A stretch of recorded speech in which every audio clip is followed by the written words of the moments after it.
The sound of steel rang out as Haku and Sasuke traded blows once more, both growling as their kunai and senbon struggled against the others respectively. Zabuza was slightly impressed to see that a green behind the ears genin matching up against his tool. Sakura, Kakashi ordered his pink-haired genin. Stay in front of Tazuna. Sasuke will handle the hunter nin. Got it, sensei, Sakura chorused, bringing a kunai in front of her. Meanwhile, Haku blocked Sasuke's kunai with her senbon needle. Please stand down, I don't want to have to kill you, she calmly said to him. Please, like someone like you could beat me, Sasuke replied. Your confidence will only result in your failure as I have an advantage over you. As you can see that all around us is water that you so thoughtfully provided earlier, and now I have one of your arms restrained from making seals. However, I am not as restrained as you are, Haku said as she made a series of seals on her unoccupied hand, making Sasuke look on in alarm. When Haku finished her seals, she stomped on the ground, calling out, 1,000 needles of death. The water on the ground leaped up into the air as if it held life before reforming into 1,000 long needles of ice. The needles surrounded the Uchiha and looked ready to take him out, but the boy was doing something else. He closed his eyes and began to concentrate on his chakra, remember the training and focus my chakra from my body to my feet. He thought as he did just that before his eyes snapped open. Haku hopped backwards, as her technique flew towards Sasuke with quick precision. Haku hopped back far enough to avoid taking damage from her own technique, but once she looked up she saw the Uchiha high in the air. A burst of chakra alerted her senses, as Sasuke unleashed his signature fireball technique upon the young girl, which she dodged by hopping to the side and threw a couple of sunbon at Sasuke, which went through him and caused him to vanish from sight. A clone? She thought before she felt a second burst of chakra behind her and caused her to hop to the side to dodge a kunai. When she got up she heard a voice behind her back. You're so slow that it's pathetic. From now on it will be you that dodges my attacks, Sasuke said before continuing the assault on the ice user. He sent a side slash with a kunai that Haku ducked under and followed it with a kick to the girl's head, which was the same result as last time. Sasuke, however, continued to allow his moves to flow and follow one another, and eventually he hit his mark in kicking her in the chest, causing her to fall onto her back. Zabuza couldn't believe that his loyal subordinate was losing a battle of speed. Kakashi told him so, too. I can't have you underestimating my team. Now Sasuke's the #1 rookie in Konoha, Sakura's one of the brightest, and Naruto is the hyperactive knucklehead unpredictable ninja of the leaf.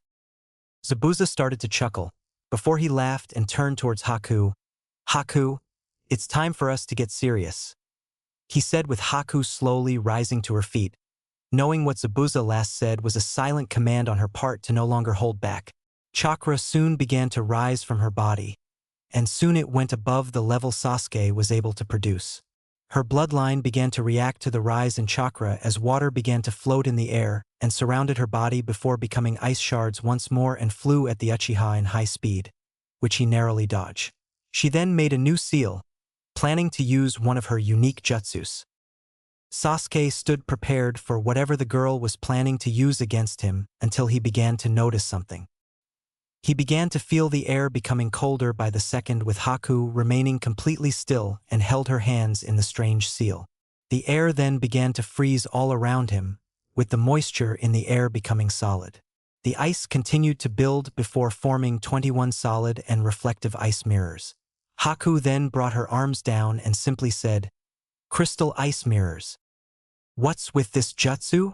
Kakashi asked himself as he examined the jutsu. It seemed familiar to him, but he could not place it. That's not a normal ice jutsu used in snow country, is it? He asked the demon of the mist. Exactly, Kakashi, but you'll never get to know, Zabuza responded before clashing his giant blade with Kakashi's puny kunai. From within the ice mirrors, Sasuke watched as Haku's image prepared to make a move on him and try to destroy him. Well then, are you ready? It's time for me to show you what my true speed can do, she said as she held up her senbon needles, with Sasuke standing at full alert for the following attack. But soon as he started to move, a scream of pain left his throat, as he was engulfed in a torrent of metal needles. When Haku stopped, she saw that Sasuke was now riddled with needles and covered in bloody cuts on his face, arms, and legs. Sasuke coughed up blood before glaring at Haku. But before a word could be said, Haku prepared to attack again. Kakashi saw that last attack by Haku and tried to assist his student, but Zabuza was continuing his assault on the Jounin, as he sent a horizontal slash at Kakashi, making the silver-haired man to jump back. Panting tiredly, he tried to think of a way to defeat him.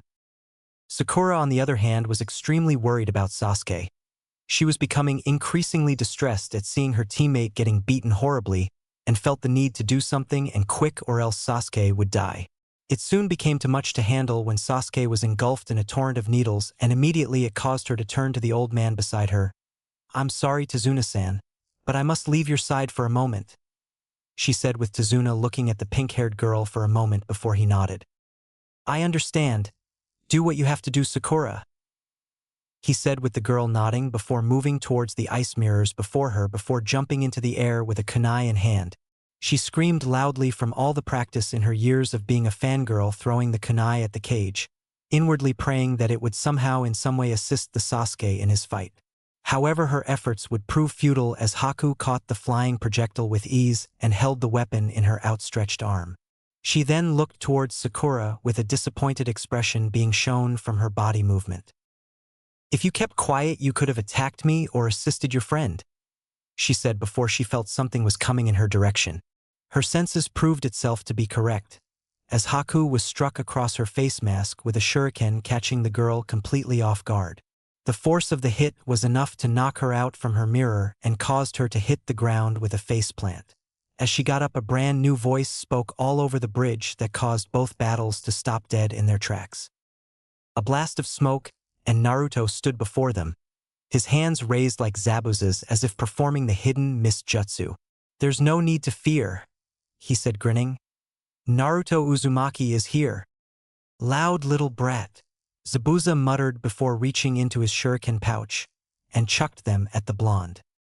Bringing out his kunai knife, Naruto prepared to block them when they were deflected and fell harmlessly to the ground. Looking at the deadly weapons, he saw they were senbon needles. "Haku, what is the meaning of this?" Zabuza demanded his accomplice.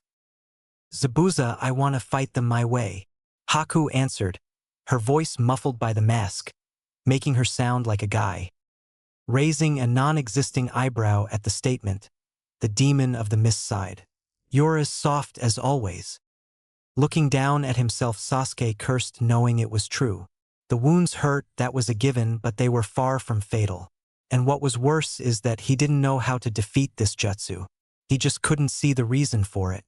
But Naruto was here now, and while the blonde was an absolute idiot, he knew that he would get serious and distract the false hunter ninja.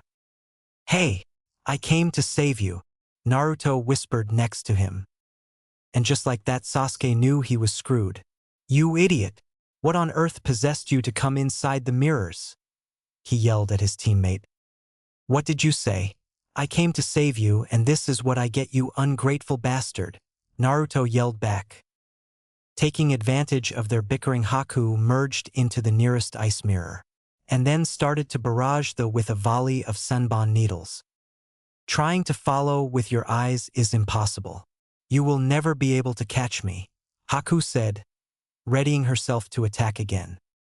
"That's a load of shit," Naruto shouted out, standing straight up after the attack. He brought his index and middle fingers together and shouted, "Shadow Clone Jutsu."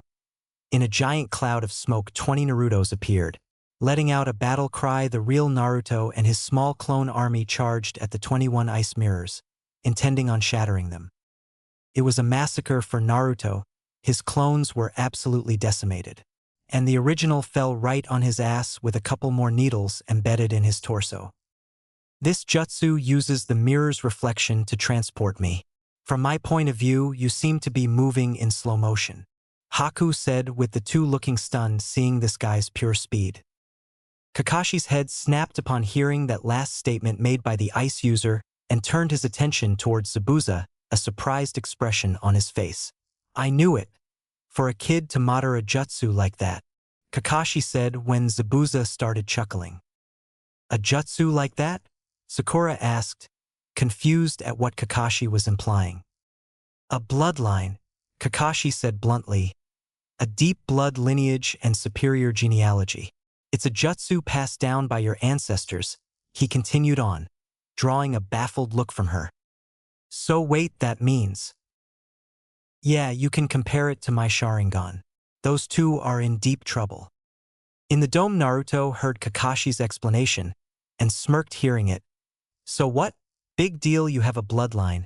That won't stop me from fulfilling my dreams, he exclaimed, his voice never wavering. His exclamation caused Haku's eyes to soften behind her mask as the memory of the day she was found by Zabuza plagued her mind. The day that Zabuza found her after she was on the streets cold, hungry, and soulless, just waiting to die. But then Zabuza found her and gave her a reason to live. She became his tool, he became a father figure, and for that gave her the will to live again.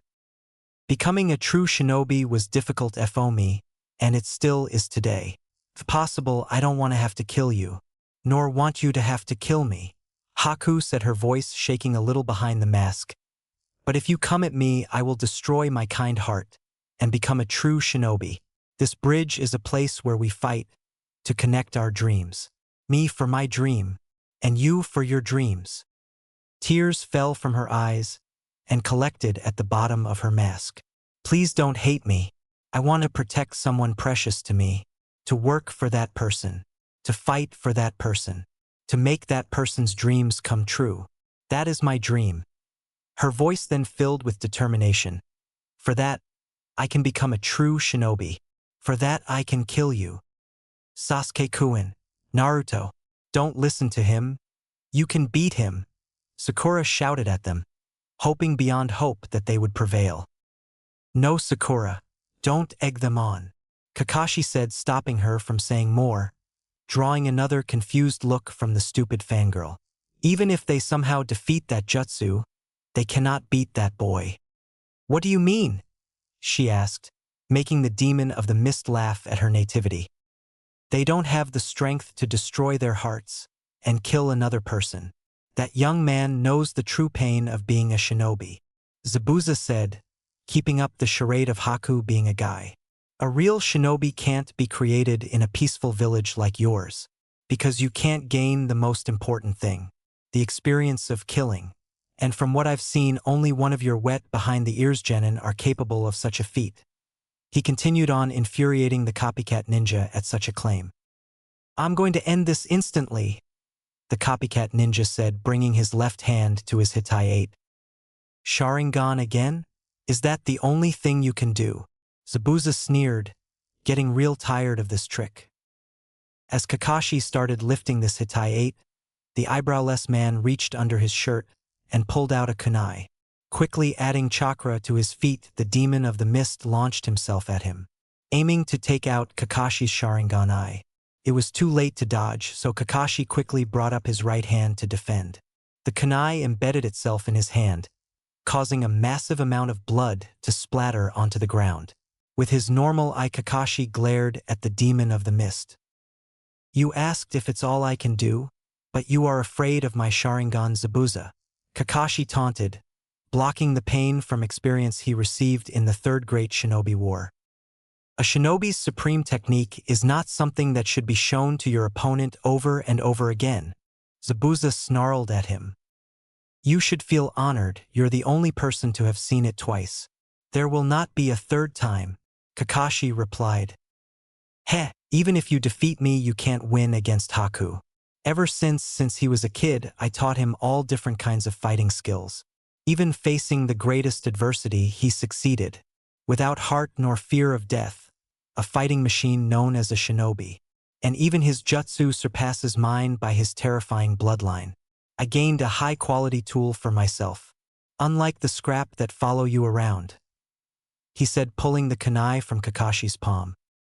There's nothing as boring as a man's bragging. Let's get this started, Kakashi replied, lifting his Hitai-8, his Sharingan flashing. Zabuza jumped backwards to avoid any possible attacks, backing further way down the bridge. Hold on for a second. I'll use your own words and brag about one more thing. The last time you said this to me, I'll tell you this. The same jutsu will not work twice against me, wasn't it? I have already seen through the trivial system of your eye. In the fight, I wasn't just getting beat like an idiot. I had Haku hide in the background and examine every aspect of the battle. My tool told me how to beat your Sharingan only seeing it once. Ninja art. Hidden mist jutsu, he called out. Zabuza gradually disappeared as a thick impenetrable mist blanketed the area, leaving Kakashi waiting for the next move. This fog is so thick I doubt even Zabuza could see through this. Kakashi muttered under his breath. But then he saw some familiar shapes speeding through the mist. He deflected several shuriken with his kunai. Impressive that you could block those Sharingan, Kakashi. Came a voice from behind Kakashi. Spinning around, Kakashi saw Zabuza standing with one hand in the controlling hand sign for the jutsu. But what really amazed him was the fact that Zabuza's eyes were closed. But the next time either of you see me will be the end of everything. You have overrated your Sharingan a little too much. What? Kakashi demanded, hoping that Zabuza didn't figure it out. Oh, how wrong he was. You acted as if you knew everything, but you can't read my mind nor see my future, Kakashi. The Sharingan is simply a trick that makes your opponent think you can. It's basically an eye technique involving hypnotism and an attention to detail. Using these two abilities together, you can progress from copying the body to copying the mind to copying the jutsu. This is the dance that makes it look like you can predict the future. First, with that keen eye, you copy my movements and shake my mind. Then, when I'm confused, you are able to figure out what I'll say and then become me. Then, once the worry and confusion is at its peak, you attack with a cleaver trick. You attack my mind with a hypnotic genjutsu suggesting what seal I should perform next, and then you copy that. Zabuza laughed. So the answer is simple. First, with this thick mist, I render your eyes useless. The demon of the mist proceeded to punch Kakashi in the chest, sending him backwards. And by keeping my eyes closed, I remove the chance of being hypnotized. Kakashi panted, regaining his breath after that punch. But why? You can't see anything either. Have you forgotten that I am a genius in the art of silent killing, taking down my enemy by just their sound? At those words, Kakashi turned his head on instinct in the direction he knew Sakura and Tazuna to be. Oh no, he thought, his body disappearing as he quickly moved to the pair, appearing between them and Zabuza just in time to barely block an attack. From the mist, Sakura's screams could be heard. Meanwhile, during Kakashi's fight, Naruto was barely holding on to conscious, while Sasuke was busy defending himself from barrages of Senbon needles. He focused chakra into his eyes to see better and ducked out of the way from another barrage of Senbon needles. Unbelievable. But how was he able to see it? Haku thought before she got her answer when Sasuke raised his head to look at her. Within his eyes were no longer the regular onyx black of the Uchiha clan, but were now the famed crimson red eyes with two tomos in the left eye and one in the right. Haku now knew that Sasuke was now using the Sharingan that was now active. The ice user then knew she couldn't afford to waste any more time. She quickly exited her mirror and went towards a prone Naruto. Cursing, Sasuke pumped the last of his chakra into his legs, hoping to make it there in time. Kakashi clutched at his chest, trying to stem the flow of blood from the new slash going diagonally down his chest. He had managed to come between Zabuza and Sakura and Tazuna in time, but only with seconds to save their lives as a human shield. You were too slow, Kakashi. Zabuza growled at him, ashamed his skills dulled over the years, which was truly pathetic in his opinion. Did your desire to save that cannon fodder cloud your mind and make the mist even thicker? Even with that impressive eye, your ability to read my movements is dimming. Try and hang in there. I want to savor the fun as I return the favor from my defeat earlier. Don't worry about the genin behind us. He grinned under his bandages. Haku has probably already killed them. Plus, I am about to send you to the same place as them. I think you can apologize to them in the next life. Apologize for lacking the strength to protect them. He then went into a mocking laughter. It was Sakura who finally perked up, yelling, Sasuke-kun won't be beaten that easily, completely forgetting about Naruto. Kakashi smiled from beneath his face mask. Exactly. I believe in their strength and Naruto's determination, he said, not hearing her entire screeching. And Sasuke is the offspring of Konoha's most outstanding clans. You mean? Zabuza asked, knowing exactly what Kakashi was saying. Yes, that boy's full name is Sasuke Uchiha, a genius with the blood of the Uchiha clan running through his veins. Kakashi finished his thoughts. An offspring of that tragic clan. But that's the same with Haku. No one has ever defeated that special jutsu, he said, disappearing into the mist again. Sakura, stay here. Kakashi ordered his genin, causing her to stand still. Can you hear me, Zabuza? You seem to believe that I survived in this world with only my Sharingan. You seem to forget I was a former captain of the Umbu Black Ops, and you know what that means. And you know what kind of shinobi I truly am. I can do more than just copy jutsu. I shall show you my own original jutsu, he said, cupping his hand beneath a specific pouch on his jacket. In the ice mirrors, Naruto stirred and saw the hunter ninja on the ground. Geez, all you do is get in the way, Sasuke said above him. Smiling, seeing that Sasuke beat him, Naruto looked up to congratulate him. But his smile faded and his face turned into a mixture of horror and an absolute shock. Because Sasuke was covered in needles, his arms, legs, torso, and especially his neck was riddled with senbon going through him. Why did you save me? Naruto asked, shocked by the fact that Sasuke did this. Sasuke, smirking slightly as blood leaked from his mouth. I hated you. Then why? I never asked for your help. I don't know, my body just moved on its own. He coughed up a large amount of blood and collapsed, and Naruto caught him before he almost hit the ground. That man! Sasuke gasped out as his eyes began to close. That man, I swore to kill my brother. I told myself that I wouldn't die until I killed him. He winced as he looked at Naruto. Don't die also. And then his eyes closed, and his body became cold. He landed a blow on me without even flinching, and died protecting you. To protect a precious person, knowing it was a trap, he still jumped in. He is a shinobi that deserves respect. Haku said, her voice void of emotion as she stood up. Is this your first death of a friend? That is the way of the shinobi, she said sadly, stepping into the nearest ice mirror. Shut up, Naruto shouted at the fake hunter ninja. I won't forgive you. Still hunched over Sasuke's body, foul demonic red chakra emitted from his body and looked up to face her. His eyes were slitted blood red, full of malice and rage. I'm going to kill you, he roared out, his voice dark and demonic, promising death. Haku watched in fascination and horror as the red chakra surrounded his body. His face became more pronounced as his whisker-like marks becoming darker in color, with his canines turning to small fangs. When he opened his eyes, the evil feeling of the chakra overwhelmed her, as she felt her hand shaking in fear and almost the need to run from him and never come back. She felt a multitude of fears going all throughout her body as she saw the chakra veil take on the shape of a fox. She felt even further frightened, seeing as how chakra was supposed to be invisible to the naked eye, and for an instant, she could swear that an image of an evil glaring fox. What is this chakra? She asked herself as his wounds healed, and the needles from his previous attacks popped out of his body. That's impossible for chakra to change like this, feel so evil and full of malice. And his wounds are healing? Who is this boy? She questioned inside her head, while preparing for Naruto's attack.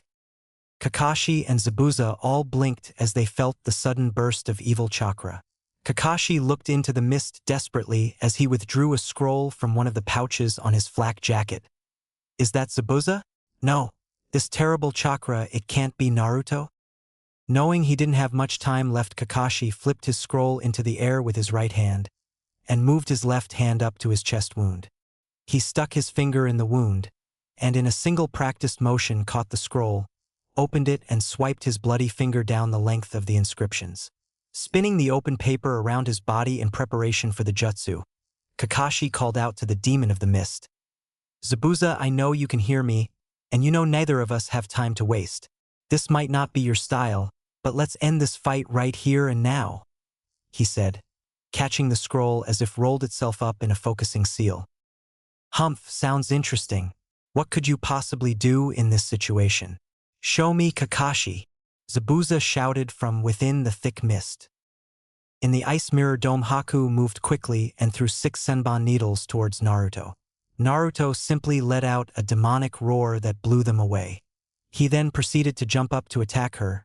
She fled the mirror from years of training, and just in time as he punched where she just was a second ago, destroying the mirror.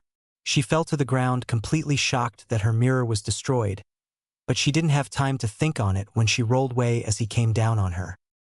His punch destroyed the ground which she stood on, resulting in her tumbling towards him after trying to get towards another mirror. She tried to get away, but he grabbed her arm, nearly causing it to break. Naruto then brought his right arm back and with all the strength he could muster, he punched Haku's masked face, forcing her to fly backwards through one of her mirrors and roll on the ground before hitting an iron rail guard. As her jutsu crumbled, Naruto roared out and ran on all fours like an animal. As he neared her, her mask started crumbling, revealing parts of her face. He brought his right arm back to finish her off and thrusted forward. As his punch was about to reach her face, her mask fell off. Everything around them stopped. The wind didn't blow, the birds didn't chirp, nothing. Haku sat there on her knees. "Why didn't you finish me off?" she asked, her voice cold and dead. "What are you trying to say?" Naruto asked, his eyes back to their blue color. Haku was silent, but then she stood, her head bowed. "You don't understand now. You have taken away my reason for living. Zabuza has no need for weak shinobi or a defective tool." "You're not a tool," Naruto snapped at her. "What makes him so special anyway?" Haku bowed her head and told Naruto of her history. She explained how in Water Country, those with bloodlines were seen as monsters and tools, and civil wars in Water Country had resulted in the deaths of nearly all the bloodline users in said country. "My mother was one of them," she said, her eyes lifeless. "And when my father found out, he killed her and then tried to kill me. But I killed him. Then Zabuza found you." Naruto finished for her, his gaze saddened, knowing her life was somewhat like his, unwanted and alone. "Yes," Haku smiled, tears running down her eyes. "I was happy he took me as his own and trained me to be his perfect tool. He was like a second father to me. But now," she trailed off, looking to the side, "he has no need for a defective tool, so please, Naruto, kill me." Over with Zabuza and Kakashi, the copycat ninja went through 4 hand seals before slamming his scroll onto the ground. Summoning, Earth Style, Fanged Pursuit, he thought out as rolls of kanji symbols stretched out, and the ground crackles with immense power. "It's useless, Kakashi, you can't figure out where I am. Without your Sharingan, you're useless." The next attack will be the Lost Dash. Zabuza's thoughts were interrupted, feeling some rumbling beneath his feet. Opening his eyes, he could hear what he thought was the sound of dogs barking, which was joined quickly by cracking noises. Looking at his feet, Zabuza was shocked to see when several vicious dogs burst from the bridge, grabbing him and holding him tight in place.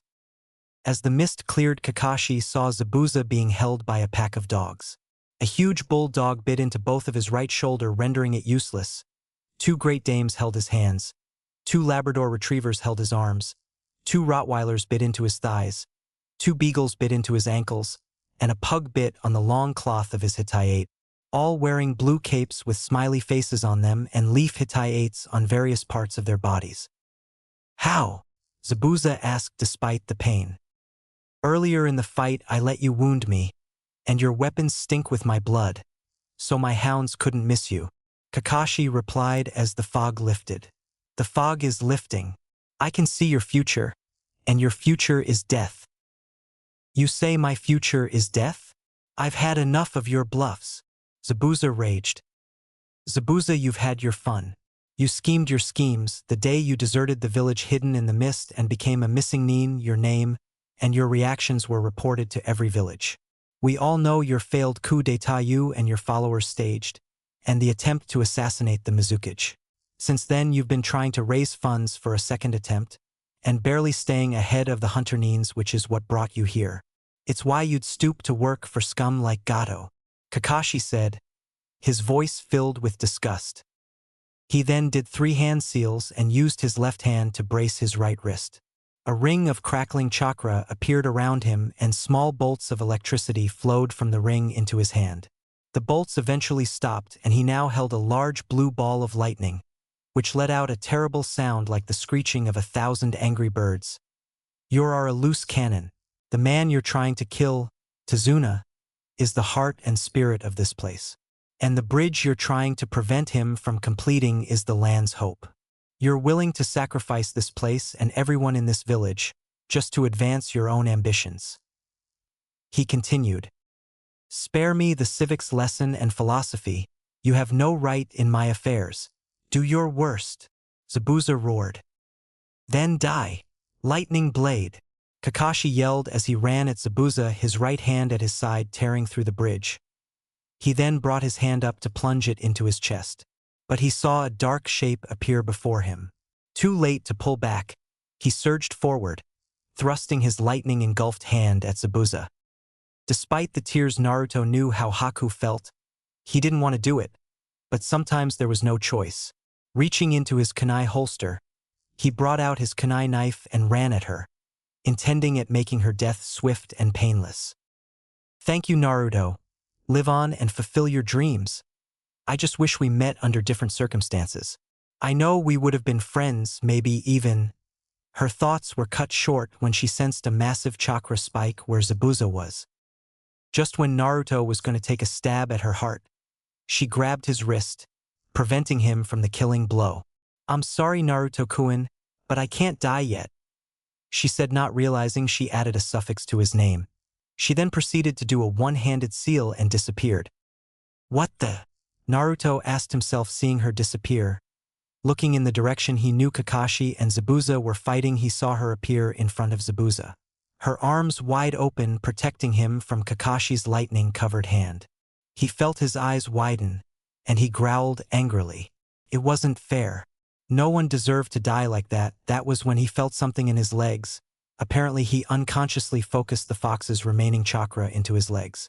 But he didn't care. Squatting down, he flew forward towards them. In a splash of blood, Kakashi saw with horror what he actually hit. Haku had reached Zabuza in time, but Naruto had shoved her out of the way and took Kakashi's prized jutsu through his chest and out his back, splashing the area with his blood. Wah! Wah!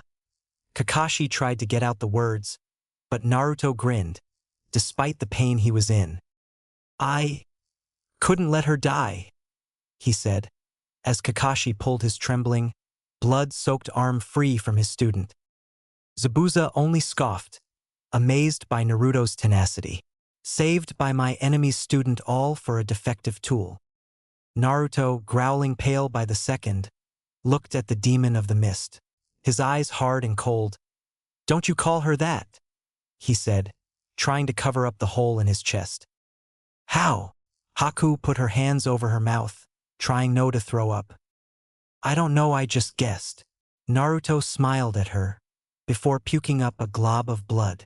Now listen here, Nobrows.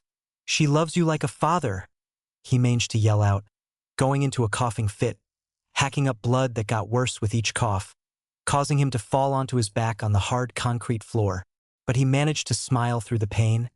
I'm dying, I know that much, and while I may be an idiot, he snickered a bit as he saw the look on their shocked faces. I know one thing about the 7 swordsmen last rites. Zabuza winced hearing that. It was a tradition in the 7 swordsmen of the mist to honor one request from the dying. That was if they earned their respect, and if it was reasonable. While he didn't want to admit it, the blonde brat earned his respect from their first meeting, being the only one who actually didn't fear him like the others. Fine, what is your wish? He asked, knowing it would to abandon his mission. I want you to abandon this mission and bring Haku and yourself to Konoha to dash. He immediately went into a hacking fit that caused his lifeblood to spill onto the bridge. "Become Shinobi of the Leaf," he managed to finally say after his fit, his voice growing weaker and weaker by the second. That was a shocker, the demon of the mist becoming a leaf shinobi. Kakashi thought it was an insane idea. It would take a lot of strings to pull with the Hokage. And Zabuza was wondering if the blood loss was getting to his head. But sighing, he agreed. "Last request accepted. On my sword." Zabuza agreed, sealing the deal, and looked at the dying blonde, forever burning the image into his mind in order to never forget. "Thank you, Zabuza." Naruto sighed out tiredly before his closed forever. The scene was heartbreaking. Only 4 people cried for the blonde. Kakashi cried for his student that he killed with his own hands. Zabuza actually shed a single tear for the first time since he defected from the mist, leaving behind someone very important to him. Haku started weeping as she looked at this boy. No, this man who gave his life for her. And even Tazuna wept uncontrollably for the deceased blonde who gave his life to save a country that wasn't even his own. The only people who didn't cry was Sakura, because she was tending to a wounded Sasuke, and was because parents told her that Naruto was nothing but a demon. When she was as young as 6, they, and the entire civilian council gave her a super-secret mission to abuse him for her years in the academy, and kill him whenever she got the chance. And Sasuke, because he was unconscious at the time, blissfully unaware what happened to the blonde. However, the heartbreaking scene was ruined. Well, what do we have here?" came a familiar voice. It was Gato in his fancy tuxedo, and he had brought all of his henchmen with him to finish the job. "Looks like you're getting your ass kicked, Zabuza." "Gato," Zabuza growled, clearly in no mood for the businessman's crap. "What do you want? And what's with those men?" Sakura, who had brought a unconscious and senbon, filled Sasuke over. "What's going on?" she asked.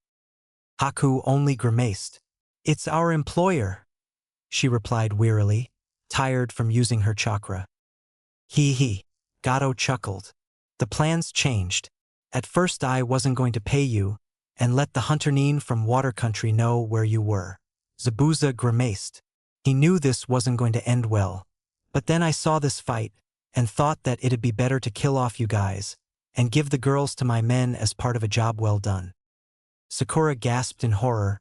Haku lifted herself to her feet, and glared at the short man who dared to betray them, as the rowdy group of men behind Gato leered at the girls, while the men were looking at them with absolute hatred. Gato saw her and grinned evilly. "Actually, as punishment for breaking my arm, my men can have you as their little toy, and I'll keep the pink-haired one. After all, it's not every day that you find a girl with natural pink hair." "I find it." He paused to lick his lips at gaining a new toy. "Exotic." "You will do no such thing to my daughter," Zabuza yelled out, slowly reaching behind his back with his good arm. "Heh, well, when they're done she'll be calling us daddy," one mercenary cheered, while the rest laughed with him. "Get them all," Gato called out, raising his good arm to point like the stereotypical bad guy. The thugs cheered loudly and begun to run forward, but a kunai sinking into Gato's skull stopped them in dead their tracks as they saw the crime lord fall to the ground with a bewildered look on his face. "Nice shot," Kakashi commented, the demon of the mist. "I've been wanting to do that for a long time," Zabuza smirked. "I owe it to the kid at least." "You killed our meal ticket," one mercenary shouted at the ninjas.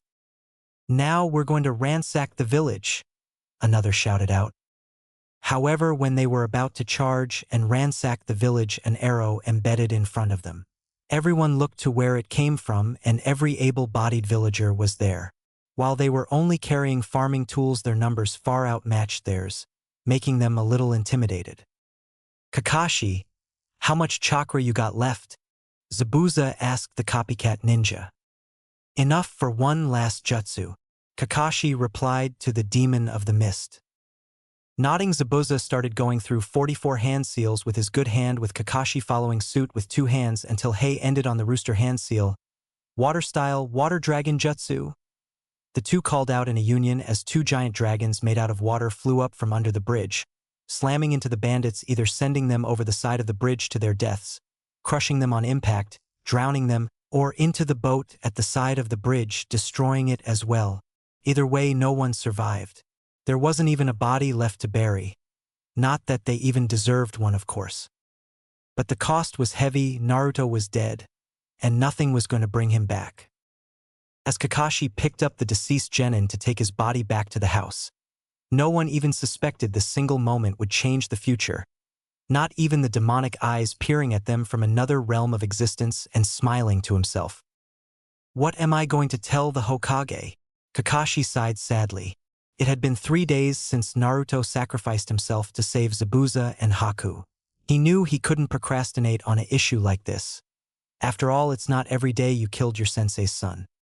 Just tell him the truth, that he died protecting his precious person. Sasuke replied in a rare moment of kindness.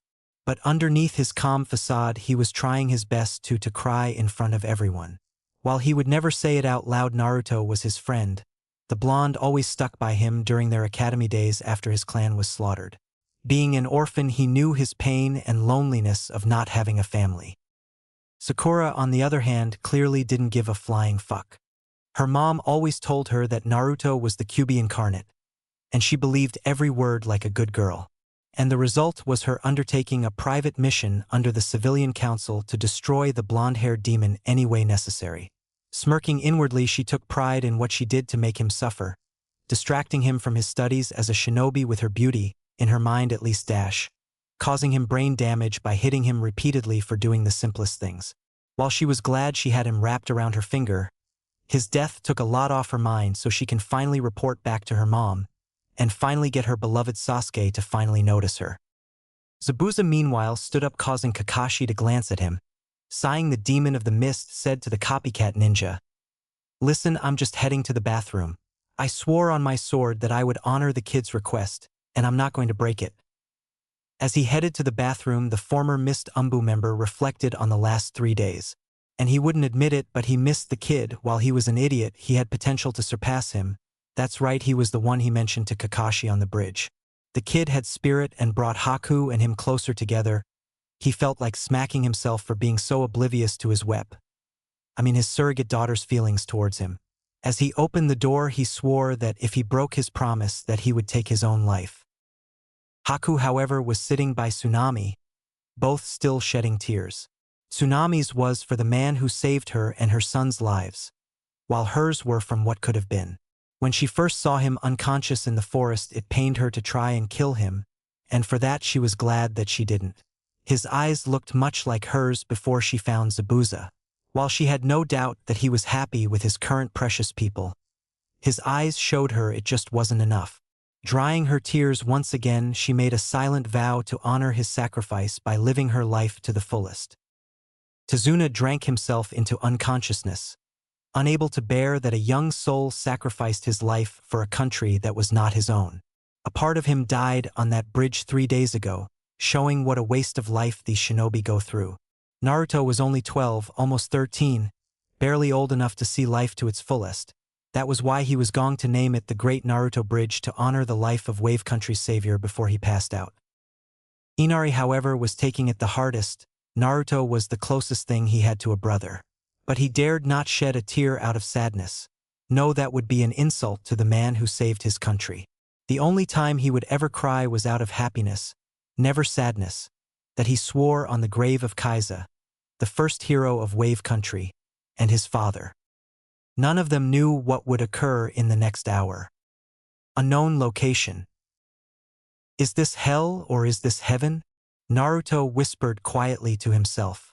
The sound echoed through the darkness, and he heard his own question repeated many times, distorted in some way. He could feel the vibrations of his own voice rippling through his body. Then there was another voice, and as it spoke, the veil of shadow that had shrouded his senses was banished. No, this isn't hell or heaven. It is the place in between earth, heaven, and hell. It is the connection linking all three. It is the place of purgatory, or otherwise known as limbo. The words came from every direction, and the voice was unlike any he had ever heard. As his sight returned, he could see a figure in front of him. It was monstrous, larger than even the Kyuubi, though it shared many of the same characteristics as a human. Only he had purple skin with horns on his head. His long white hair flowed down to the giant's knees, and a dagger was held between its sharp teeth. The man wore a big baggy white yukata. He was also slightly transparent, and glowed with a strange dark power. A presence hung, not like a killing intent but rather like death itself was radiating from the ghost-like man. It was so powerful that it made Kyuubi's killing intent seem like nothing. Naruto gulped. He had never felt this much power before. This man had to be a god or demon. Nothing else could house so much power. I am Shinigami, the god of death. Naruto's eyes widened at this revelation. He was dead. He killed me, my sensei killed me. Naruto's eyes dulled with sadness. He knew that something was off, but didn't know what. But what the god of death said practically was a chakra-reinforced punch by Sakura. He looked back at the Shinigami. The god's orb-like eyes were boring a hole in his forehead. What? The god of death seemed a bit taken aback that a mortal would speak so bluntly with him. Well, looks you got a set of kahunas to speak to the divine dash. I know you're the lord of the afterlife, big fucking deal. Just send me to heaven, hell, or keep me here. Either way, I don't give a shit. Naruto said, crossing his arms in front of his chest, awaiting his judgment. He expected an angry scream and get banished to hell for all eternity. But instead the god of death started chuckling, right before going into full-blown laughter. He waited for him to stop, but it continued on for 3 straight hours, bringing a bunch of tick marks on his head. What's so damn funny? He finally screamed out, getting tired of his laughter. Wiping a tear from his eye, the Shinigami chuckled one more time. You are a very amusing human, he managed to say, before letting loose a stream of chuckles. What do you mean by that? The blonde asked. While it was easy to confuse him, this was far by the most confusing thing that he ever experienced in his life. Kid, you are the first human to tell me off. No one, and I mean no one other than my family, has told me off. And I find that hilarious. Shinigami said, his respect going up a notch. But now on to important matters. I believe you know that you have passed on. Yes, I kind of figured that out since I met you, Naruto said, scratching his head. Cut the lip, smartass, I'm trying to say something important here. Shinigami snapped at him. Now, as I was saying, I'm here to make a deal with you. Wow, hold up, I ain't making any deal. Not without knowing what I'm in for. Wow, you're not as dumb as you look. I take offense to that, Naruto protested. Whatever, Blondie. Let me guess. You aren't going to agree unless I tell you what I'm planning? Shinigami asked him, raising an eyebrow. In the words of the Yondaime Hokage, take it or leave it, Naruto said, bringing out a ghostly image that made the god blink to make sure he wasn't seeing things. You don't know the half of the words you just said, Shinigami thought, remembering those words from so long ago. All right, but listen closely because I'm only going to say this once, he said, making Naruto nod. I have been watching you closely, and I must say you have earned my full respect and more, and that is nearly impossible. So I'm going to offer you a second chance at life. I will send you back to your world. I will repair and enhance your old body to the point that you will be unrecognizable to everyone. He finished, making Naruto's eyes widen in excitement. What about the fox? Our blonde hero asked, wondering if he would be rid of him once and for all. Unfortunately, Kyuubi's soul will remain in you body. Now before you complain, I just can't take him out.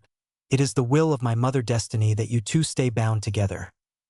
Seeing the blonde frown and bring his head down in disappointment, Shinigami shrank down to the size of a 6-foot-tall human and ruffled his hair in a fatherly fashion. Hey, don't look so down.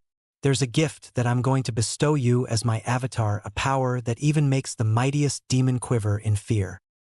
Naruto looked at the god in only slight comprehension. What's this power you speak of? He asked, and wondering what an avatar was. It is the power of the darkness flame, Shinigami replied. The darkness flame? Yes, the most powerful fire next to Amaratsu's flames. Powerful hellfire flames that will burn through anything. And I mean anything. The blonde couldn't help but smirk, but one thing came to his mind. What's a avatar? It means you will be my manifestation of death, and serve me. You will be my subordinate, the first actually. You will follow my orders like your Hokage and sensei. But what I order you to do is your first priority. Shinigami said, causing the blonde to frown. Don't worry, it's not like you're my slave for eternity, you will still have all your freedoms. But when an order comes up, I expect you to do it. Everything else will come second. Got it. Breathing out a sigh of relief, the blonde relaxed. After thinking it over for a few minutes, he answered one of the highest powers in existence. I accept your deal, Lord Shinigami. I'm glad to hear it, but please no honorifics. You're supposed to be yourself, not some religious nut like those blasted Jashinist freaks. Shinigami sighed, really hating those guys. Jashinists? Wait, never mind, I'll ask later.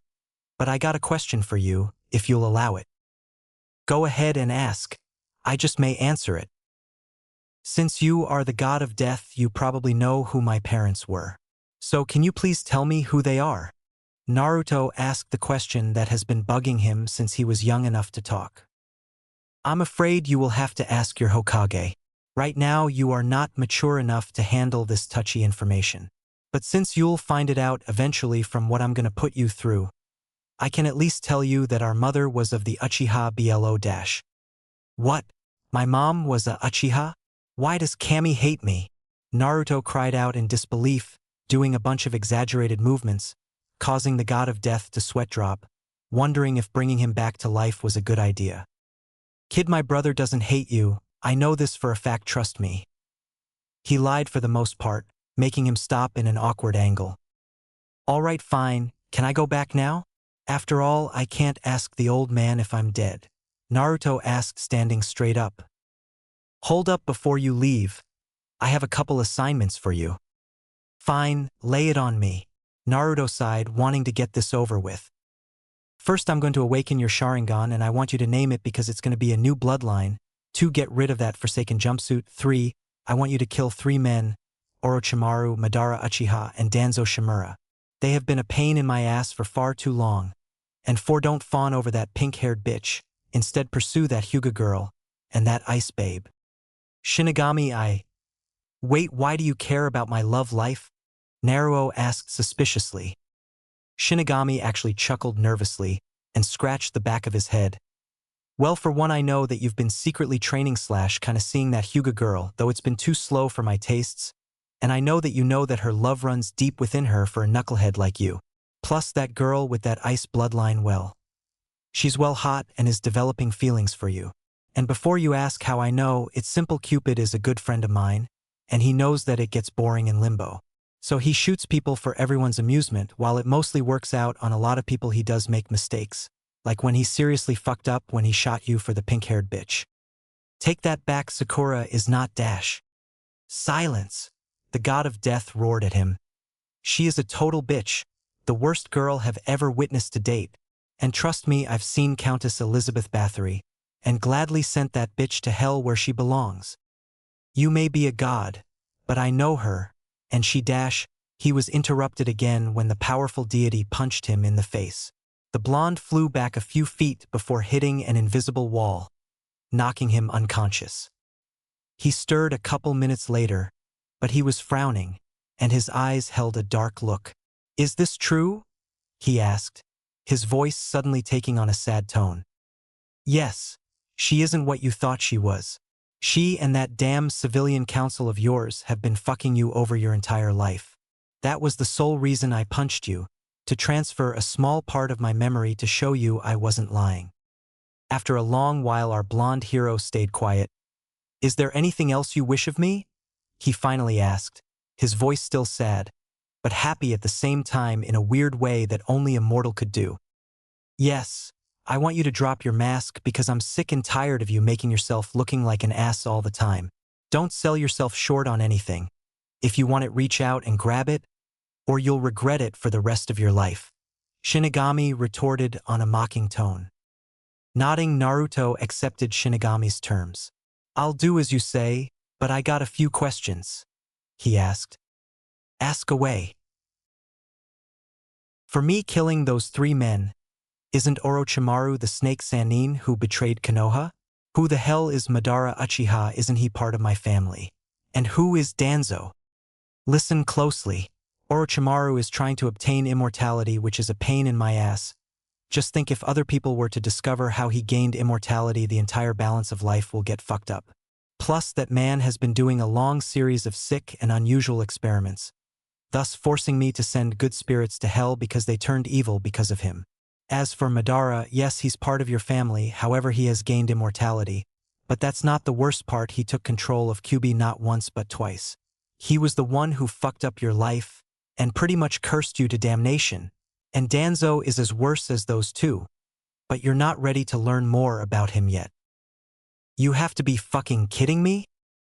Kid, I'm a god and gods don't lie about serious stuff like this. Then there was silence.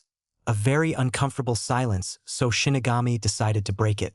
Why does this bother you? I know you took your first life before. Don't remind me of that, Naruto grumbled, putting his hand over his mouth to try and not throw up. Kid, it was a life and death situation. You did what you had to survive. But dash. No buts, the man was a drunk and a criminal. You did your village a favor by getting rid of him, and trust me, he's in hell getting what he deserves. But dash. I said no buts. In your profession you're going to take many lives, and while you serve me you're going to kill a lot more. Sighing, Naruto replied to the god of death. You're not going to make this easy on me, are you? Giving him a sharp, toothy grin, well, as much he could give with a dagger in his mouth, the god of death chuckled at the blonde. Damn straight I am. Now, before I interrupted you, what was the cause of your distress? Oh right, well, those 3 seem strong. I mean, I'm only at high genin level at best. Do I have to dash? Oh no, they are your primary targets. While I want them dead as soon as possible, they don't have to be killed right away. After all, what use would you be if you died on me? Shinigami said coolly. While it was kind of cold of him, Naruto knew that he was right. But they won't be the only ones. You will have secondary targets when I come up with them. All right. Now for naming my bloodline, can you give me some time to name it? I can't really come up with something this important on the fly, Naruto asked, hoping that he could go back now. I'll give you some time, but for now it's time for me to send you back. Remember, death is your ally. Go forth and be my agent of death to those unworthy of their lives. Shinigami told Naruto as he faded away and the blackness receded. Barely a day after his death, Naruto's body finally looked to be at peace. Due to rigor mortis settling in, he was laying awkwardly on one of the futons within Tezuna's home. His legs were slightly bent in an odd angle. His body looked twisted, and his hands were pitifully trying to cover the gigantic hole in his chest. But his face held a serene look to it, and a peaceful smile to go with it. That was what Kakashi was brooding over. The man was a mess, his hair greasy and unkempt. His visible eye was red and puffy from the amount of tears he shed. Let's not forget he was still healing from his fight from Zabuza. Sighing behind his mask, he sincerely envied his student. From all his experiences in his life, Kakashi never saw such a serene death face. Not from his fellow shinobi, at least. In fact, he only saw his sensei and his wife smiling upon their deaths. It was like they knew something everyone didn't, and to this day he still didn't know what they were smiling about. And now their son was giving him that same smile that haunted him in his dreams. Getting to his feet, the copycat ninja brought his hand to his deceased student's cold forehead and brushed his messy strands of hair out of his face. Naruto, I'm sorry. I'm so sorry. I promised that I would never let anything happen to you or anyone on the team. But just like with Rin, I failed you too because I wasn't strong enough. I hope you're in a better place and talking with your folks. You definitely deserve it. Turning around, he headed towards the door and opened it up. I will miss you, Naruto. Nothing will the same without you. With one last tear falling from his eye, he shut the door. Barely 5 minutes later, A dark, powerful, and sinister energy transferred to Naruto's lifeless body, wrapping around him in a cocoon-like fashion. The energy started building up until it expanded until it became unstable.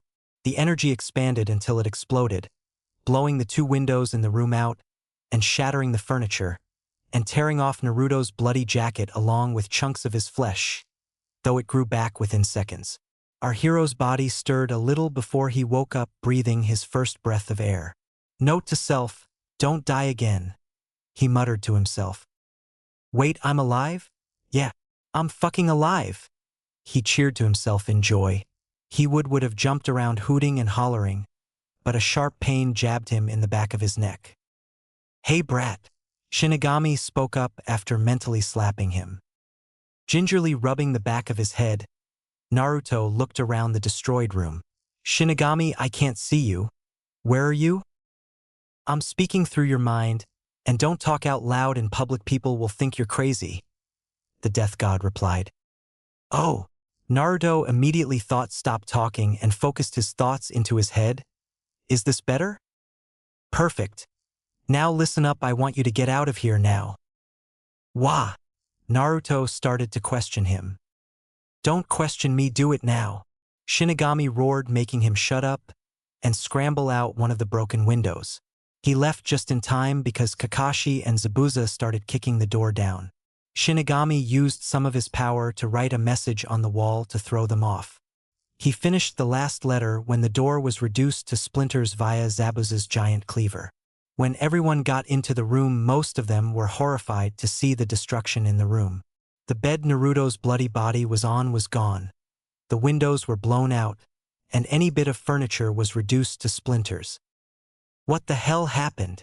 Kakashi cried out, as he frantically started searching for Naruto's body. Kakashi, you might want to take a look at this. Zabuza pointed to one of the walls with the writing on it. Sasuke read it out loud, his eyes narrowing with every word.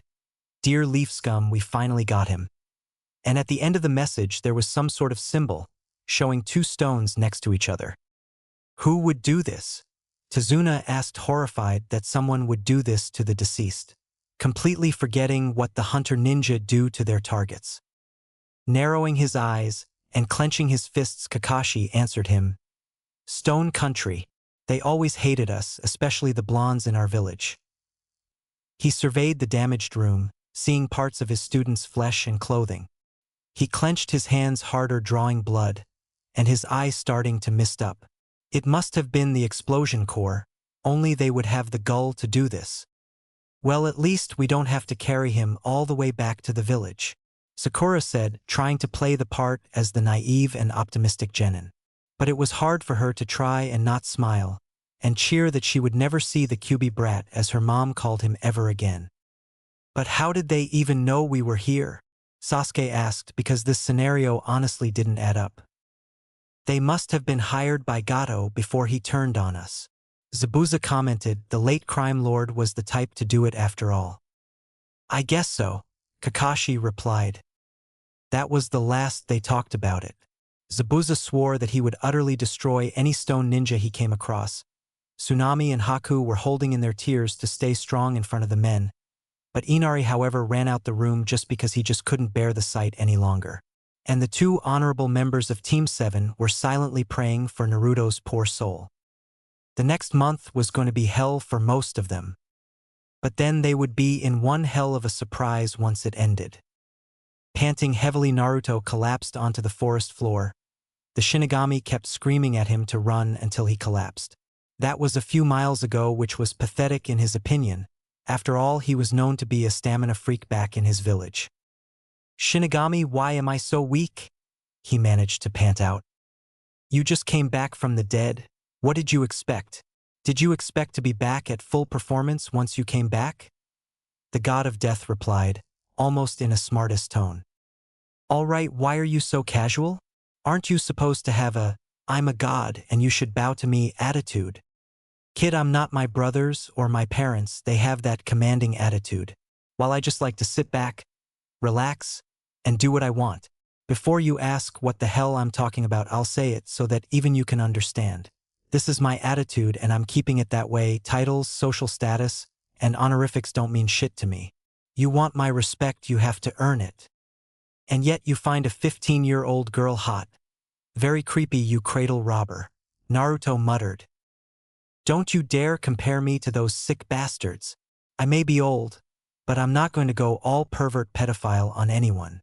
So I find her attractive, big fucking deal. Shinigami shouted at his avatar. And just for that, I'm gonna make your training seem like hell on earth. Now get up so we can get started. While Naruto wasn't scared of most things, even though seeing the god of death freaked him out at first, hearing Shinigami scream at him brought him to attention. Now I'm gonna bestow you the darkness flames. However, this comes with a price. Price? The blonde asked the Lord of Death. Yes, the first is that I'll have to implant the tool into your forehead to awaken the power I promised you. But first I must scan you to see if you will even survive the process. Shinigami said, appearing before him in his 6-foot ghostly form, and analyzed him with his eyes. Impossible, he gasped out. I can never get it? Naruto asked, worried that he wasn't good enough to receive his savior's blessing, and mad that there was something wrong with his body. No, it's not that, you have a seal on you. And not just Kyuubi's seal, a suppressing seal. Suppressing seal? Yes. And by the looks of it, it's been on you for years. Shinigami half lied to the blonde. There was a seal on him. But there was something else that he needed to study upon further. What in the great elemental nations is that? It's just as it sounds, it probably has been suppressing your learning skills and making you dumber than now. The god replied, taking a shot at him. Now, I'm not going to lie, this just made the process more complicated. Usually you have a 50% chance of dying, but with Kyuubi's chakra and the seal this increases your chances of death to 99.9%. If you die, your soul will be destroyed with no possibility of coming back. Are you sure you want to go through with this, despite knowing this knowledge? He asked him. Who do you think you're talking to? I'm ready for it, and nothing will stop me. Naruto replied with determination. Don't say I didn't warn you. After Shinigami said those words, he hit the blonde on the forehead and transferred the power he promised. At first nothing happened until the black flames of hell started to swirl around Naruto, making him scream out in pain. The rest of his orange jacket burst into flames and burned his upper torso. The pain was so intense that his skin ripped off and regenerated multiple times, and he started banging his head on a nearby tree. The agonizing process went on for hours. The blonde destroyed many trees and stones to try and relieve himself of the pain. His bones broke and re-healed. His hair fell out and grew back, and he started bleeding out of every hole in his body. For 3 hellish days, Naruto's body destroyed itself. The entire area around him was nothing but a destroyed wasteland. 10 trees were felled and broken into splinters. Any stone within the area was crushed into fine powder, and the grass was uprooted and stained with an untold amount of his blood. Even after 3 days of torture, Naruto didn't give up. All of that mind-racking pain served a purpose. That purpose was for him to live and become stronger than his previous life. Through the pain, he felt every repressed memory surge through him, the knowledge he so blatantly ignored, the people who wronged him, the exercises that he furiously put his body through, and the emotions he always wanted to show finally came to the surface. When the 4th day finally came, the last thing Naruto felt was his eyes bursting into a red haze, and his forehead splitting wide open. After hours of being unconscious, our hero woke up and cringed in pain. He couldn't move a muscle without it screaming at him to stay still. It took another few hours of lying still. The sun began to come up. Cringing in a low amount of pain, he finally crawled to the nearest river to see any changes. When he got there, he was in for one hell of a surprise. Slowly standing up, he saw that he was as tall as Sasuke, and lost all the baby fat on his face and body, leaving nothing but muscles. He developed some abs that needed some work to be fully defined to a full 6-pack along with his chest. And from what he could tell, his shoulders were a lot wider and his arm muscles were much bigger than before. His face was well defined and his whisker-like scars were darker like a tattoo, and his canines were a little longer and a lot sharper than normal. His blonde hair was definitely longer, that defied gravity, with black streaks in it. But the most shocking thing were his eyes. He had the familiar Sharingan, only its 3 tomos were crimson, and the iris was like pure obsidian. Yet that didn't compare to the third eye in the middle of his forehead, its crimson iris staring back at him. Now Naruto did what any normal person would have done at that time.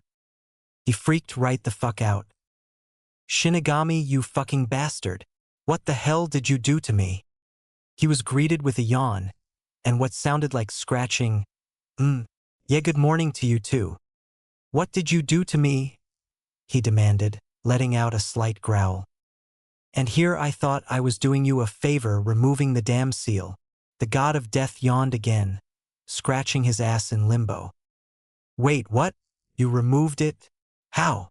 Naruto asked, completely doing a 180 in his attitude. There were a few seconds of silence, and what sounded like an exasperated sigh, what sounded like a face palm, and the muttering of idiots. "Kid, I removed your suppressing seal. Took some doing, but I did it. Thankfully, it was worn down, which allowed less time for your gift to break it. And now, because your seal broke, I was able to successfully reverse its effects. In the time span you were screaming and unconscious, for lack of a better word, I fixed you." Naruto was at a loss. The freaking god of death fixed him. Not only was he granted with the black flames of hell, but he changed completely, and he felt better than any day in his life. His thoughts weren't cluttered. His body wasn't nearly as sluggish as it normally was, and for the first time in his life he felt calm. Felt right. Damn, I don't know what to say. I'm not sure a simple thank you can amount to what you have done." He paused for a moment staring at his reflection. "But I gotta ask why dash?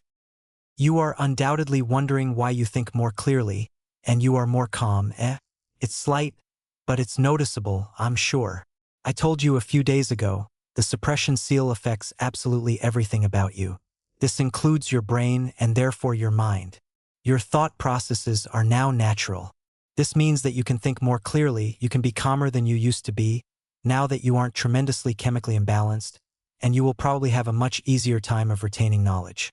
In simple words, you're no longer dumb." He then chuckled. "You're still an idiot in my opinion though." "How am I an idiot still? I thought I was fixed." "Yet you're wondering why your Sharingan is not like your sensei's or teammates, or why you have an eye in the middle of your forehead. Well, yeah, I dash. Well, for your information, because of the changes you went through, your Sharingan mutated from the power I granted you. And I told you that gaining the power of the darkness flames comes with a price.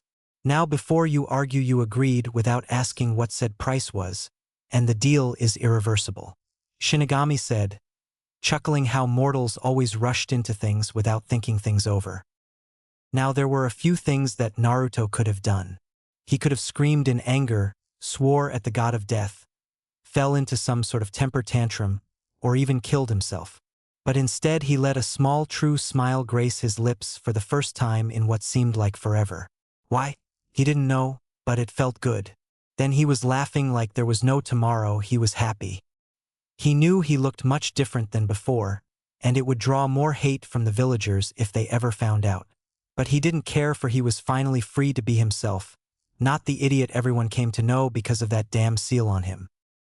After his laughing streak, he deactivated the chakra in his eyes, something that he remembered from what his memories until they were the true blue color everyone was familiar with, and mentally sighed in relief that his eyes kept their natural color. He turned to look at Shinigami to thank him, but instead of seeing his shadowy specter of death, he saw what looked like sweat bands, his Hitai 8 with a black cloth on it, and a note. Raising his right eyebrow, he picked up the note and read it out loud. "Dear Naruto, I would love to train you, but being the god of death, I have god things to attend to, like sentencing souls to heaven and hell. Yeah, I know I promised, but unlike Kakashi, I'm going to leave you precise instructions. Now what you see there are special chakra bands that I acquired some time ago.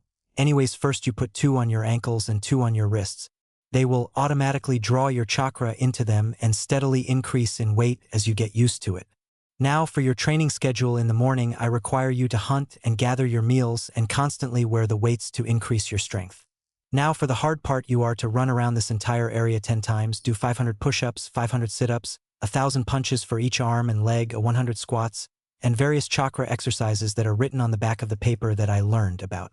When it hits noon, you'll rest for a half hour before making 7 clones to work on the chakra exercises again, while you work on the Jugan eye in the middle of your forehead. After that, you'll hunt for your dinner and then sleep until 6 o'clock, where we will continue this regiment until further notice. Pass. Use your Hitai-8 to cover up the eye when you're not using it. After reading it out loud, Naruto dropped the paper to the forest floor, knowing that he was indeed screwed. "God damn you, Shinigami!" he cursed out before he felt a mental slap on the back of his head. All right, I'm going," he yelled into the sky and immediately began his training regiment. When Shinigami said he would be making Naruto's training seem like hell on earth, he meant it. For during the first week he hunted for his own food, by gathering nuts and berries at first. But his demanding regiment was forced to hunt and kill multiple animals ranging from rabbits to deer, increasing his survival instincts and his willingness to kill. His physical exercises were brutal to the core. It tore his muscles constantly, and due to his regeneration factor, Shinigami had him increase his workout routine every single day just to see how far he could push his avatar. Of course, Naruto wanted to progress even further, so he exceeded his amount of clones from 7 to 50 to get ahead in his training. It ended up with him having the worst headache in his short life, and knocking him unconscious for a day. Boy, was Shinigami pissed, because shadow clones could only do chakra and jutsu exercises. He called him a dumbass for even thinking of using them for physical exercises, and punished him by tripling his physical regiment for 48 hours straight with little to no breaks, making Kyuubi work overtime to make sure his vessel didn't destroy his body with Shinigami's physical exercises. On the plus side, while he didn't get any physical perks from his botched attempt on the jutsu, he gained a good amount of muscle memory to make things a little more bearable. While his training was absolute torture, Naruto couldn't help but admire the results. His body was now more defined, like Ryan Reynolds. Some guy Shinigami compared him to Dash. His weights went from 10 pounds on his arms and legs to 40, and his chakra control was at high chunin from what he could feel when he did water walking, finding it easier to do every time he tried it. Now on to Kyuubi. Their relationship was a love-hate one. When Naruto first met him by an hour of meditating due to Shinigami's new orders, he saw that his mind was like a prison. Iron doors containing various memories that he didn't care for at the moments, and went straight towards Kyuubi's cell. And it was just like that, a giant prison cell with iron bars and the kanji symbol for seal on the door. Now Naruto didn't know what to expect from the nine-tailed fox. Was he going to be friendly, sorry, or evil as hell? Well, he found out when he almost got a giant claw in his forehead, inciting a bundle of rage in the back of his mind from an unknown source. Little to say, the two got into an argument until Shinigami became the mediator by shutting them up with his killing intent. From then on, the two, while not exactly buddies, grudgingly accepted and helped each other. Naruto by imagining up a giant rabbit for the fox to devour from time to time, and Kyuubi by giving him chakra when he needed it and sending him information about the Uchiha clan. The information was disturbing to say the least. He learned that the Uchiha clan was descended from the elder of the two boys entrusted by the sage of the six paths with the power and will of the way of the ninja. The elder believed that might would bring peace. The sage chose the younger as more fitting to be his successor, causing the elder to become vengeful to him. From the younger boy descended the Senju clan, who would be the eternal rivals of the Uchiha clan. Before the founding of the ninja villages, the Uchiha were one of the many mercenary clans for hire.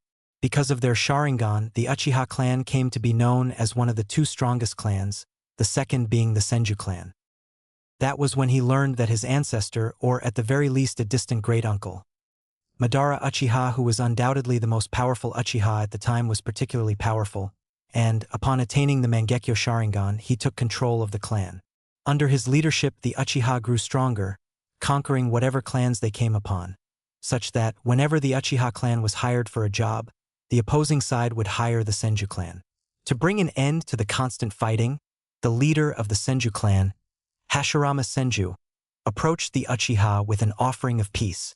Although Madara never wanted peace with the Senju, the rest of the Uchiha wanted to end the fighting, and Madara had no choice but to go along with their decision. The Senju, the Uchiha, and all the clans they had conquered came together to form the village of Kanehagakure. Against Madara's wishes, the villagers selected Hashirama as the village's Shodaime Hokage. Madara feared that Hashirama would oppress the Uchiha and tried to rally support for challenging his leadership. Rather than help him, however, the Uchiha turned their backs on him, believing his only motives were due to pride and the desire for more power. Abandoned by his clan, Madara left the village, later returning in order to challenge Hashirama in battle. They fought at the site that would someday be called the Valley of the End, where, although Madara called upon Kyuubi, he was defeated but apparently did not die. Naruto, surprised by the information, asked how to beat a man like that, and wondered how he could gain the Mangekyo Sharingan, which resulted in his getting hit upside the head by Shinigami. Naruto, don't get power hungry. The Mangekyo Sharingan is the next level of the Sharingan that curses you rather than blesses you. Curse me? Mind explaining, Shinigami? Naruto asked, still getting used to being smart and having a clan to learn about. Oh right, you're still getting used to all this stuff. You see, it has 3 special abilities. One is named Tsukuyami. This jutsu is one of the most powerful jinjutsu in existence. It's named after the goddess of the moon. This jutsu is generated by the left Manjikyu eye. This highly advanced technique cannot be used extensively because of the toll it places on the user. To utilize the illusion, the clan member will look into the eyes of his opponent and cast a genjutsu spell on them. The illusion takes place in the mind of the one affected, while under the jutsu the victim is at the total mercy of the user. The user has full control over space and time in the jutsu and can place the one affected through any hell they desire for any length desired. The technique itself only lasts for but a second in reality, but the one affected could have lasted through several days of torture. It is said only a natural-born member of the Uchiha clan can overcome the illusion. To counter the technique, however, Manjikyu is not required. A highly trained normal Sharingan user can break the illusion, causing the Manjikyu user to experience additional weakness from using it. While the illusion is never the same twice, some elements always remain. The first and foremost similarity is the red moon, which hangs in the sky of each illusion. The moon, in turn, casts a red light throughout the illusion, giving the background a blood-red appearance while the figures within the illusion are solid black with white outlines. The next one is the Amaterasu. This has the same qualities as the darkness flame. You see, this legendary jutsu is unique to the Uchiha clan. Named after the goddess of the sun, this is a ninjutsu technique which uses the Manjikyu form of the Sharingan eye to create a powerful black fire. This jutsu is generated by the right Manjikyu eye. It has been said that anything within the Manjikyu's vision will burn to ash if consumed by the fire. The fire itself is said to burn for 7 days and 7 nights. Because of the amount of chakra needed to use the technique, it can only be used on a very limited basis daily. Though it is regarded as the strongest of Manjikyu's physical attacks, usage of the ability will degrade the eye further and lead the user to blindness. And the last one is Susanoo, named after the god of the sea and storms, is a technique which uses the Manjikyu form of the Sharingan eye to create a sword-wielding spectral form which will surround the user. This jutsu is generated by both Manjikyu eyes. Susanoo will first form around the user as a skeleton. This skeletal form will then generate muscle and armor for battle and become unique to how its user fights. Like other Manjikyu techniques, usage of Susanoo will damage the eyes and health of the user. However, Susanoo varies between users depending on the pureness of their souls. Shinigami explained to his avatar of death. There are more, but unless you want to go blind, I feel it is moot telling you for now. Thanks, and while I'll admit there are severe drawbacks, these techniques sound very powerful and very badass. But that doesn't explain how you get it. I mean, if I'm going to beat Madara, I need to know the ins and outs on how to beat him. Naruto explained to Shinigami, using his assignment as an excuse to know more about his Kekkei Genkai. And if this guy is like over 100 years old from what you told me, then he has learned a thing or two to keep himself alive by copying and mastering thousands of jutsus. I'll give you credit of thinking that through, but I don't think you can handle the truth with this information. I'm ready for anything. I need to know anything about this guy if I'm going to beat him, Naruto said determinedly, punching his left hand into his open, right palm to show he was serious. Sighing, Shinigami knew he had to tell him the Uchiha clan's terrible secret of their cursed bloodline. Not because Naruto asked, but because it was necessary for him to learn about his enemy in order to kill him. Naruto, from what I've seen, there is only one way to achieve the Mangekyo Sharingan. To acquire the Mangekyo Sharingan, someone close to a Sharingan user must die, and the emotion of the loss is responsible for its unlocking. To expedite this occurrence, most Uchiha throughout history have killed their closest friends or family members in order to meet this criteria. To say that Naruto was surprised was like saying he learned the secret of immortality, but it came with a steep price. His eyes nearly popped out of his head. He felt sick to his stomach learning this, but a little voice in the back of his head told him it wasn't over yet. Yeah, you should be feeling sick, but this isn't over yet, for there is one last and final level of the Sharingan. This final level is called the Eternal Mangekyo Sharingan. Madara achieved this by taking his brother's eyes, which gave him unimaginable power and made him immortal or close to it. Shinigami said, finishing up his lecture about the Uchiha clan. Naruto said nothing for a long while. After all, how could he? It's not every day you learn that your clan did something this horrific. Take the rest of the day off and think this through. Take a walk and contact me once you're ready to talk. The god of death continued before vanishing from the mortal plane. For many minutes the black-streaked blonde tried to think on this matter, but he could not, and was tempted to tear his eyes out to free himself from his clan's curse. But it wouldn't matter if he did that or not. The Uchiha blood ran through his veins and would never go away. He had to think this over. Alone. Taking Shinigami's advice, he took off from his training area, but not before dispelling his clones, gaining their memories and experience. That was not a good idea because it gave him a headache soon after, like it always did, causing him to stumble into a nearby tree. The top of his head scraped against the bark, causing a good amount of blood to seep out of the fresh wound, staining a part of his blonde hair crimson. He laid there under the shady tree, thinking, something that now hated doing. After 10 minutes his headache went away, and the cut on his head was already healed within the first minute. Sighing tiredly, he pushed himself to his feet and continued walking aimlessly in any direction he saw fit in his hazy mind. After hours of wandering, it was almost dark, and Naruto found himself looking at a sight he never thought he would see. The area he quite literally stumbled into showed the beautiful rays of light from the sun lowering itself behind the hills he saw earlier when he was fleeing from Tezuna's home, and its descending light reflected off the wavy waters of Wave Country was absolutely breathtaking. This scene of absolute serenity calmed his conflicted mind. But the peaceful sight was shattered by a screeching noise. A fox's, to be exact. Without thinking for once, since Shinigami fixed him, Naruto ran off to find the sound. He reached the source of the sound a minute later. Upon seeing the sight, he hid behind some bushes, and his blood boiled with rage seeing two men standing over a mutilated fox family, with one laughing at the sight of this bountiful harvest, or what he said it was. Taking a peek through the bush, he took a good look at them. One was around 6'2", and much healthier looking than his companion, if the healthy shade of skin and muscle definition were any indication. Naruto couldn't his face because of a large breathing device covered most of it. The only this he could see were menacing green eyes. He wore what looked like a light purple Jonin flak vest with a what used to be white long-sleeved shirt. He wore light blue shinobi-styled pants with sandals to match, and the only visible weapon he could see was an umbrella strapped to the back of his flak vest. According to the scratched-out rain symbol on his breathing device on his forehead, showing he was a missing ninja like Zabuza. The second one was 5'9" in height and was pale and skinny, looking like he hadn't eaten in months. He looked to be a teenager around the age of 19 with shaggy neck-length brown hair and cold brown eyes.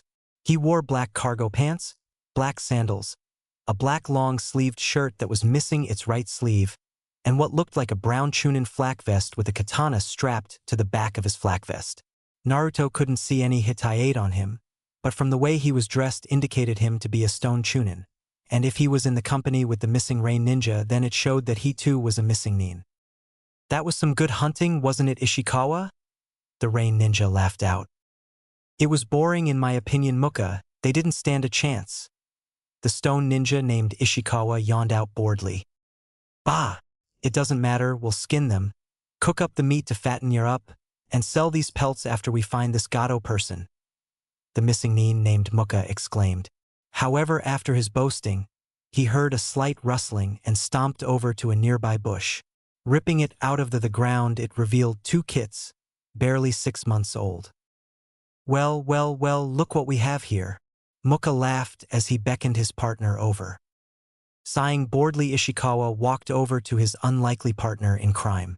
While Scrawny the ex-stone Chunin looked at the kits with a small amount of caution, the smaller looking of the two, probably a female in his opinion, was cowering behind the other one. The one in front was definitely a fighter, if his fiery brown eyes were any indication. Muka, on the other hand, only grinned and took out a kunai knife from a pouch strapped at the back of his belt. He slowly and menacingly inched towards them, ready to slit their throats. The kit in front of his sister wouldn't allow it. Snarling, he leaped at the missing rain ninja. Opening his small jaw, he bit down hard on Muka's hand. While his teeth were small, they were unnaturally sharp. One of the few things he prided himself on. As the coppery taste of Muka's blood filled his mouth, the man screamed, not expecting an attack. The rain ninja, meanwhile, was flailing around trying to get the fox kit off his unoccupied hand, but the sound of tearing flesh was greeted for his efforts. Naruto, meanwhile, watched this all in fascination, amazed that something so little would stand up to overwhelming odds. Unknown to him, Kyubi watched the struggle, proud to see that his kin was fighting the good fight. But he was also enraged to see the piled bodies of an entire family of kitsune were slaughtered. If he knew his stupid Ningen container, then these two would not make it out of this forest alive. Growling angrily, Muka swiped his kunai at the kit, catching him in the face. The sharp blade cut deeply into the kit's face, causing him to yelp out in pain and let go of his hand. The kit hit the ground in front of the other one with a thud.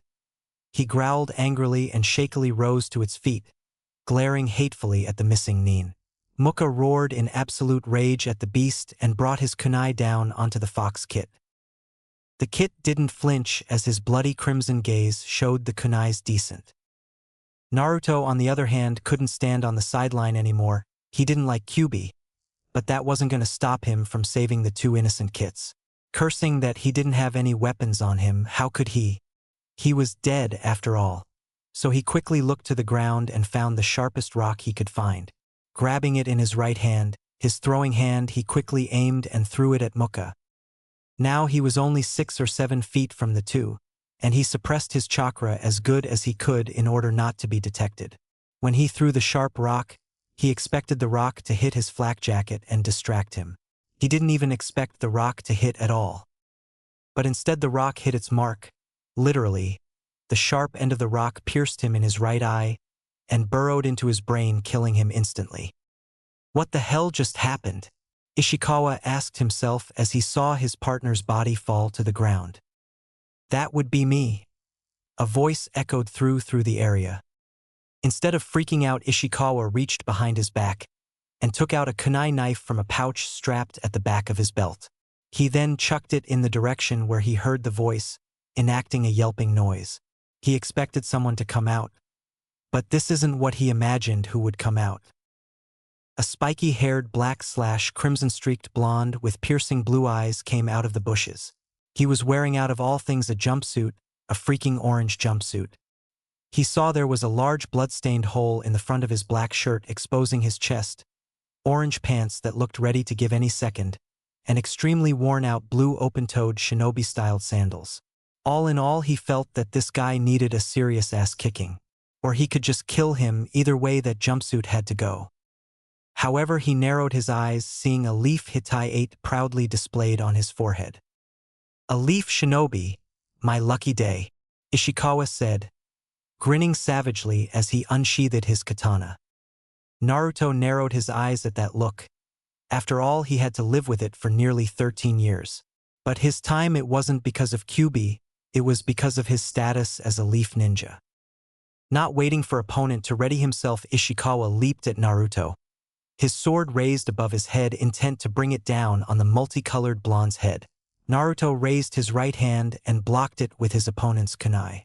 The resounding clang echoed throughout the area as the two struggled for dominance. Ishikawa glared hatefully the leaf ninja before he kicked him squarely in the stomach. As Naruto flew back, the X-Stone Nin jumped back a few feet away, stabbing his katana into the ground and brought his hands up in front of him. He quickly bit his right thumb, drawing blood, and went through 5 distinctive hand seals and slammed his right hand on the ground. Summoning Jutsu, he called out as kanji symbols spread out from his palm. A giant cloud of smoke engulfed the area, making Naruto's eyes widen. He had a good reason to, because the distinctive buzzing greeted him not even a second later. In front of Ishikawa were literally hundreds of bees. "How do you like my pet's leaf scum? Aren't they just beautiful?" Ishikawa asked mockingly, seeing his opponent's eyes widen in fear. "Yeah, if you like getting stingers up your ass," Naruto retorted, trying to put up a brave front. "Well, if that's what you want." With a silent command, Ishikawa sent half his bees out to attack him. Naruto was ready though. Bringing up his kunai knife, he swiped at the bees. He didn't expect the first one he hit to explode in a golden shower, but it didn't seem threatening, so he kept swiping at the bees. With each one he injured or destroyed, it always hit him with this strange golden substance. As one more came in, he found that he couldn't move his arm, or any part of his body for that matter. "What have you done to me?" Naruto demanded as he desperately struggled to free himself. "My honey bee jutsu immobilized you, you little twit. With every bee destroyed or wounded, it unleashes this sticky honey to immobilize my targets. Weren't you taught this at all?" Ishikawa asked as he willed the surviving bees to his side. "Hell no, I was always kicked out of class. Plus, whatever history classes I was in never mentioned whoever you are," Naruto replied as he continued to struggle in him honey prison. A tick mark appeared above Ishikawa's right eyebrow when he heard that. It was common knowledge in Stone Country, if not the shinobi world, that the Kamizuru clan attempted to lead an invasion force into Konoha during the Third Great Shinobi War, only to be repelled and largely killed by the more experienced Aburame clan. They were ostracized for their failure when it was due to faulty intelligence that nearly drove his clan into extinction, and that Tsuchikage, despite being part of the clan, swept it under the rug. That had burned him for many years until he defected in order to pursue his secret goal. "Too bad, it could have saved your life," Ishikawa said, bringing his arms in front of him. "I am Ishikawa Kamizuru, the Killer Hornet. Tell Yami I sent you. Bee-bomb jutsu." His scream commanded the remaining bees forward into the immobile, multicolored blonde.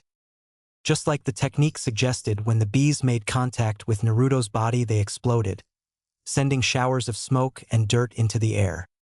The X-Stone Nin sighed in relief, knowing the fight was over. However, a faint whistling sound alarmed him. He quickly brought his katana up to deflect the kunai aimed for his heart, looking to where it came from. As the smoke cleared, he saw that Naruto was still standing, but he was shaking real badly. Blood covered multiple areas on his now exposed torso, especially the entire left side of his face, and he was panting in absolute pain. The only bright side to seeing him actually standing was that his hideous jumpsuit was now destroyed, or at least a different color now. However, it infuriated him seeing this cockroach was still alive, and he knew that the only way to get rid of them was to cut their heads off. "Heh, well, what do you know, you're still alive?" Ishikawa said, casually walking over with his sword dragging through the topsoil of the ground. "I can do this all day, Ishikawa Kamizuru, bring it on." Naruto managed to cough out. Ishikawa knew he was lying, but while he hated to admit it, this person actually gained his respect, if only a little. So he decided, for the sake of any honor this kid had, he would end this quick. "Well, kid, it was an amusing fight, but I'm afraid that your life must end here. Your only mistake was not killing me first, because I was far better than Muka," he said as he got in front of him and got ready to bring his sword down on Naruto, who was too weak to move. However, Naruto was thinking differently. He knew he was too weak to put up any form of defense. "I can't let him kill me. I won't let this be the end. I still have so many things to do, nothing else matters. I have to live, I need to live, I must live," he desperately thought before he used the rest of his willpower to lift his arms up to his chest area, like he was trying to hold something. Ishikawa brought his blade down to end Naruto's life. He stopped. He coughed up blood. He looked down to see a sword piercing his chest. Naruto was thrown for a loop as he saw his would-be killer impaled on a sword that appeared in his hands. He unconsciously activated his improved Sharingan eyes, drawing a surprised, painful gasp from the X-Stone Chunin. "So I fought against a survivor from that clan." The dying man coughed out. "Surprising." Naruto didn't know how his opponent could stay so calm when a blade was impaled through his heart. To say he was freaking out was like saying that Sakura would rather nail Choji than Sasuke. That would honestly scare the shit out of him, and anyone else who found out. Ishikawa saw his lifeblood run down the blade and over the guard onto Naruto's hands. He saw his frightened face, unfitting for a Uchiha from what he heard. As he stared into the face of his killer, he saw not a cold-blooded murderer that various stone shinobi always told him, but a frightened child. It was heartbreaking, because it reminded him of his sister when she was younger. He knew he was going to die soon, so before his life was taken by the Shinigami he said these words, not knowing they would have a major effect on the young man before him. "Kid, wipe that look off your face, it's unfitting for a shinobi," he coughed out, causing some of his blood to land on Naruto's face, effectively wiping that shocked look off his face. "I've accepted my fate. I'll just become a memory and life will go on. You're going to live to fight another day and do this again, either to protect your loved ones, your village, or yourself. It is your job, but you don't have to enjoy it." He coughed out again and slid himself down the sword until he came face to face with the one holding it. "I can feel that you're going to do great things in your life. Don't look back to the past and feel regret for what you've done. Look to it and remember those that were lost, your happy memories, and learn from past mistakes. And after reminiscing for that brief minute, look towards the future for a brighter tomorrow, a future that you create with your own two hands." He continued as he felt his life slipping away. "But before I die, may I know your name so I can tell your tale wherever I may go." After absorbing Ishikawa's speech, Naruto answered his last request before he went to the Shinigami. "My name is Naruto Uzumaki, the first Kurashigan, Dark Eye, user," he said, his eyes copying his victim's face as his soul started leaving his body. "Naruto of the Kurashigan. He sounds pretty badass." Ishikawa whispered his last words. His grip finally loosened, dropping his sword onto the ground, and his eyes closed forever. Naruto just stood there for many minutes, too shocked to do anything, until finally he collapsed backwards. Ishikawa's body fell in front of him, still impaled on the blade. He made a choking noise before he puked his guts out. This was his first face-to-face kill. Yes, he killed some drunk civilian, but the man brought it on himself for overreacting when he hit him with a rusty lead pipe. The idiot slipped in a puddle and split his head open on the brick wall. Muka was pure luck and from a distance, but Ishikawa was much different. He suffered through agonizing pain, and he looked into his eyes as the life left him. It was a sight he would never forget, because his damn eyes burned it into him memory. He crawled over to the nearest tree and rested under the shade it provided. He sat under it for what seemed like an eternity, thinking, wondering, knowing, something that shouldn't be on a preteen's mind. He closed his eyes to rest, hoping this was just a bad dream. But he felt something brush against his hand that forced him to open his normal-colored eyes. It was the smallest of the two kits brushing against right hand. The multicolored blonde looked up to see the injured one trying to pull the sword out of Ishikawa's chest. "You did good, Ninjen," Kyubi's voice echoed in his head. "I don't feel the same way, Fox," Naruto responded mentally, just so he didn't scare the kits off. "While your last kill was rather odd, almost divine, if you might say," Shinigami interrupted the great Fox. "You put the sword in my hands?" Naruto asked, confused as he absent-mindedly pet the kit, causing it to slightly purr. "I was supposed to give it to you earlier, but the blacksmiths that created it kept having disputes, making it a little late in my opinion." The god of death replied irritably, and this was the unfortunate truth. The two were master sword makers, but they hated each other more than the villagers hated Naruto. It was just good timing that he delivered it before Naruto's life came to an end once again. "Well, now that your enemies are dead, and now I'm healing you from your injuries, I just got to ask you one thing. Just what the hell did you think you were doing?" You nearly got US killed, you stupid ass. Kyuubi roared at his vessel. Naruto actually jumped a little, making him bleed out a tiny bit. But he wasn't going to sit by and get yelled at by a giant fox pelt. Shut up, you hairy SS furball. I did what I had to do, to protect your kind. He mentally screamed back at him.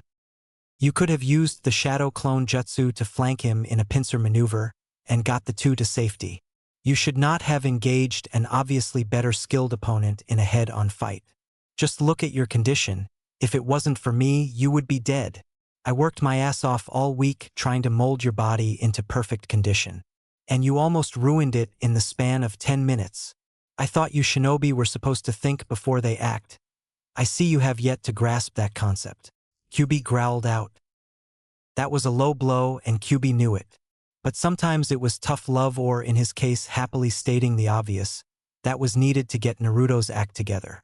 Sure, he may have had some actual decent training, but the simple fact of the matter is his mind was still trying to adapt to his new life. Well, what do you suppose I do? Well, I suggest you learn more jutsu, demand that stupid god to actually teach you something other than chakra exercises, because from what you've just witnessed there are people out there that will not hesitate to kill you, and so you must be prepared. Both Shinigami and I will train you in strategy so you won't be so stupid next time. And for God's sake, change your clothes and take a fucking bath. Don't you call me a stupid god, you damn fox. I could easily wipe the floor with you. Shinigami screamed at the nine-tailed beast. I can call you anything I want because I'm in here, and you can't do shit about it. Kyuubi replied, and Naruto could have sworn he saw the giant fox do a chibi. I won and you lost dance in his head.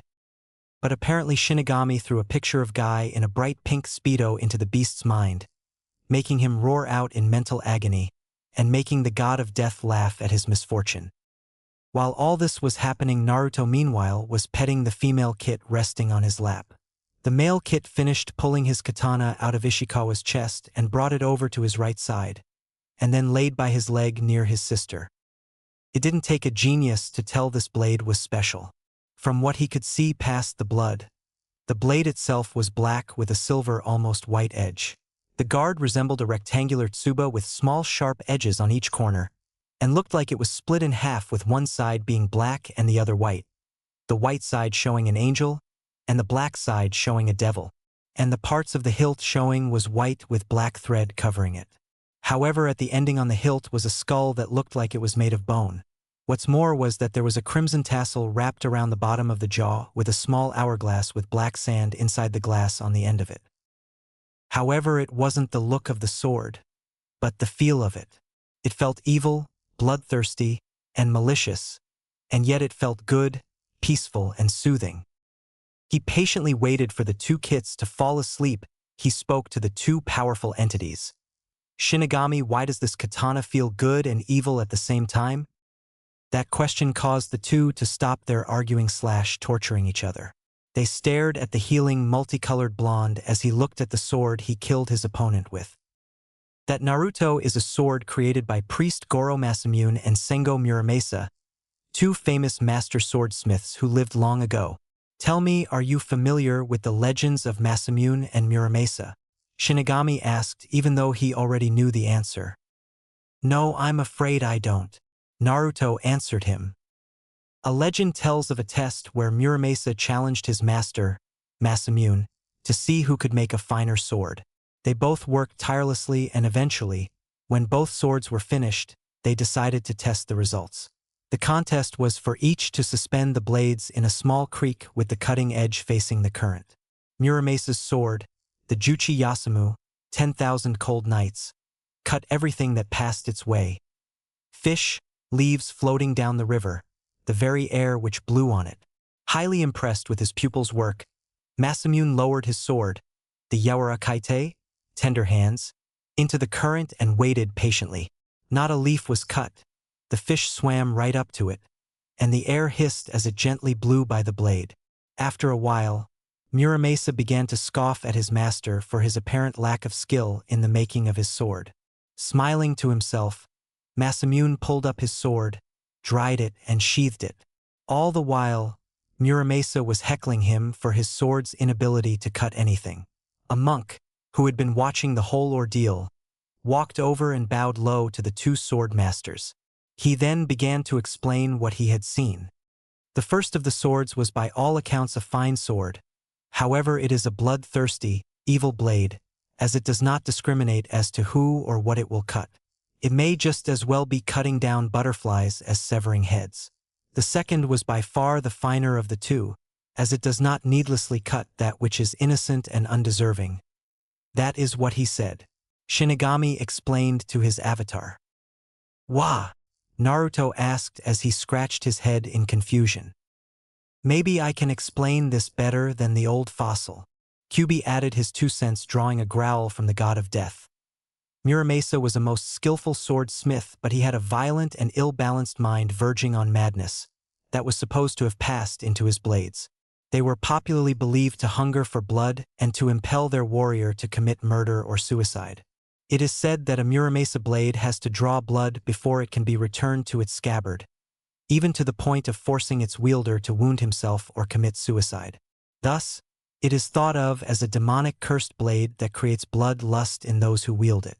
But Masamune, while he had title as priest, he only earned it because his blades were pure, and shed the blood of the guilty, and not the innocent, thus deeming them holy swords in comparison to Muramasa's demon blades. Looking at the bloody sword, our hero asked, "So what does it make this sword?"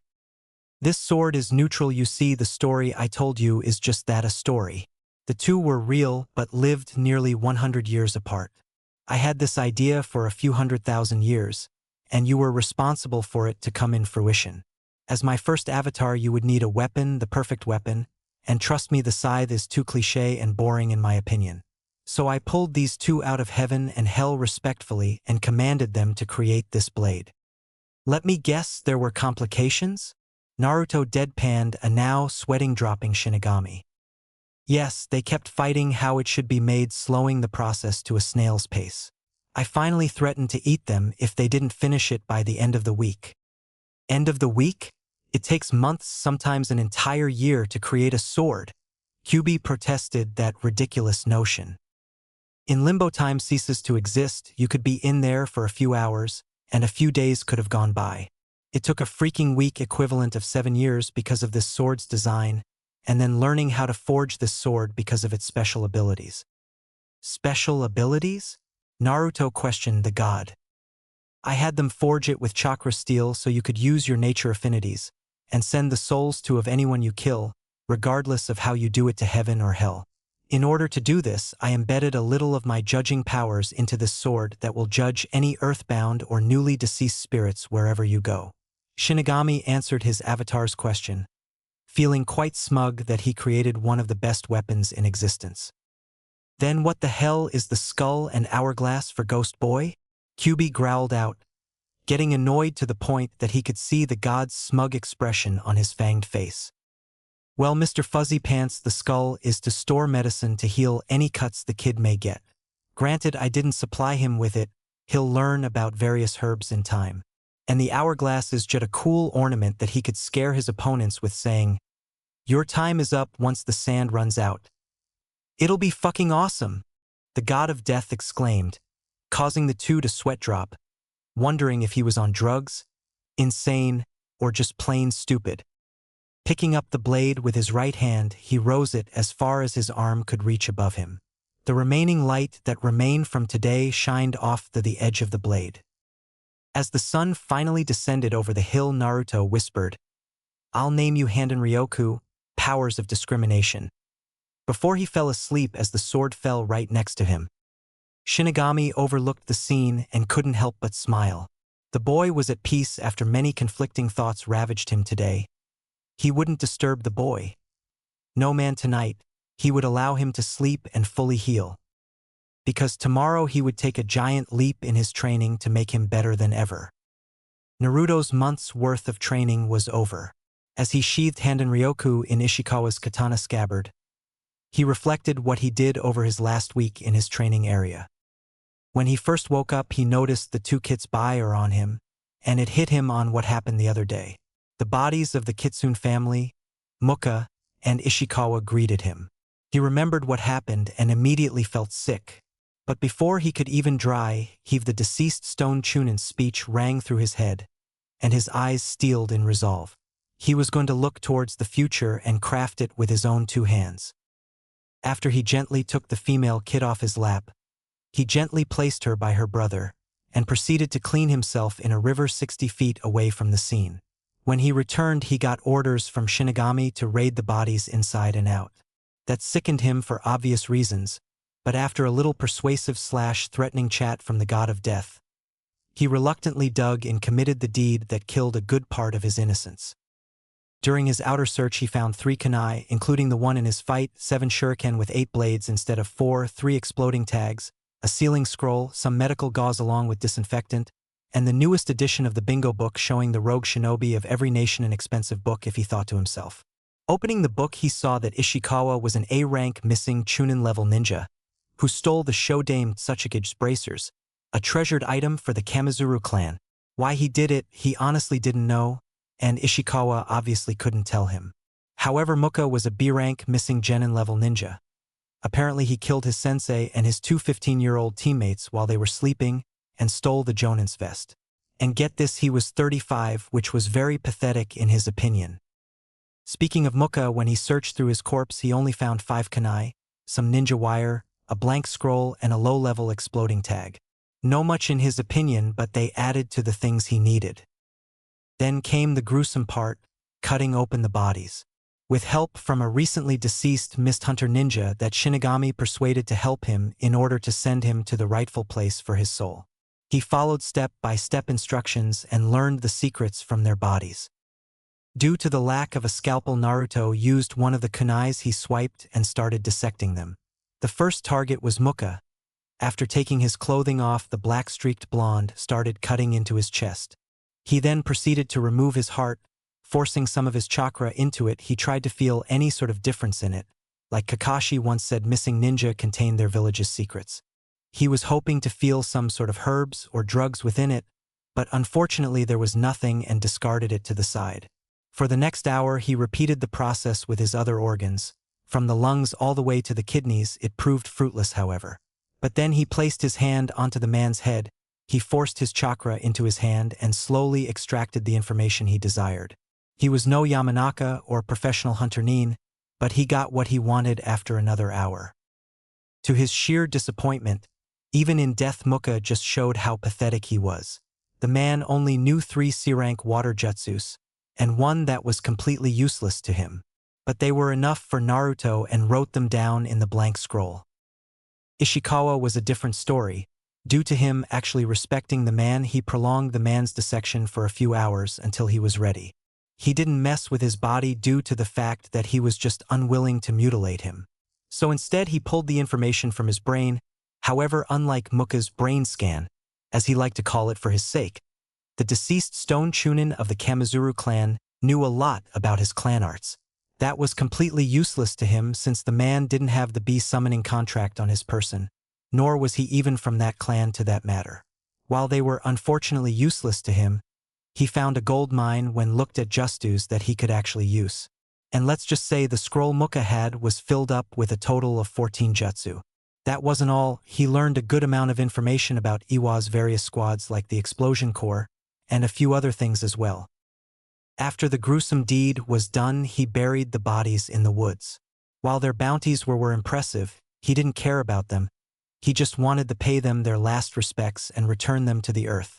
He didn't give a shit about the coward Muka because after he dug their graves, using just his bare hands, he just unceremoniously threw what was left of him into the grave.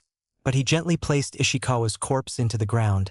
He placed his katana, without the scabbard, which was just the right size to fit Handen Ryoka's blade, on top of him and wrapped his hands on the hilt, giving him the appearance of a true warrior who fell honorably in battle. After saying a quick prayer for the deceased Stone Chunin, he piled the dirt on their corpses, and placed Muka's open umbrella over it to mark it as his grave site. Afterwards, he dug a massive grave for the Fox family after he saw the 2 now orphaned kits staring at their corpses. He spent the rest of the day just doing minimal exercises and tending the male kit's wound with what he stole from Muka's body. The next few days, however, picked up. as he threw himself into his training. He increased his running laps to 25 and added one more lap every day, steadily becoming faster. For an intense physical challenge, he even swam upstream to increase his endurance, and that was for his physical exercises. For his chakra exercises, he managed to create 10 shadow clones, with Shinigami's permission, of course, to increase his control. Feeling creative, he ordered his clones to do the tree walking exercise while balancing a leaf on their foreheads with chakra. After he mastered that exercise, he ordered them to do the water walking exercise while balancing 2 kunais on their palms with the sharp end facing down. That exercise wasn't easy with his supply of 8 kunai, and they kept disappearing due to slight mistakes on his part. But with each failure, he learned after trying it the next day. Then came his sword training. At first he was clumsy and nearly decapitated himself once trying to do some fancy move. But in the next few days he just practiced katas, letting it become an extension of his body. He knew it wasn't good enough. If he wanted to advance in his kenjutsu training, he would have to get a teacher, one that didn't hate him. Shinigami told him he could use his shadow clones to progress faster. But Naruto told him that that would be cheating. The katana was forged for him and him alone. It would have been a disgrace to their souls for him to take the easy way out for something that he felt that he needed to do himself. He could have sworn he saw the ghostly images of Muramasa and Masamune, nodding and giving him a thumbs up, before looking at each other, and then started beating the living or unliving hell out of each other. Truly weird. Then came his Jugenai. This happened clearly by accident. He slipped during his kata moves when he first started his kenjutsu training and banged his head on a tree. The force of the impact knocked his Hitai 8 off his forehead, revealing his Jugenai. He heard what sounded like laughing and turned his head to see the male Kit rolling around on the grass laughing his furry ass off. He of course told him to stop it, which the Kit replied, "Make me." Mentally. That was when he figured out that the Jugenai granted him mental powers, and asked Shinigami why he didn't tell him. The god of death merely replied that he wasn't going to hold his hand all the time, nor was he going to hand him everything on a silver platter. He would help him if he was truly stuck on something, needed some advice, or wanted to learn a technique. He would gladly help. But he was on his own for everything else. Back to the subject, whenever he wasn't practicing his kenjutsu or doing physical exercises, he worked on mastering his third eye. The process was grueling and caused him many headaches in the long run. Apparently the Jugenai was sentient and demanded respect, and that conflicted with Naruto's "I'll give you respect when you earn it" attitude, so in the long run Naruto only was able to get the basics of mind reading, one of its powers, and that was only to the kits. And this is where we find the black-streaked blonde now, looking towards Tezuna's bridge. "Ready, Ichigo?" "Benihime," Naruto asked the 2 fox kits on his shoulders. The 2 only nodded. Putting on his mask Shinigami presented to him a few days earlier, Naruto pumped some chakra into his legs and leaped away from the forest, not once looking back where the old Naruto Uzumaki died. With Team 7 and company, everyone gathered at the bridge was in a somber mood. Today was the day Team 7 and Zabuza, along with his adoptive daughter, departed. -1 member. "I guess this is where we depart," an almost completely healed Kakashi announced, for once not reading his perverted book. This was a serious matter because in less than a day he would have to tell the Hokage in person that Naruto was dead. He owed the blonde that much at least. "Yeah, I guess it is," Tezuna replied, standing under the sign titled The Great Naruto Bridge.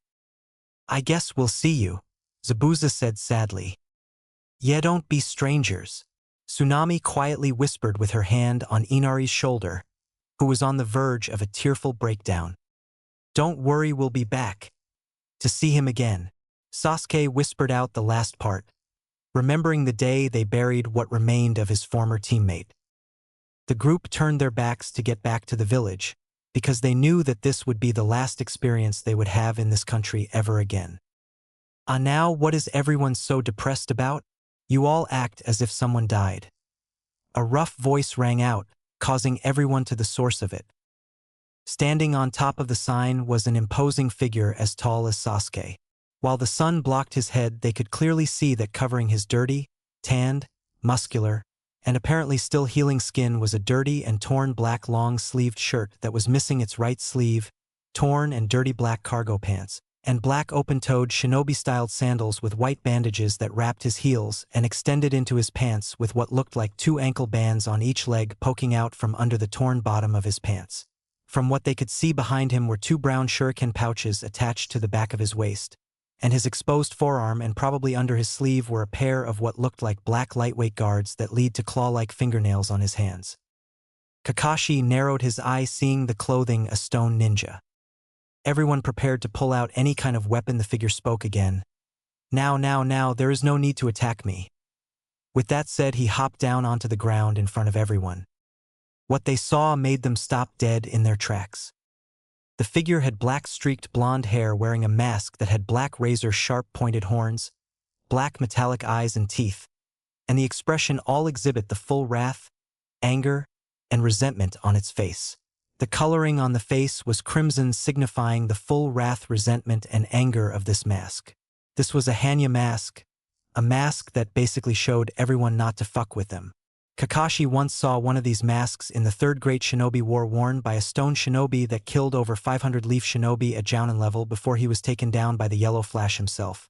And even then, the future Yondaime Hokage had a hard time with the beast of a man that day. But what's more was that he had 2 forearm-sized fox kits on his broad shoulders. On the right was a crimson-colored fox with fiery brown eyes, a wicked scar going diagonally down from his right ear to his left cheek, while on his left shoulder was a smaller fox with brown eyes and light orange coat rather than crimson.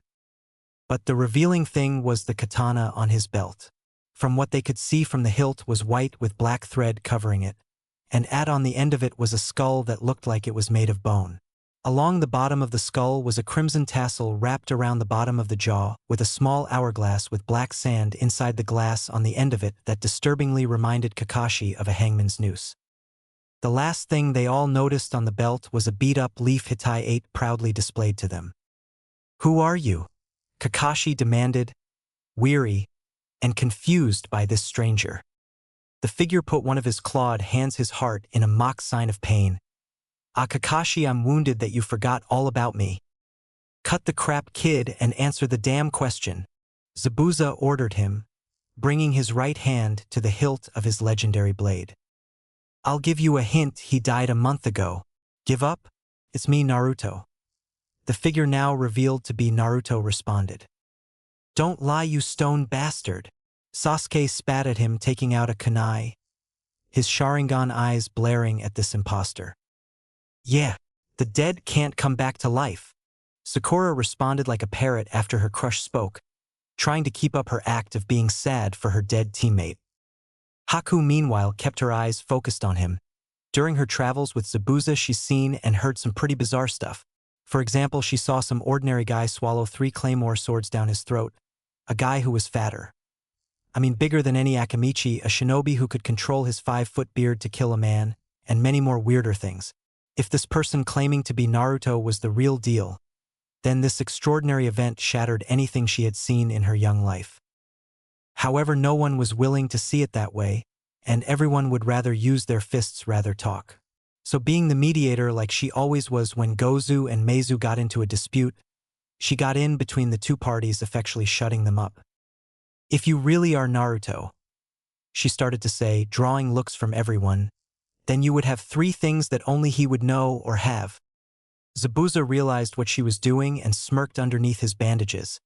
She was right, this kid, if he was Naruto, then he would have to prove it was him. "Lay it on me," Naruto replied, crossing his arms, and waited for her questions. Naruto would have a giant puncture wound going through his chest. "I need you to lift your shirt up to confirm it," she told him. Without any hesitation, Naruto lifted his torn shirt above chest level, causing a twinge of pink to rush up on Haku's face. She couldn't help but stare until Tezuna's voice snapped her out of her trance. "What was that, Tezuna-san?" she asked. "I said there is a hole-shaped wound on his back," Tezuna said again, smirking up a storm when he saw her blushing face, but decided not to embarrass the poor girl. After all, he was young once. Kakashi was also observing the supposed Naruto's body. He noticed that there were various lacerations in his muscled skin, most that were still healing up as well. But he focused on his chest area. Now he never stayed to see the results from his famous jutsu. For all he would know, this individual probably was hit by a lightning pincer maneuver attack from two Cloud Shinobi. So he decided to voice it. This isn't sufficient proof. He could have been attacked by two Cloud Shinobi in a pincer maneuver, he said, drawing looks from everybody. Sorry kid, I hate to admit it, but Kakashi's right. I've seen plenty of wounds like that, Zabuza added, effectively drawing suspicion back at Naruto again, who only sighed and pulled his shirt back down. Then this is the second one only he would know. What was I wearing? And what did we talk about the day in the forest where I went to pick herbs? Haku asked, drawing a surprised look from the demon of the mist, clearly not knowing about that tidbit of information. You were wearing a pink sleeveless kimono with a white obi sash, and we talked about our purposes in our lives, and those we care about. Naruto answered her like it was yesterday's news. This news surprised a lot of people, Zabuza because his surrogate daughter actually talked to the enemy. While he wasn't mad at her, he was going to talk to her about this later. Kakashi's jaw would have fallen to the ground knowing his student, if he was his student, actually talked to another girl besides Sakura, while stupidly talking to his enemy at the time. Sasuke, however, wasn't all that affected, but he was intrigued all the same. But Sakura and inner Sakura were inwardly fuming that her puppy, as she called him, would disobey her. Granted, she would never claim ownership to him, but she felt mad that her influence over the blonde wasn't as secure as she thought. And she decided to punch a hole in Haku's logic. While I don't know what exactly happened between my teammate and you, but there could have been another person hiding where you two were. He or she could have reported it to the Tsuchikage, and he could have picked it up, she said, causing Naruto to narrow his eyes behind his mask. While Haku didn't want to agree with the pink-haired brat, and while it could not have happened, she could unfortunately be right. After all, stranger things have happened. So now it all came down to his last piece of evidence that could make or break this figure that could possibly be Naruto. Finally, that last question, are you ready? She calmly asked, hoping beyond hope that this last question will prove her right. I'm ready, Naruto replied, knowing that he might be in trouble if this last question failed. Naruto had blue eyes and had 3 whisker marks on his cheeks. If you really are Naruto, I'm going to need you to remove your mask, Haku finally said after what seemed like hours to her. With not a shred of hesitation, Naruto brought his left hand on his mask and parted it to the side. He revealed a part of his chiseled right face that showed his 3 whisker marks, and his blue eye that a good amount of its warmth that sent chills down their spines.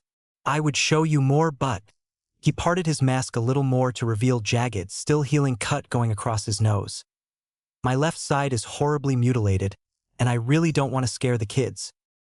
If there was any doubt in anyone's mind, it was blown away. There could be no further denying it. This person was indeed Naruto. Before anyone could say a word, Inari latched onto Naruto's back and let out 2 weeks' worth of emotions all over the back of his shirt. Inari, though I told you not to cry unless they were dash. Tears of happiness, I know. Inari interrupted the resurrected black-streaked blonde. And these are tears of happiness. Naruto could only smile under his mask, and knelt down so Inari could get down. Naruto, where have you been? We all thought you were dead, Tazuna asked once the black-streaked blonde set Inari on his feet. I was, he cryptically responded. But your body was destroyed. Your flesh was all over the place, Kakashi stated, still a little skeptical that this was his student. Unless your age is getting to you, a lot of stone shinobi, especially the bastards from the Explosion Corps, like to rub it in your face by writing insulting things on walls, and usually fucks with your minds. Naruto then turned his head to regard Tazuna. And as to where I've been, I'm afraid I can't tell you. I need to report to the Hokage for this. He continued before turning back to his team. Goodbye everyone, I'll see you all soon, he said before jumping off, causing the returning team to stumble before chasing after him. The entirety of Wave Country could only smile as their resurrected hero went back to his home. Konoha 1 day later. The trip back was uneventful. Okay, that was a huge lie because Naruto kept getting questioned for every little thing. Where were you? Why are you wearing that outfit? Why do you have a sword? It nearly drove him nuts. Haku and Sasuke respectfully gave him some space, but the other three wouldn't leave him alone. Zabuza was acting like a sword otaku, wanting to hold it, caress it, feel it, and cut something with it. He kept saying no, because he wasn't sure what would happen if another person held it, and Shinigami wasn't answering his mental calls, so he decided not to risk anything. Kakashi kept pulling the superior officer routine, demanding him to tell him where he was. His response was always the same, "I'll tell you later." He didn't want to be an ass, but he was under Shinigami's orders not to reveal anything until he spoke to the old man. And a god's orders defiantly overruled everyone's in the shinobi nations. Sakura meanwhile kept sweetly asking what happened to him in fake worry. While the Juggin Eye and him disagreed on many things, the sentient tool, and yes, it was a tool, gave him a peek into the pink-haired girl's mind. It almost made him want to maul her with his claws. Kyuubi forced him to grow with his demonic chakra during the month. Her thoughts were malicious thoughts about the 2 fox kits on his shoulders, orders from the civilian council to cripple him in the shinobi arts, abuse him for even the tiniest mistakes, and kill him if he was getting too strong by any means necessary. In fact, he nearly tore her face off when she reached for his mask. But Kakashi, being a mask wearer himself, slapped her hand away and lectured her on personal space, which he broke immediately before questioning him again. That was invading his personal space, in his opinion. Thankfully, it ended when they stood in front of the village gates, where they were immediately confronted by a squad of Umbu Black Ops. "Kakashi Hatake, why do you have S-rank missing Nin Zabuza Momochi and 2 unidentified strangers in your midst?" The white-cloaked leader of the group demanded, as he narrowed his eyes behind his tiger mask. "Stand down, I'm just returning from a mission, and I am going to report this to the Hokage about the situation," Kakashi explained to the Umbu captain, knowing that he would listen. After all, he was once his superior. The unnamed captain only nodded in response. He didn't trust the 3 figures worth a damn, but his former captain seemed to trust them. He ordered his men to place a hand on their shoulders, and they all disappeared in a small cloud of smoke. Within his office, the Hokage was waiting for them as the squad members appeared in his office. He could only narrow his eyes at the infamous demon of the mist, who single-handedly changed Water Country forever and killed many of his high-ranking shinobi during his days as a missing Nin. A girl who held an air of discipline and a calm aura. And finally, a demonic-faced stone ninja that brought back many foul memories. However, these 3 weren't the ones he was concerned about. Naruto wasn't anywhere in the group. "Kakashi, why are these 3 with you? And where is Naruto?" Sarutobi demanded the cycloptic Jounin. However, instead of Kakashi's answer, Naruto was the one who stepped up. "I'm right here, old man," he said, drawing the aged Hokage's gaze. "Don't lie to me, Naruto is Dash. Your full name is Hiruzen Sarutobi, nicknamed the Professor and God of Shinobi.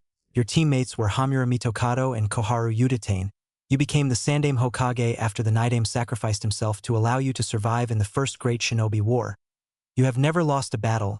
You have been recorded as the longest living and longest reigning Kage, with the Sandaime Tsuchikage following behind you. You trained Orochimaru, Jiraiya, and Tsunade Senju, who later became the 3 legendary Sannin. You have 2 sons, Asuma and Tsuno Sarutobi, with the latter giving you a grandson by the name of Konomaru Sarutobi. You have a contract with the Monkey Summons. You paid for my academy and tuition because I couldn't pay it myself, and you keep your Aika Paradise book in your upper right-hand drawer. Naruto interrupted him as he listed off the things the old Hokage told him in his younger years, causing said Kage's jaw to drop onto his desk with a loud thumping noise. "Naruto, is that really Dash? Of course, who else would interrupt you and disrespect you and actually get away with it, old man?" The black-streaked blonde interrupted the old Hokage once again, furthering proving his point. "Naruto, I told you to respect he Hokage," Sakura screeched out, and swung her left fist at him, knowing he would take the hit like always. Oh, how wrong she was. In an instant, Naruto raised his right hand and blocked her punch. This surprised the occupants of the room, because it was no secret that the former full blonde let the pink-haired girl hit him. This was especially surprising to said girl.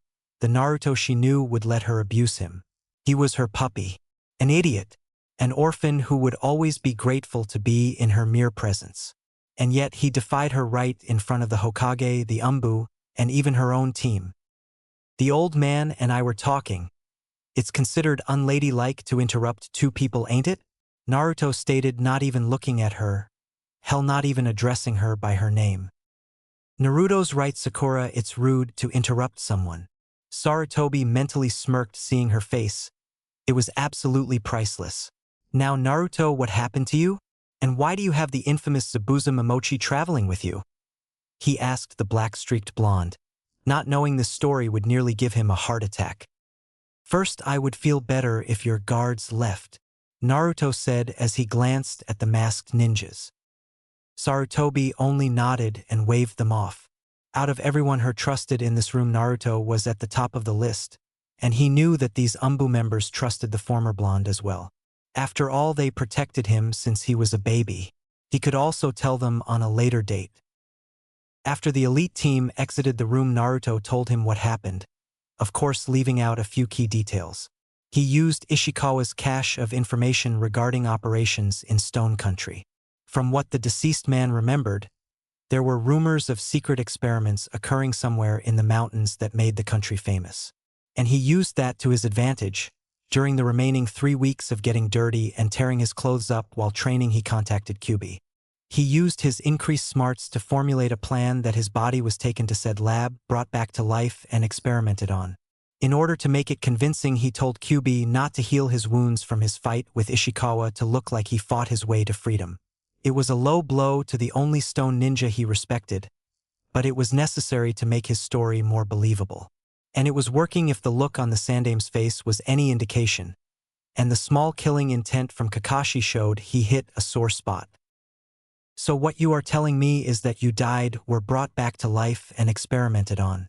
You believed you were trained in secret, then later escaped after seeing red, and ran for what you described as a week straight, finally meeting up with your team, Sarutobi clarified after hearing the preteen's story. He knew that there was such a lab during the last Great War, and it proved effective from the berserkers they created, which Naruto ironically wore one of their masks, but after Stone's defeat it was closed down. That's what the reports were, at least. Yes, that is correct, Naruto responded. But my question is, where is it? And I heard that it was closed down after the last war, Kakashi demanded, knowing that if that lab was truly open, then they were in big trouble if Stone Country decided to attack them again. Naruto inwardly cursed his sensei for opening his big fat mouth. He of course didn't know where it was, nor did he know if it was open. All of his information were just rumors at best, and he honestly couldn't say, sorry I lied, I'm now the Shinigami's avatar and I have to kill your old student, a Uchiha that should be dead, and a guy named Danzo. Oh, and guess what? I'm Sasuke's cousin. That was when something clicked and he almost stopped breathing. Sasuke. Sasuke was family. He was blood related to Sasuke Uchiha. He couldn't believe it had taken him this long to realize this. For the first time since he became smart, he felt like an idiot. He realized with a start that Sasuke may very well be the only blood relative he had alive in all of Konoha. But he wasn't exactly sure if he liked that or not. I mean, Sasuke was an okay guy, but he could be a real asshole at times. His musings were brought to a halt as he heard the Sandame's voice. What? He questioned him as he snapped out of his trance. I said, do you remember where it is? The Sandame repeated. Quickly taking advantage of the question, the black-streaked blonde replied, no, I'm afraid not. All I remember was an uncomfortable bed, hearing them mutter about losing their benefactor, feeling lots of pain, and seeing red. Everything else is just a blur. Sarutobi only nodded. He remembered Guy going through a similar experience during the Third Great Shinobi War. The event was known as the Crimson Forest that earned him the title, the Green Beast of Konoha. Sakura, however, had to burst the Hokage's thoughts. Then why do you have those beasts on your shoulders? She demanded in a commanding tone. It's simple, once I escaped I found them all alone. And being the nice guy I adopted them as my own. Naruto casually replied, once again not addressing her by name, and not even turning around to acknowledge her presence. Zabuza couldn't take it anymore. While what Naruto said was informative, it didn't change the fact that his and Haku's fates were on the line, and his agreement with the former blonde was still solid as iron. Yes, he was alive now, but he died and the Seven Swordsmen's last rites were too serious to be broken. It's been that way since the group was created, and it would remain that way until the end of time, or Water Country was wiped off the map, and all her shinobi, missing ninja or not, permanently killed. Hokage-sama, I hate to interrupt, but what is going to happen to us? The demon of the mist asked the old Kage.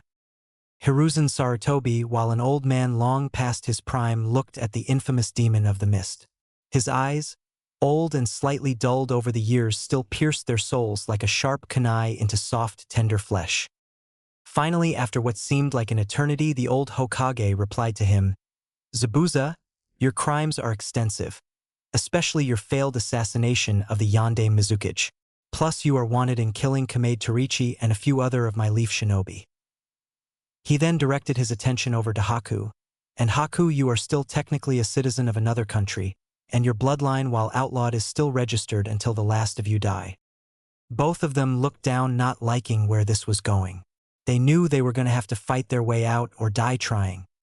However, the old Hokage smirked. However, he started out getting their attention. I never liked that brat of a Mizukage, and this would help us in the long run. So we can stay? Haku asked, her voice filled with hope.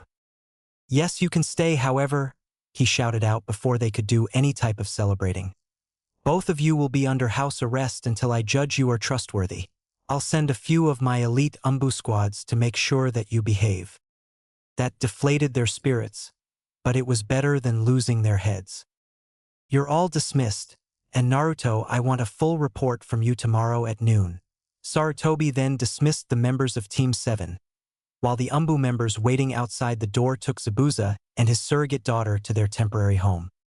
Once outside, Kakashi bid them farewell before waking off to do whatever Kakashis do, and Sasuke nodded at the two before heading to his apartment, leaving Naruto and Sakura alone.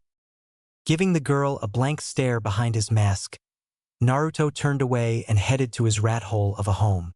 While he was heading to the poorer districts of Konoha, he pondered on what to do with Sasuke. While he was his cousin, he wasn't sure if he could live with him. While he seemed to change after his death, Sasuke still needed to mature a little in his opinion.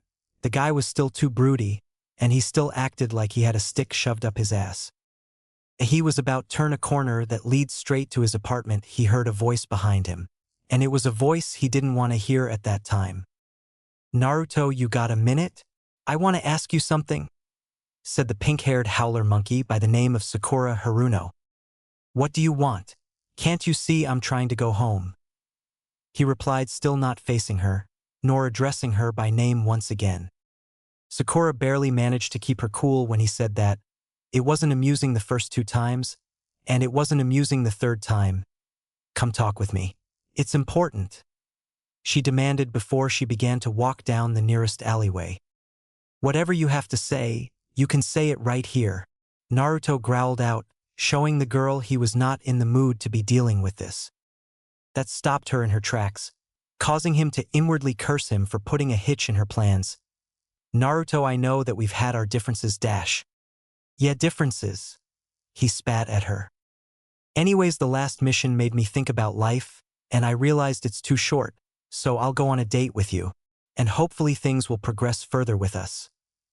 She giggled shyly, giving Naruto her cutest and sexiest pose, knowing that he would be putty in her hands once again. It, however, did the opposite. While Naruto would admit Sakura was exotic looking, she was a wilted flower on a magnificent tree. Such a pity. That's it? You pull something like this? Sakura, there is no us. During my time away, I've seen things you could never comprehend. I learned the hard way that his world is not all good like I thought it was. Instead, I find that there are no heroes, and that everyone will do anything to hurt you. If that is all you have to say, I bid you good day, Naruto said as he turned to walk back until Sakura grabbed his arm and tried to take his mask. He responded by rearing his masked head back and headbutt Sakura right in the forehead. The last thing Pink-Haired felt was pain and an overwhelming sense or irony before she fell to the ground in an unconscious heap. Taking a breath and smiling behind his mask, he pointed and yelled at her prone form, "Bitch, you got knocked the fuck out."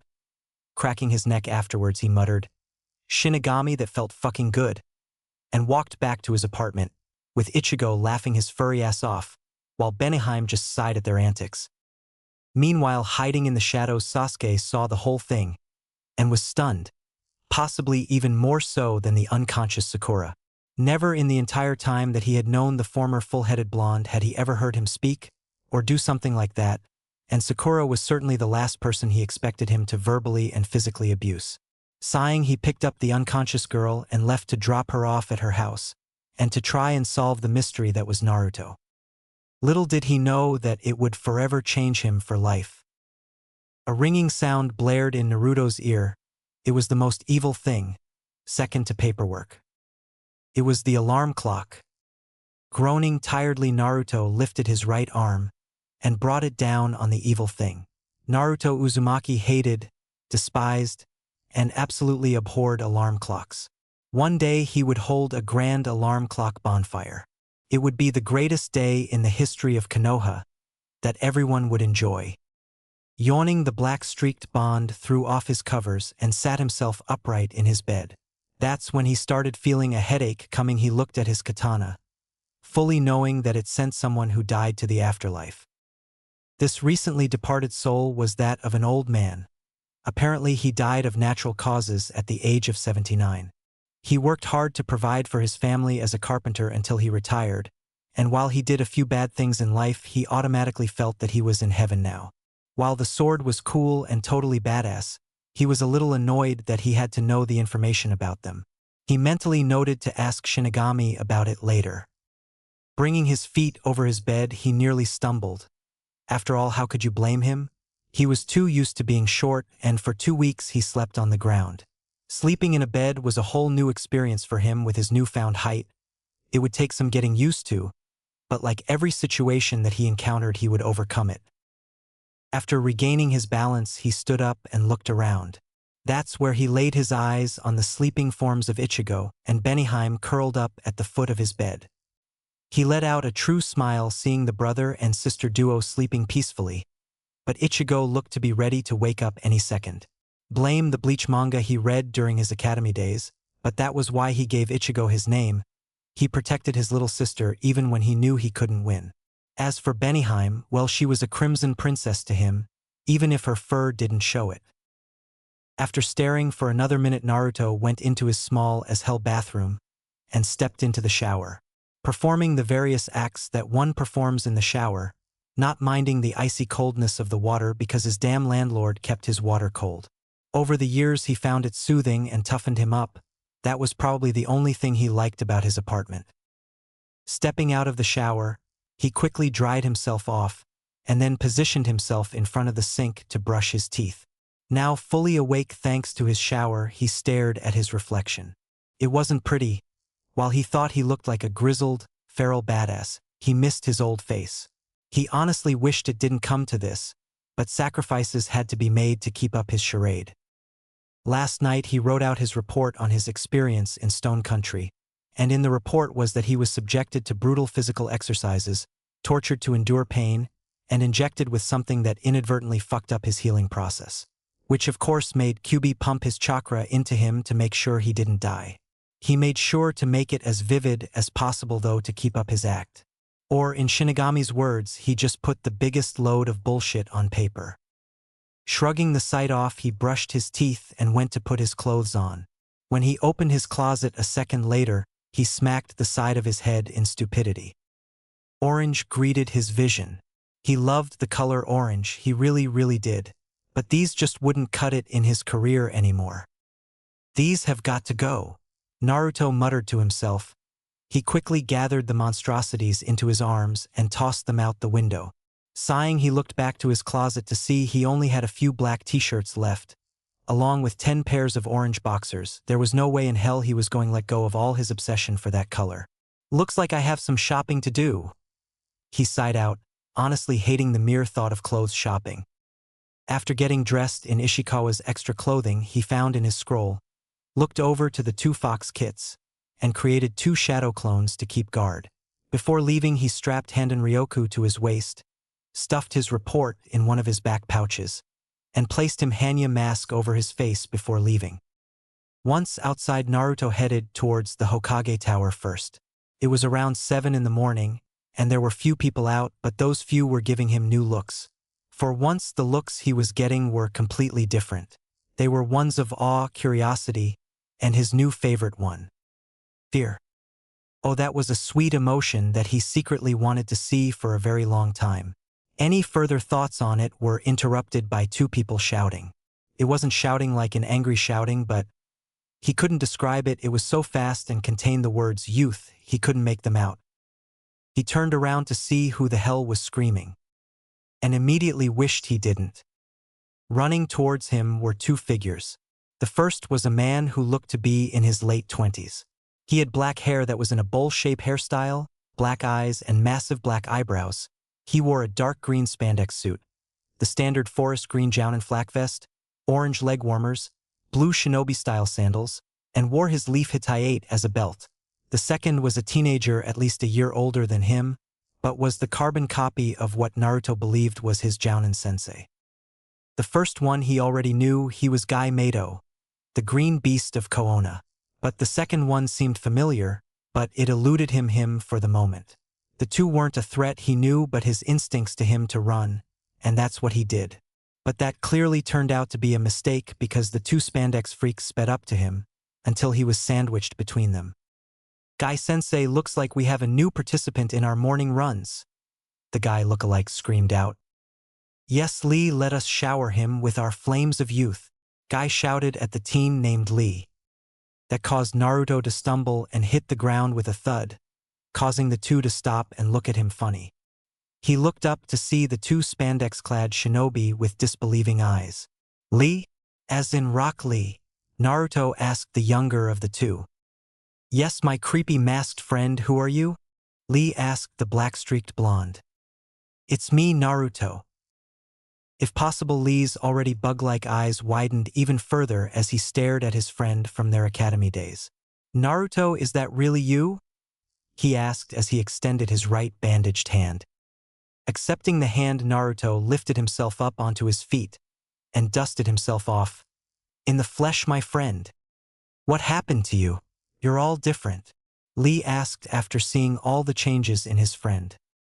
I could say the same to you, Naruto responded, looking at his spandex form. Haha, touché. Lee, you know Naruto? Guy asked after listening to their conversation. Yes, he and I trained together during our academy days. Lee replied Guy's question. Guy only grinned and gave them the nice guy pose. Well then, a friend of Lee's is a friend of mine, he hollered out and ended it with a smile that shined brighter than anything Naruto ever saw in his life. The mask-wearing blonde couldn't recall what happened after that. All he remembered was a bright shining light, and the next minute he was on the ground exhausted as hell, with Lee beside him, and Guy standing above them congratulating them for lasting as long as they did. Kyubi, what the hell just happened? Naruto asked his tenant. Apparently you went under some sort of trance due to the ugly ninja's teeth. Ran with them around the village 5 more times. Thankfully you didn't shout whatever the hell these flames of youth are. And then you sparred with Lee for an hour, and then Guy invited the two of you to fight him in a 2-on-1 fight. I must admit you both displayed amazing teamwork, but in the end you got your sorry asses handed to you. Kyubi responded impressed, but pretty displeased that Naruto participated with the two freaky humans. Note to self, watch out for Guy, Naruto mentally noted to himself. Grunting in pain, the black-streaked blonde lifted himself to his feet. He looked at Guy through the holes on his mask and saw, while the man was slightly dirty and bruised, he didn't have any cuts on him. That relieved him, knowing he didn't use his sword on an ally. Wait, where was his sword? He looked to his waist to see it wasn't there. Nearly panicking, he looked around to see it was on the sidelines.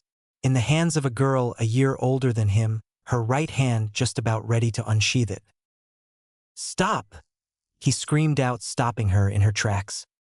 The girl in question only looked at him funny.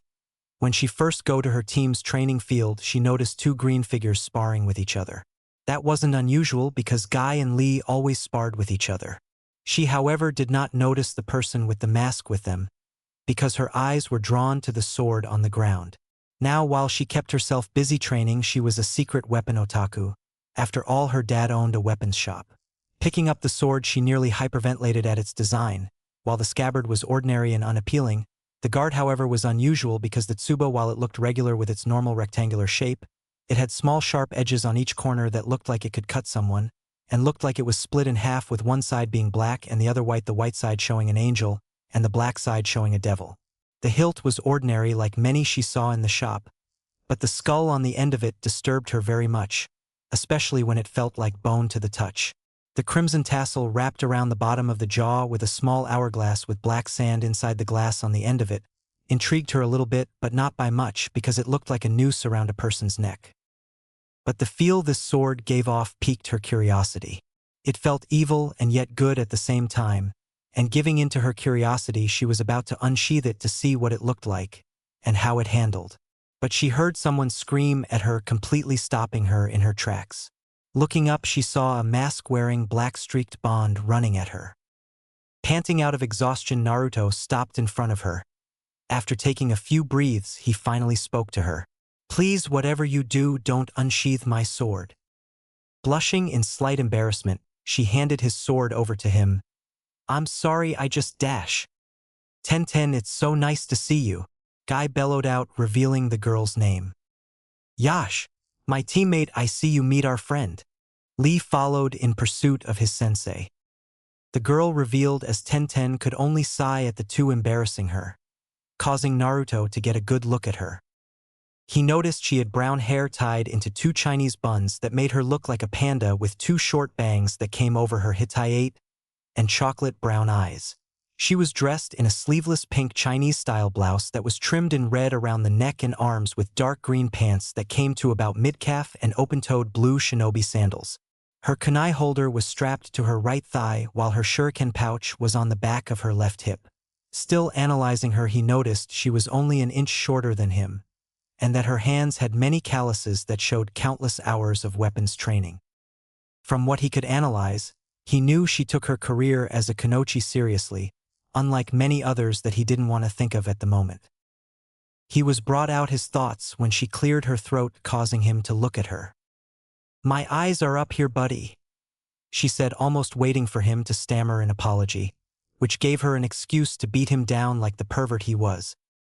Now Naruto wasn't unfamiliar with the opposite sex. Hell, he created the now 2S rank forbidden sexy jutsu, and harem jutsu for God's sake. And he was glad the mask was one-sided, making him look out, but no one could look in, because he was staring at her assets, if only for a few seconds, and would not doubt that would have brought down her feminine fury on him if she caught him. And unlike Kakashi the open pervert, and Ebisu the closet pervert, he knew the safe boundaries of pervertism and normarism. "Your hands have calluses on them. I see that you take your job seriously," he replied, totally surprising the three around him. Guy and Lee, because he was actually focusing on her in general, and not her womanly assets. And Ten because he noted the results from her training. She didn't know why, but her respect for the masked black-streaked blonde went up a notch, leaving him at notch 1. "Oh, thank you. For a minute there, I thought you were a dash. A pervert." Naruto finished her sentence. "Yeah, sorry. I've dealt with enough to almost have a sixth sense." Ten apologized for her mistake. "Anyways, I'm sorry for handling your sword. It was just so. That was where the bun-haired girl for once in her life couldn't define a weapon. "Divine?" the black-streaked blonde summarized for her. "Yes, divine, that's the word. Where did you get it?" she asked, wondering where he could find something like it, minus it looking spooky, of course. Naruto seriously didn't want to answer that because frankly he didn't have an answer for it. So at the risk of looking like an asshole, he quickly changed the subject. Wait, what time is it?" he asked randomly. "It's 12:53. Lee answered, looking up at the position of the sun. A horrified look crossed Naruto's masked features. How he did that no one would know. Realizing that he was late to turn in his report, he panicked. Shit! The Hokage is gonna kill me. Sorry guys, I gotta run. Let's do this again sometime. Bye! With that quickly formed sentence said, he sped off in the direction of the Hokage tower. Who was that guy? Tenten asked the two spandex-clad shinobi. That was none other than my good friend Naruto Uzumaki. Lee bellowed out excitedly after hearing that the black-streaked blonde would train with them again. Yash! Naruto-kun's flames of youth shine brightly. I cannot wait for his next visit. Guy screamed out after his student. Then after that the two started screaming each other's names and went into their infamous, scary-as-hell hug that somehow created their unbreakable genjutsu. Thankfully, their revelation about the stranger made Tenten's eyes widen in shock. That was Naruto, that tall black-clothed, mysterious, muscular-scarred, mask-wearing, sword-wielding, black-streaked blonde. Was the hyperactive, orange-wearing blonde that always shouted that he would be Hokage during their academy days? What was going on here? Meanwhile, while this was happening, the most unpredictable person in Konoha was running like his life depended on it. The old man told him to at his office at noon, and he was almost an hour late. Seeing that he wasn't getting near it anytime soon on the ground, he jumped onto the roof. Pumping some chakra into his legs, he leaped higher and faster than he ever thought possible. It felt amazing, the wind blowing through his hair, the sense of freedom, and even the view. But unfortunately, all good things had to come to an end. Naruto landed onto the top of the Hokage tower and was about to get down and enter through the front door, but realized the secretary, who always was a bitch to him, would try and turn him away. Unknowingly doing a Jiraiya action, he opened the window to the Sandame's office. That honestly did surprise the Sandame Hokage, so much that he fell out of his chair. Kami Naruto, you nearly gave me a heart attack. Sarutobi gasped out as he got to his feet. Looks like I'll have to try harder next time, old man, Naruto jokingly replied, after he said that he reached into one of his back pouches and pulled out his report. The Sandame narrowed his eyes, seeing that he was late, while he let Naruto get away with a few things. Being tardy was an issue for him. He only let Kakashi be tardy was because he was still carrying mental scars from the last Great War, and even then it gritted his patience. You're late, he simply stated. Not used being on the receiving end, that one. Naruto merely scratched the back of his head sheepishly. Yeah, sorry about that. I was gonna turn it in early, but I kinda ran into Guy and Lee. Sarutobi merely sighed at the mention of those two. He honestly wasn't surprised Naruto was late now. Those two were persuasive at times, especially Guy with that shiny hypo teeth jutsu of his. Just make sure it doesn't happen again. Now if that is all dash. Actually, I was wondering if you could recommend a weapon and clothing store. As you can see, I kinda need it. Naruto interrupted the old Kage, indicating his torn and now more dirty clothing. Oh, of course. Sarutobi agreed with the former full blonde. Once he wrote down the address, he handed it to the person he thought as a grandson. Weapons shop a few minutes later. As Naruto stood outside the shop, he couldn't help but wonder if the Hokage was going senile. The shop, while it wasn't extravagant, it wasn't run down either. It was average. Sure, there were a few shingles missing, and looked like it needed a new paint job, but other than that it was in pretty good shape. Taking a deep breath, he stepped inside. Pushing open the door, Naruto saw the store was nothing flashy. There were no sale signs or advertising gimmicks, just rows of shelves and racks that had mostly darker colored clothing. The lighting was kinda dim, probably something wrong with the circuits, but the dressing rooms had bright fluorescent lighting so that people could see just how they looked in their new attire. But the weapons section was something completely different.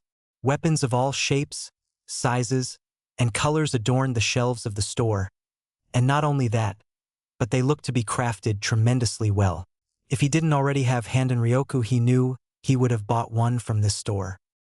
Hello, is there anything I can help you find, Shinobi-san? Naruto turned around to face an imposing man at the cash register. He looked to be in his late 30s to early 40s with short spiky chestnut brown hair and a neatly trimmed beard. The man was around 6'4" and muscular, indicating his years of work at the forge. He wore a dirty white t-shirt, dirty brown blacksmith gloves, and a dirty brown blacksmith apron, showing he was probably working on his latest masterpiece. But that was unfortunately all he could see, since his lower half was obscured by the counter. But if he was to guess, he was wearing sandals like everyone else, along with dirty pants of some color. However, what unnerved Naruto was the scarring on him. 2 deep scars went diagonally down his right cheek and into his beard, and there were also some deep to lighter scars on his exposed arms. This showed him his man was a shinobi who saw plenty of battles in his lifetime. I said, "Can I help yo?" The man opened his eyes, revealing them being dark brown, but they narrowed in hate at him. Growling in anger, he leaped over the counter, revealing dirted brown pants and sandals in the process, and attacked the black-streaked blonde.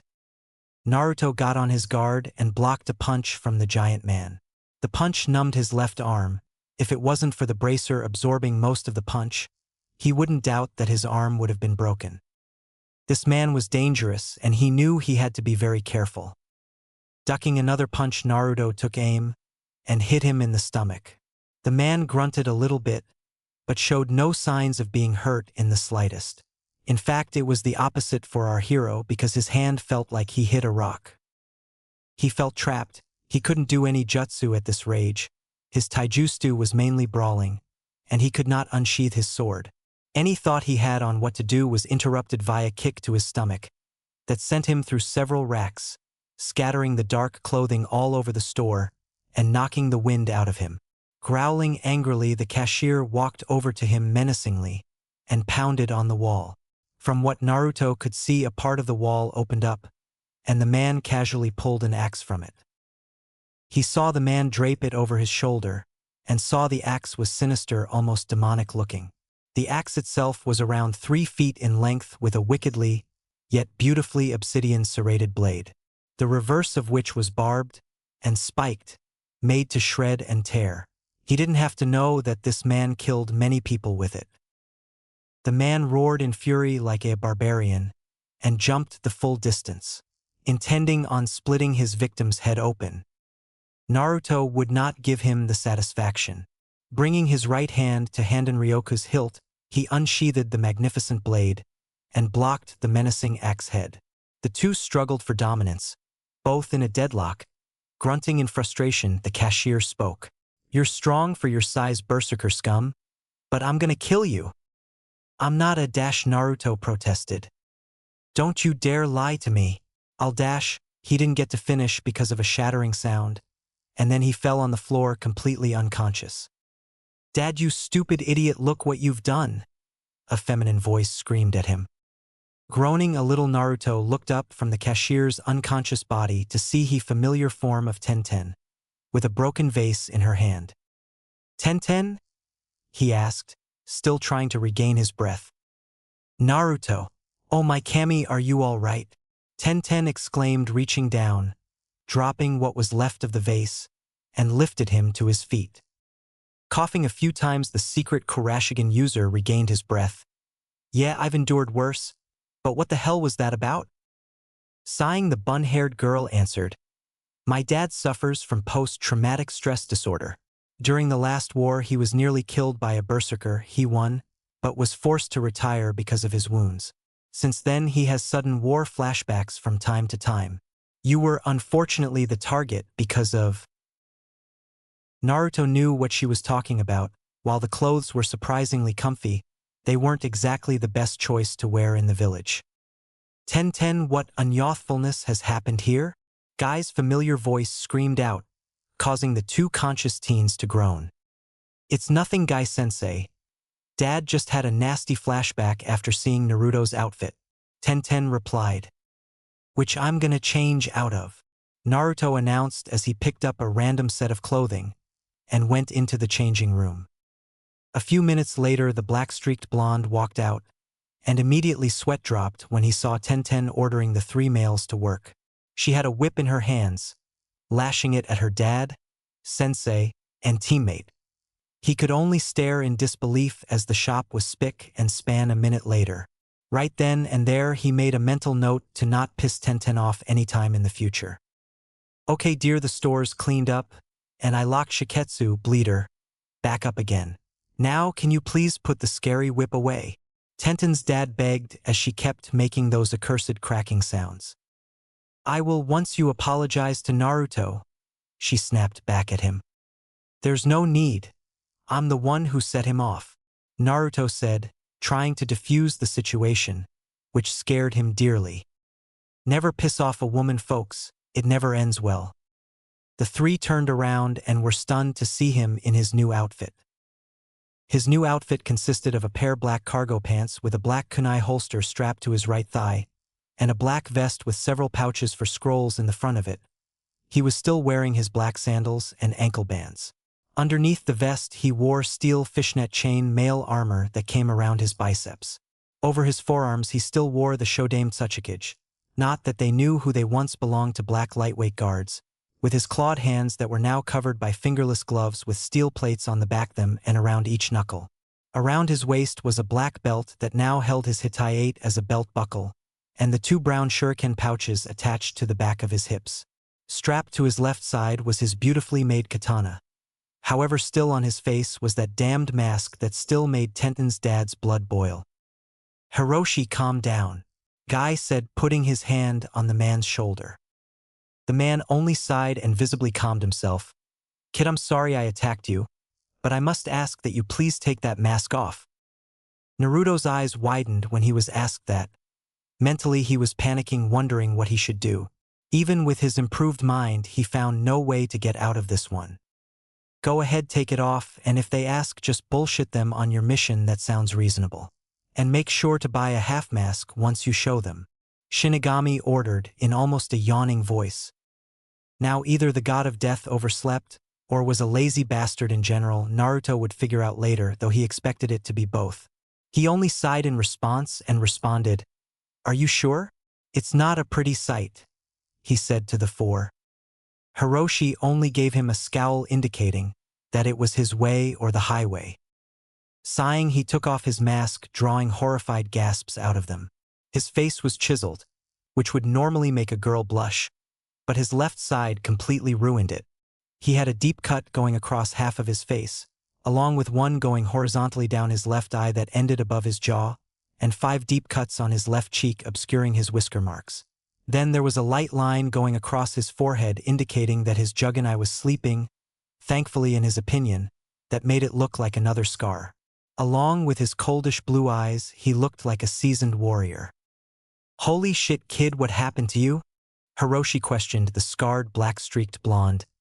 It looks like you fought an entire army, he continued, indicating the other scars on his body. Naruto only scratched the back of his head. Well, I kinda did.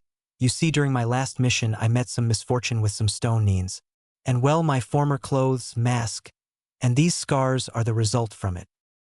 Guy and Hiroshi visibly frowned hearing that. They fully knew Naruto's status as a Jinchuriki, and saw that any injuries that he suffered healed completely. But whatever happened to him must have been horrific to make him look like Ibiki. Guy would have to speak with the Hokage about it later, while Hiroshi could only ponder since he was retired, and really couldn't do anything about it. Meanwhile, Lee and Tenten were horrified that a person only a year younger than them went through all that. They had a few close calls themselves and experienced their first kill during a mission gone wrong, but what he went through was something they just couldn't comprehend. How many? Tenten asked in a slightly scared voice. 15, maybe 20? Possibly more, it's all a blur really. Naruto answered her from what he wrote in his report. A pregnant silence filled the air. No one spoke in what seemed like hours. Clearing his throat, Naruto broke the silence. So how much? Slightly shaking out of his funk, Hiroshi spoke up. For 5 sets, plus a mask, it comes up to 997 Rio and 50 Rio cents. He said, knowing that he would be needing one. Ouch, that was pricey, but Naruto knew picked out a black half mask that covered his face from the nose down. For more pairs of clothing, and pulled out his trusty wallet Gamachan. Before paying the man up front, he realized that he needed some new supplies. I also need some supplies, he said to Hiroshi. noticing he was limping a little. Getting behind the counter, Hiroshi brought up his walking stick, silently cursing at the long-dead berserker who shattered his right leg. He looked up at the black-streaked blonde. "What do you need?" Not missing a beat, he answered. "I need a set of kunai knives, a dozen exploding and flashbang tags, 2 dozen makabishi, some soldier and blood pills, a sword-cleaning kit, and a set of shuriken." Nodding, Hiroshi brought his hands under the counter and brought out his order. Naruto, however, furrowed his eyebrows seeing the shuriken. The 4-sided was okay, but the 8-sided had more speed and sides to damage a person with. Hiroshi saw that look and frowned, not liking that look at all. "Is something wrong?" "Yes, it's the shurikens I was wondering." He trailed off and reached into his right pouch behind him and brought out one of the 8-sided shuriken, placing it on the counter. "If you could make this." Tenten was absolutely stunned seeing a stone weapon up close, and grimaced seeing the look on her father's face. She knew anything involving Stone Country really got under his skin, whether it be their politics, shinobi, the war in general, and most importantly their weapons. She knew that he could attest to the damage they could inflict. After all, it was because of a few well-placed shuriken hits that her father had to walk with a limp now. Guy and Lee stood on the sidelines preparing themselves to restrain the man if necessary. "You want me to forge stone tools?" Hiroshi growled out, his eyes narrowing at the weapon. "I know you hate Iwagakure. I honestly can relate to you, but don't blame the weapon for your misfortune. A weapon is as deadly as the user. As a weaponsmith, you've forged hundreds if not thousands of weapons for the shinobi of the leaf." He then looked at him, his slitted eyes boring into his soul. "You, however, seem to have forgotten it's not the weapon who kills, but the person who uses it."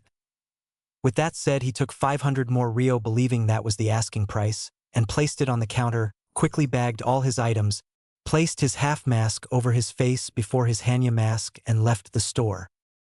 No one did anything for several minutes, no one dared to say anything. Hell, they were afraid to breathe. Finally, Hiroshi sighed and got to his feet. Looking at the shuriken for a few seconds, he picked it up and went to the forge. "Dad, you're actually going to do it?" Tenten gasped out in surprise. How could you blame her? Never in her life did she think her dad would ever forge anything created in stone. But Naruto somehow convinced him to do just that. Letting out a defeated sigh, Hiroshi turned to his daughter.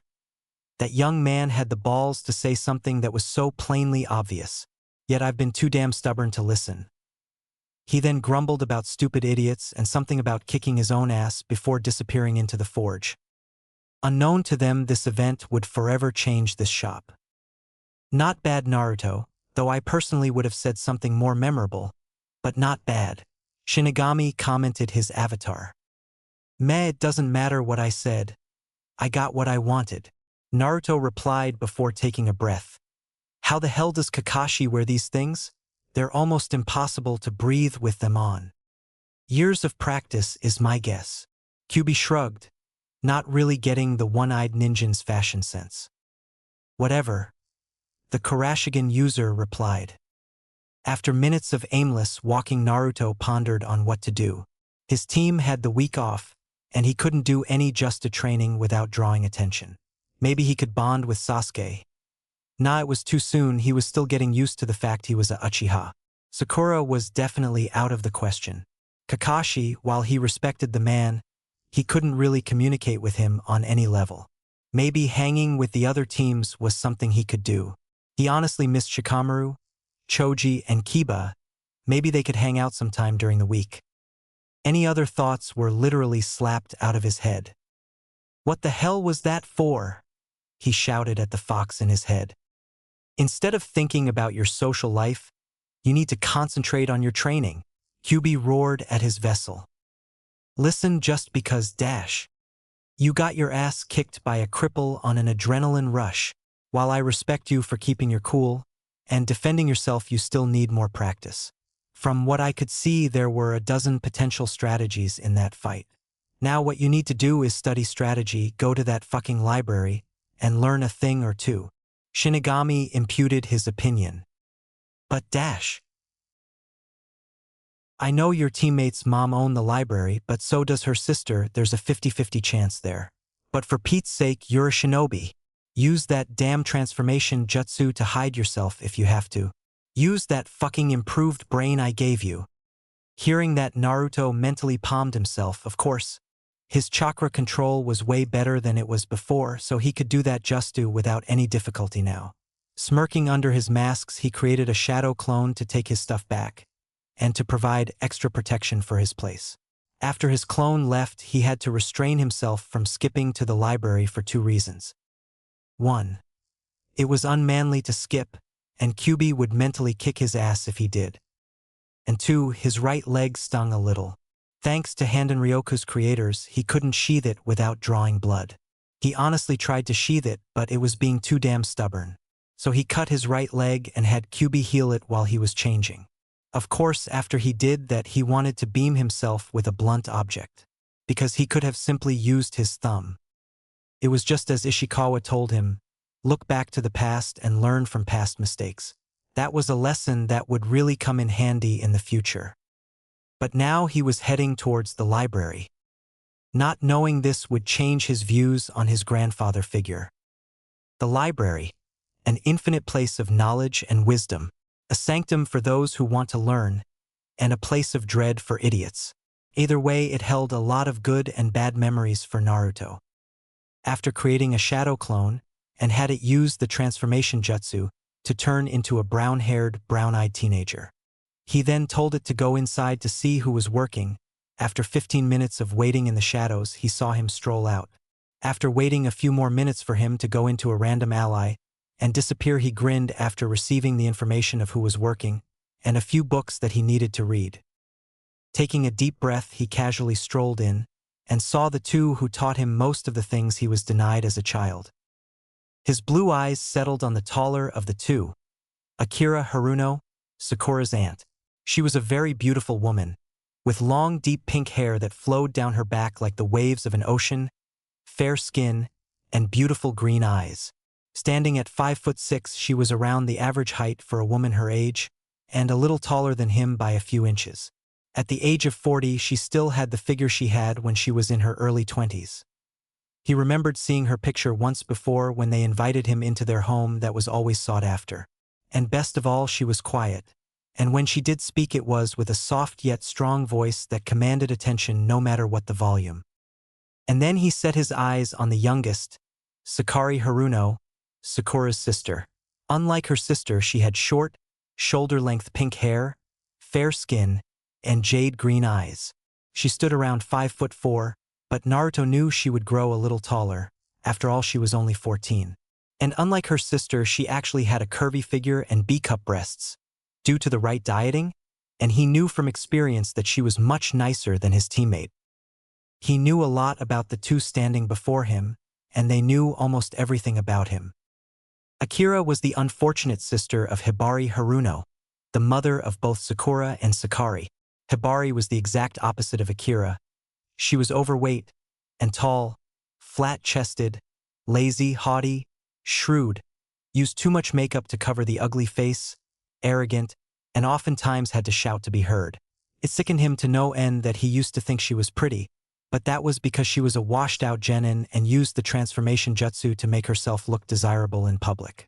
And once he saw her true form, secretly of course, he honestly couldn't eat a thing for a week, for fear that would come up on him. Naruto knew both Haruno sisters were married, both being the exact opposite of each other of course. While married, Akira unfortunately was unable to produce life, but her devoting husband, Kurega, stayed by her through thick and thin. Her sister's husband, Kusabi, however, was a sex hound that cheated whenever he found the chance, not that he could blame him of course. That was where Sakari came in. She was rescued. I say rescued because her bitch of a former mother abandoned her in a dumpster. If it wasn't for Akira's sneaking suspicion that her sister would pull something like that, he could only shudder thinking of how he could have turned out without their combined guidance. Anyways, after she was taken home, she was officially adopted with the Hokage's signature to make it official. Naruto knew that Sakari knew she was adopted, but he knew that she didn't care. As far as she was concerned, Kurega and Akira were her real parents. He would have reminisced further, but the 2 women turned towards them. Smiling behind his masks, he waved to them, Akari-chan, Sakari-chan. Long time no see. Raising her delicate pink eyebrow, Akari replied to him, I'm sorry, sir, but I honestly don't know who you are. Stifling a chuckle, Naruto responded, well, of course you don't recognize me. After all, I am the most unpredictable person you've ever met. Naruto, is that you? Sakari gasped out, seeing his completely changed appearance. The one and only, he responded. My goodness, what on earth happened to you? Akira asked, coming closer to see if her eyes were deceiving her. It happened on my last mission. Don't worry, I'm Dash. Any other words he would have said were muffled when he was pulled into a bone-breaking hug by Sakari. The sight made the god of death sweat drop. How the hell did that happen? For a civilian, she sure has Chunin-level speed. Geez, every time I think I figure them out, mortals continue to amaze me. However, it was a different experience for the black-streaked blonde. While it was nice to feel the warmth of another person, it wasn't the best to feel his back breaking under Sakari's illogical strength. Sakari, I think Naruto-kun has been through enough, Akari said, inwardly smirking at her daughter's affection to the QB container. Blushing a little bit, Sakari released the former blonde and instantly apologized. Naruto only rubbed his back, feeling it pop back into place thanks to QB. No, it's quite all right. It's not every day something like this happens. What exactly happened? Sakari asked after she brought her blush down. Mentally sighing that he had to lie to two of the people he trusted most, he told them what happened. His encounter with the demon brothers, Zabuza, his training with Kakashi, and his death. Two women could only stare in horror when he unbuckled his vest and showed them the wound he received from Kakashi through his fishnet chain mail shirt. And with bitter reluctance he recalled his vivid experience in Stone Country, saying that they brought him back to life, experimented on his body, his escape, and his horrendous wounds. Showing that he meant it, he took off his Hanya mask and pulled down his half mask to show his scarred face. Before his tale ended, he found his face buried between both the woman's breasts. Both Kyubi and Shinigami laughed at the lucky bastard seeing him struggling to breathe. Oh, Naruto-kun, we're so sorry that happened to you. Sakari nearly sobbed out after hearing the preteen's story. I can't even imagine the pain you went through, Kari continued for her daughter. As the blonde struggled to breathe, he heard a distinct laughter behind him. Naruto, not only are the talk of the village, but you're also seducing the two women in my life. The two women blushed in reply to the voice and broke apart embarrassed. After coughing a few times, Naruto turned to see who the voice belonged to. A man standing at 5'10" was smirking at him. He wore his smooth brown hair in a ponytail like Irika's that matched his brown eyes, which were hidden behind some black wire-framed glasses. Crossing his arms over his chest, the former full blonde noticed he wore a dark blue turtleneck sweater over a light blue Yakuta robe with a leather briefcase hanging over his shoulder. And below him he wore tan pants along with brown open-toed sandals. Korega, it's been far too long, Naruto greeted Akari's husband. Same here, it's been nearly 3 months? The joking man responded. Meh, give or take 3 months. The black-streaked blonde replied. So did you just get back from the tower? Oh yes, the Hokage unfortunately didn't have too much work for me. He just told me to bring my work home. And on the way there I decided to check up on 2 gorgeous women in the library. He then smirked looking at him. And this is where I find you, you little player. Naruto could only give a stiff chuckle. He knew the man well enough to know he was pulling his leg. While both the Haruno women just sighed at the man's antics, while they loved him to death, he could sometimes be very immature. However, his joking visage instantly disappeared, setting into serious mode as he called it. I see that the reports were true. You have changed a lot since that mission, the brunette said, making the air seem thick around him. You know already? The secret Kurashigan user asked, sincerely surprised that information got out so fast. Korega just tapped his head with his right index finger. No, I briefly saw it and remembered every detail. Remember, I'm the one who taught you how to easily remember things. Naruto couldn't hold back his shudder. The man was a joker and sarcastic asshole at times. But he swore that he had some Nara blood in him if his knowledge and photographic memory was any indication. "Honey, if you're done scaring Naruto-kun, I believe he came here for a reason," Akari stated, her soft but powerful voice breaking her husband out of his serious state. Seeing his scratch his cheek sheepishly at going overboard again, the kind woman spoke to the black-streaked blonde. "Now, what do you need exactly?" "Akari-chan, these are the books I'll be needing for the day," Naruto replied before listing them off. "The latest book on the history of the shinobi nations if you have it, a book that has anything to do with plants and strategy, for dummies," he said while mentally cursing the fox and God respectfully, if their snickering was any indication to their cruel teaching methods. Blinking in surprise at the unusual books, the two women calmly went to the selected books he requested. And 5 minutes later they came back with 2 books, one being big, old, and heavy if Akari's struggling was any indication, while the other one was smaller and brand new. Panting a bit, Akari settled it on the wooden desk while Sakari checked them out. "Sorry, but we don't have any books for plants. But you might have better luck at the Yamanaka flower shop," Akari said after she caught her breath. Inwardly, Naruto seethed hearing that he would have to go there. While the Yamanakas weren't particularly cruel to him, they weren't the most helpful neither. He remembered Inochi, who was mentioned by Shikamaru's dad, once treated him neutrally for the most part, but his wife was a bitch, and Ino's treatment towards him in the academy was still fresh in his mind. Nodding reluctantly, he packed his books under his arm with ease and slipped both his masks on. "Thank you as always, I'll see you again soon." The preteen thanked them before heading out the door.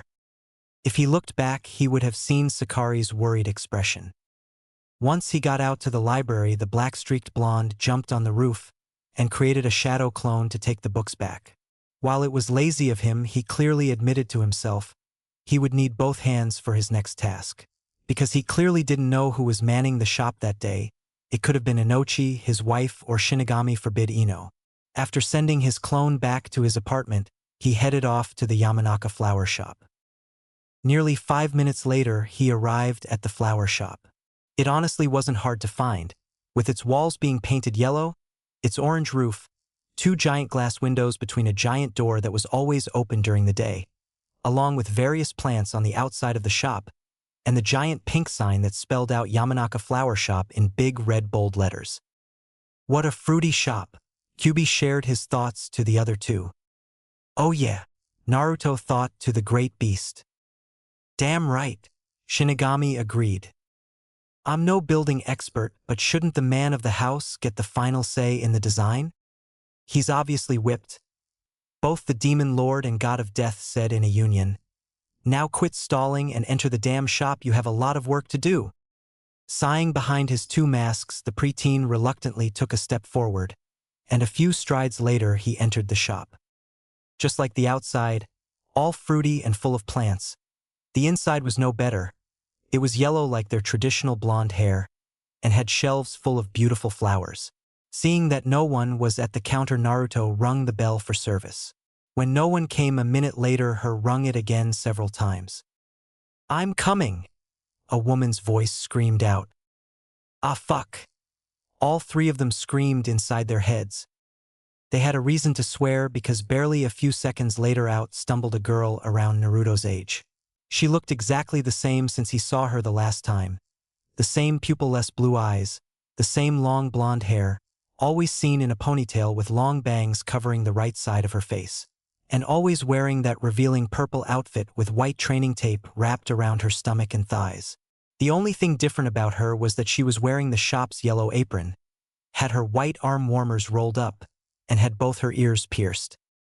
"What do you want?" "I was busy." The blonde-haired girl then took a look at the customer's face before letting out an ear-shattering scream. "Ino, what's going on?" a male voice hollered out. Looking where the voice came from, a man emerged from the other side of the store. He stood around 5'9" and looked to be around in his late 30s. His hair was blonde like Ino's, only darker in contrast, with a mullet-style haircut, with his hair being shorter on the top, finishing in a long ponytail. He also had bright blue eyes with the pupil unlike Ino. He was wearing the standard green Jounin flak jacket over a black outfit complete with tan handguards, and a sleeveless red coat that reached to the back of his knees. He was Inochi Yamanaka, the father of Ino. "What is going on here?" he demanded, seeing his daughter shivering on the floor. "A demon," Ino whimpered out as she closed her eyes in fear. Looking up, Inochi saw the so-called demon. His face automatically went into a scowl seeing the mask. He, like many other Leaf shinobi, knew the horrors of the Third Great Shinobi War, and that mask made even the mightiest warrior want to retreat at the sight of it. However, he looked the figure over and saw that he was no older than Ino. He had nothing that identified himself as a stone shinobi, and most importantly, he saw the Leaf Hittite on his belt.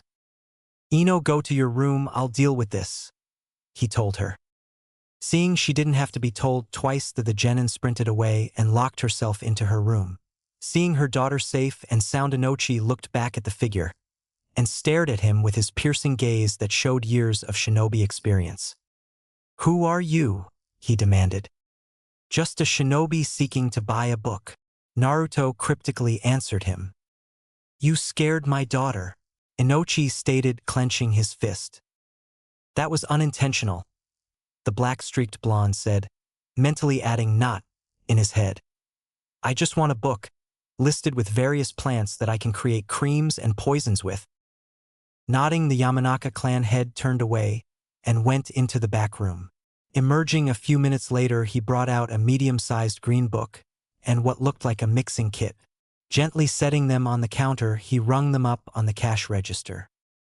"The total is 400 ryo," Inochi said, again visibly flinching at how expensive the day was getting for him.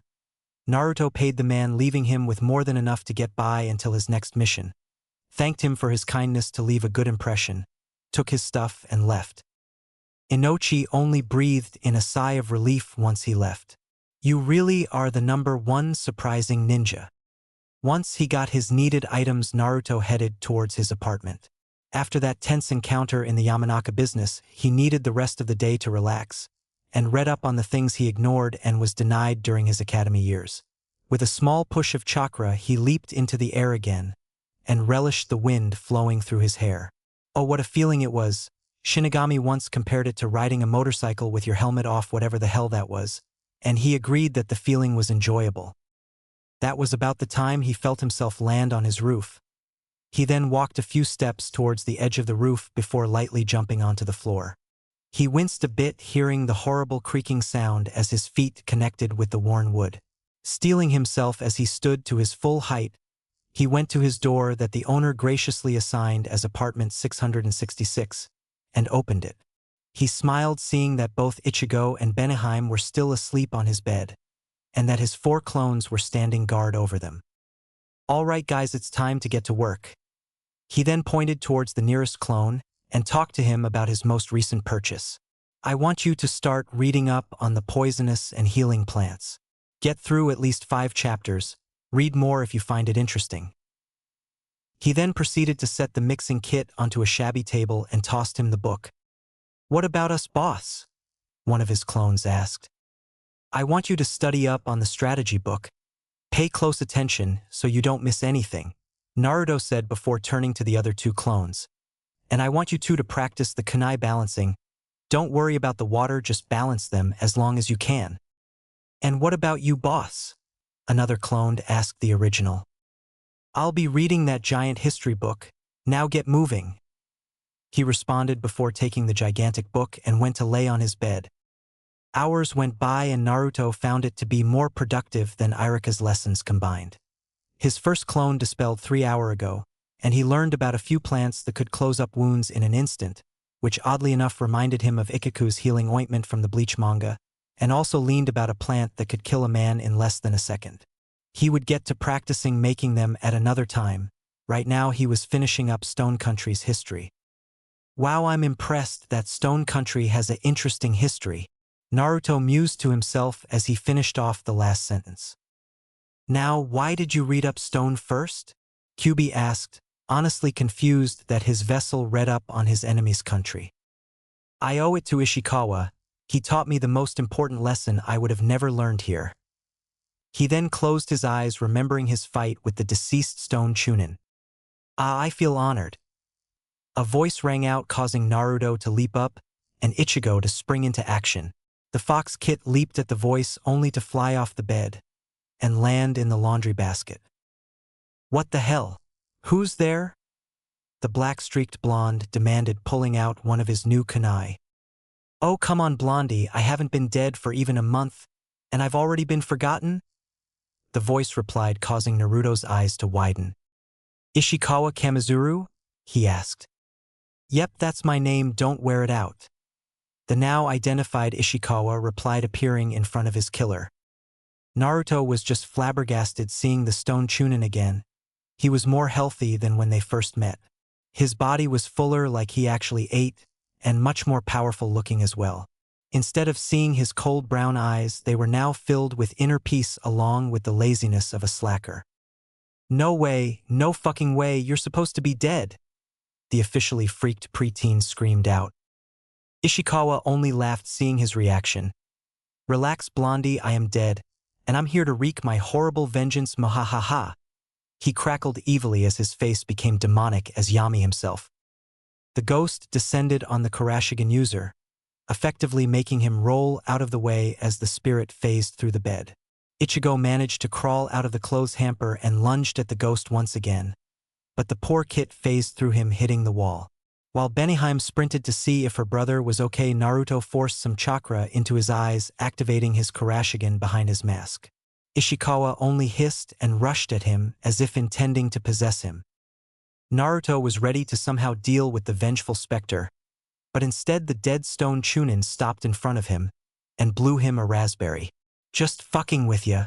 Ishikawa smirked at the freaked-out kid before crossing his arms. What the hell was that for you, asshole? Naruto bellowed at him. Geez, kid, lighten up, I was only having some fun. I mean, being dead is super boring, you gotta pass the time somehow. The spirit replied. Why are you here anyways? I thought you were sent to the afterlife after I killed you. The black-streaked blonde demanded. Well, you see. Flashback. All right, Kaiza, everything is set. Step to your right and heaven awaits you. Again, I am so sorry for the wait. Shinigami told the fisherman. Smiling happily, the hero of Wave thanked the god of death and went to the right. As the pearly white doors opened, he was enveloped in a warm ray of light and disappeared into his brother Kami's realm. All right, next. Shinigami ordered over his stacks of paperwork on his black marble desk that held many mechanisms, and cursing himself for falling behind on his work. The next time Susanoo, Cupid, Fujin, and Raijin told him to take a break and relax, he'd better make sure it wasn't for an entire year.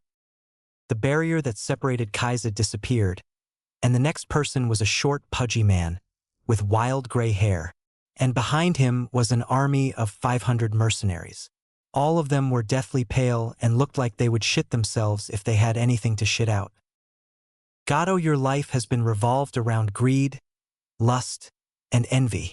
You've enslaved hundreds, if not thousands of innocent women and children, selling them in underground sex trafficking after raping them. Also, you've sold nearly 500 million pounds of drugs, murdered various business rivals and their families, along with other innocent people, and most recently tried to take over Wave Country for a private island of all things. Shinigami narrowed his already hate-filled eyes at the mercenaries. And you 500 are no better. The list of your crimes are staggering. But Lord Shinigami, Gato tried to plead with the mighty god, only for him to be blown in half by his sheer power and reformed again. I will not hear your excuses, you pitiful mortals. You all had a choice for doing good in your life, but you went and fucked it up.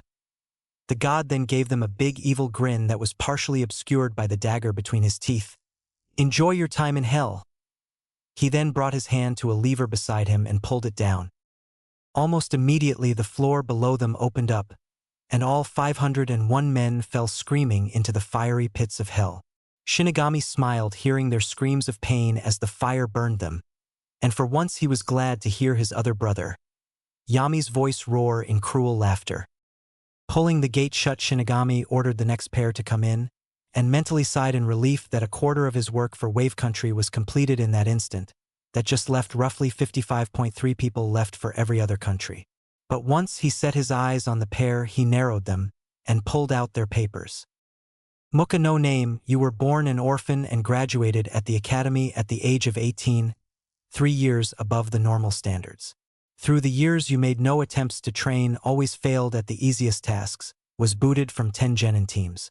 Failed to complete the Chunin exam several times, and you didn't even kill anyone until you finally grew some balls to kill your helpless teammates who just graduated from the academy for barely a week in their sleep, and the Jounin sensei when he was dead tired to even put up a fight due to severe insomnia and constant fights with his wife. For the next few months you killed several innocent men before raping their wives, girlfriends, and even their daughters of all ages. And after you were finished you slit their throats. Shinigami didn't say any more, seeing the man was guilty beyond all reason. He just pushed a button at his desk and Muka fell screaming into the fiery pits of hell. Now Ishikawa Kamizuru, you were the third son of Kai and Iburai Kamizuru, and named after your great-grandfather, the Shodame Tsuchikage. You were a model sibling to your little sister, graduated the IWA Academy at the age of 10, spent a few years out in the wilderness to perfect your clan's arts, and to communicate with nature. You returned at the age of 14 and became Chunin a few months later by literally wiping the floor with the competition. From the age of 15 to 19 you killed approximately 800 people in the line of duty, earning your nickname the Killer Hornet, but then you went rogue by stealing one of your country's most treasured items. For a few months after that you literally starved yourself from lack of food, even though you could clearly hunt, until you met with that bumbling idiot and was finally killed by one Naruto Uzumaki. That is correct, Ishikawa said, his voice showing no denial in his life story. Now the dead stone ninja expected to be sent to hell like his companion, but instead the god in front of him placed his mighty hand on his chin. And what's more, he made a humming sound like he was thinking. After a few suspenseful minutes Shinigami spoke to him. Ishikawa, your soul is tainted, but from what I sense you aren't evil like the other souls I've damned over my entire lifetime. What are you getting at? The clearly confused Stone Chunin asked. Due to this unusual circumstance, I can't send you to either heaven or hell. Your soul is completely on the ground between good and evil. Seeing Ishikawa's look that bordered on confusion and disbelief, Shinigami had to think again. He would never admit it, but this was the first time this happened. For a second he thought what his family would do, but quickly dismissed those thoughts. Yami would send him to hell. His stuck-up brother Kami would also send him to hell. His mother Destiny and his father Creation would also send him to hell as well. Smirking in a way that suited him, along with a way to spite his family, the god of death knew exactly what to do. Ishikawa Kamizuru, I have a deal for you. Do you accept? Do I have a choice? Ishikawa asked. Unless you would rather be dragged to hell or eaten by me, Shinigami casually replied, sending a shiver down the spirit's spine. I'll accept. What will you have me do, Lord Shinigami? The god of death smirked before telling him his plan. Tell me, do you remember Naruto Uzumaki? So Shinigami told me that I have to shadow you, so to speak, and guide you through life, and... Well, I zoned out once he rambled on about stuff, Ishikawa said to his stunned killer. Shinigami actually told you to do that? Naruto asked him. Yep. And you didn't tell me why? He shouted at the ceiling. I wanted it to be a surprise, Shinigami simply replied. Geez, you could have given me a heads up. You scared the hell out of me and the kits, Naruto retorted, picking both Ichigo and Benihime off the ground and brought them back on the bed. I thought it was entertaining, Kyubi added his 2 cents. Up yours, Fuzzy, the black-streaked blonde retorted before realizing that he said that in front of Ishikawa. Oh, relax, Blondie, Shinigami already told me about the fox inside you and the blood in your veins. I honestly don't care. Hell, you remind me of Han, only less hate-filled. The dead Kamizuru said, calming the Jinchuriki, but also confusing him. Han. Yes, Han. He's Stone's current Jinchuriki after Rashi left to better master his beast's powers. Wait a second, Naruto said, stopping the spirit from continuing. Wait a damn second. He then went over to the book again and went to the index. Scanning from A to J, he found the section he was looking for. Quickly flipping through the pages, he finally got to the end of the book where there was only one page left. Jinchuriki. He read out, surprising those in hearing range. The Jinchuriki are humans that have a tailed beast sealed within them. They exhibit extraordinary powers, and in some cases are more powerful than their tailed beasts, because they have the intelligence to use the beast's powers effectively. For the past 100 years after Hashirama Senju gained control of several tailed beasts, he spread these beasts to other, newly formed villages in an attempt to maintain peace and equalize the powers between the nations. In order to prevent the Jinchuriki from turning traitor, it is tradition for the host to be selected from the family of the village's own kage. In this way, the Jinchuriki not only has strong ties of loyalty to village and their leader, but they also serve to show off the kage's might. Naruto slowly set the book down, realizing what he just read. He now knew who exactly his father was thanks to this book. Slowly he stood onto the floor of his apartment and turned to his 3 remaining clones, who stopped once the commotion started. "Stay here and guard the kits, I'll be back soon," he ordered before picking up his sword and weaponry. Without a word he stepped out of the door and marched off to the Sandame's office, fully ready to raise some unholy hell on the old man. Hiruzen Sarutobi sighed in relief. He entwined his hand together, bent them around so they weren't facing him, and pulled. The resounding crack of his fingers brought the old man a little relief to his old bones, and a feeling of accomplishment as well. For the first time since he got reinstated to be Hokage, he dealt with half of his paperwork load in a single day. Sighing in relief, he brought his hands back and they went to his upper right-hand drawer. Nearly a second later, he brought out his Ica Paradise book and brought his trusty pipe out of his long sleeve. Bringing the pipe to his mouth, he filled it with its rich tobacco and lit it with a minor fire jutsu he created a long time ago. Taking a few puffs, he inhaled the sweet nicotine that filled his lungs. He sighed in relaxation and brought his book up to read its dirty context. It was a joyful moment in Hiruzen Sarutobi's opinion, and nothing could change it. Oh, how wrong he was. "Go away, you little brat, the Hokage is busy," he heard his secretary scream out. "What's going on? She doesn't normally yell at kids." Probably that time of the month again," Sarutobi thought to himself before going back to his book, but several dozen loud stomping noises coming upwards was making that extremely difficult. "Move it, you bitch, I have to see him now," a disrespectful voice shouted at her. "Oh, so it's Naruto. I wonder what he wants." "I don't care. Lord Hokage has no need to see a little demo dash." She was cut off when she suddenly came crashing through the door, surprising the Hokage and making him drop his book on the desk. Moaning in pain, the woman fell unconscious, and Naruto stepped through the ruins of the shattered door. From his entrance, Sarutobi was surprised at his choice of clothing, but he filed that away for later when he saw his surrogate grandson stride into his office. The way the black-streaked blonde was walking, the Hokage didn't doubt that he was mad. No, beyond mad. He was furious. Slamming his hands onto the oak desk, Naruto stared long and hard at the old man he used to call a grandfather. He wanted to tear into the old man with his claws for lying to him for nearly 13 years of his life. But despite his old age, Sarutobi could kick his ass, so instead he was going to hurt the man another way. "Sarutobi, you have some serious explaining to do," Naruto bluntly said, smirking eagerly when the old man flinched as his name was spat with venom. "What do I have to explain, Naruto?" Sarutobi asked, trying to be as innocent as possible, though deep down he probably knew why he was so angry. "You need to explain why you've lied to me for 12 years, and I'm not leaving until I get my answers," the secret Kurashigan user said, drawing a frown on the man's face. "I have not lied," the old man started to say before he was struck with massive killing intent.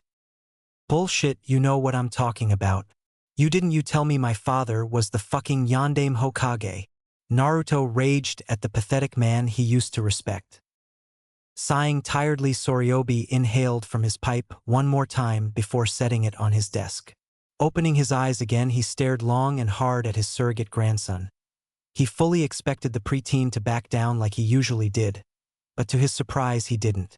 He stood his ground, and his killing intent even increased somewhat. "How did you figure it out?" he asked, fully knowing that denying it was pointless now. "It is tradition for the Jinchuriki host to be selected from the family of the village's own Kage. I read that in a book and came to two conclusions: either I was related to the yondaime from a relative or someone from the Senju clan or someone from your family. But since I have no blood relation to you, or the founding Kages, I can only conclude that I am his son. And taking a look in the mirror, I look almost exactly like him. Plus, other than the Yamanakas, he's the only person who ever had blonde hair in this village." Naruto said to the old man. There was no need to beat around the bush in this discussion. "Naruto, I did it to protect you from Iwagakure. They are still very hostile towards the yondaime, and after Kyuubi attacked, there was no way we could defend ourselves from another invasion." The Sandaime tried to explain, but apparently Naruto wanted to hear none of it. "I once told you what I hated most, and what was that?" he demanded. Sarutobi barely held in a wince when he said that. "What was it?" the black-streaked blonde demanded again. "Liars." The Sandaime sighed out. "And you told me that liars are scum. You said you would never lie to me, but you've been doing that for 12 years. Naruto said, digging his claws into the oaken desk with ease. "Scum," he rasped out at him. "What do you want me to do about it?" Sarutobi finally snapped at him. "I did it to keep you safe, to keep the village safe. I did everything to keep all of us safe, and you're going to demand something of me? Well, too bad, Naruto, I don't owe you a thing." "You don't owe me anything?" Naruto screamed at him. "You owe me a lot of things, Sarutobi. I fought, bled, sweat, and cried tears for this village. I have a fucking demon in my stomach to protect these ignorant bastards. And what do I get in return? Neglected, beaten, starved, ripped off, denied a childhood. I've even died for this village. I brought back the infamous demon of the mist, and a woman with a very rare bloodline." He took a few haggard breaths and took both his masks off, effectively making Sarutobi stiffen, seeing his once fiery blue eyes as cold as a glacier, along with his brutally scarred face, the closed juggin eye included, and realized he made a great mistake in saying he owed Naruto nothing, especially when his eyes morphed into the mutated Sharingan. "I know what I am now, Sarutobi. Ironically, thanks to a Wagakure, I realized who I am exactly." He peered his eyes into the old Kages, almost into a hypnotizing stare. "I know that my mother was of Uchiha blood after I realized the truth when I stared into the mirror. And I know that my old man was a powerful ninja. Know this, Sarutobi, I'm not the weakling that anyone can push around anymore. And my loyalty is on the breaking point for this village, so what's stopping me from taking Zabuza and Haku away from this place that I love so much?" He continued with a massive amount of sarcasm at the last part. "You wouldn't," Hiruzen rebutted. "Try me. After all, I'm the most unpredictable ninja in this village. I'm sure that sand will welcome me, maybe grass. Hell, with Kyuubi's power and Zabuza's training, we could take over Kirigakure in 1 or 2 years tops." Naruto replied, grinning his fox-like grin. "And after I'm gone, Wave will surely catch wind and cut off their newly trade routes with you, and you'll be open to attack from any hostile nations when they learn that your Jinchuriki is gone." Weighing in the possibilities, Sarutobi measured that fact that Naruto was undying loyal to the village. But at the same time, he could very well leave and become a possible enemy. Narrowing his eyes at the decision he was about to make, the old man sighed in defeat, because the risk was just too great. "What do you want?" Smirking that he was finally getting somewhere, Naruto answered him, "I want 3 things, and 3 things only." Nodding sadly, the Hokage brought out an agreement paper. "First, I want the demon brothers out of the maximum security prison.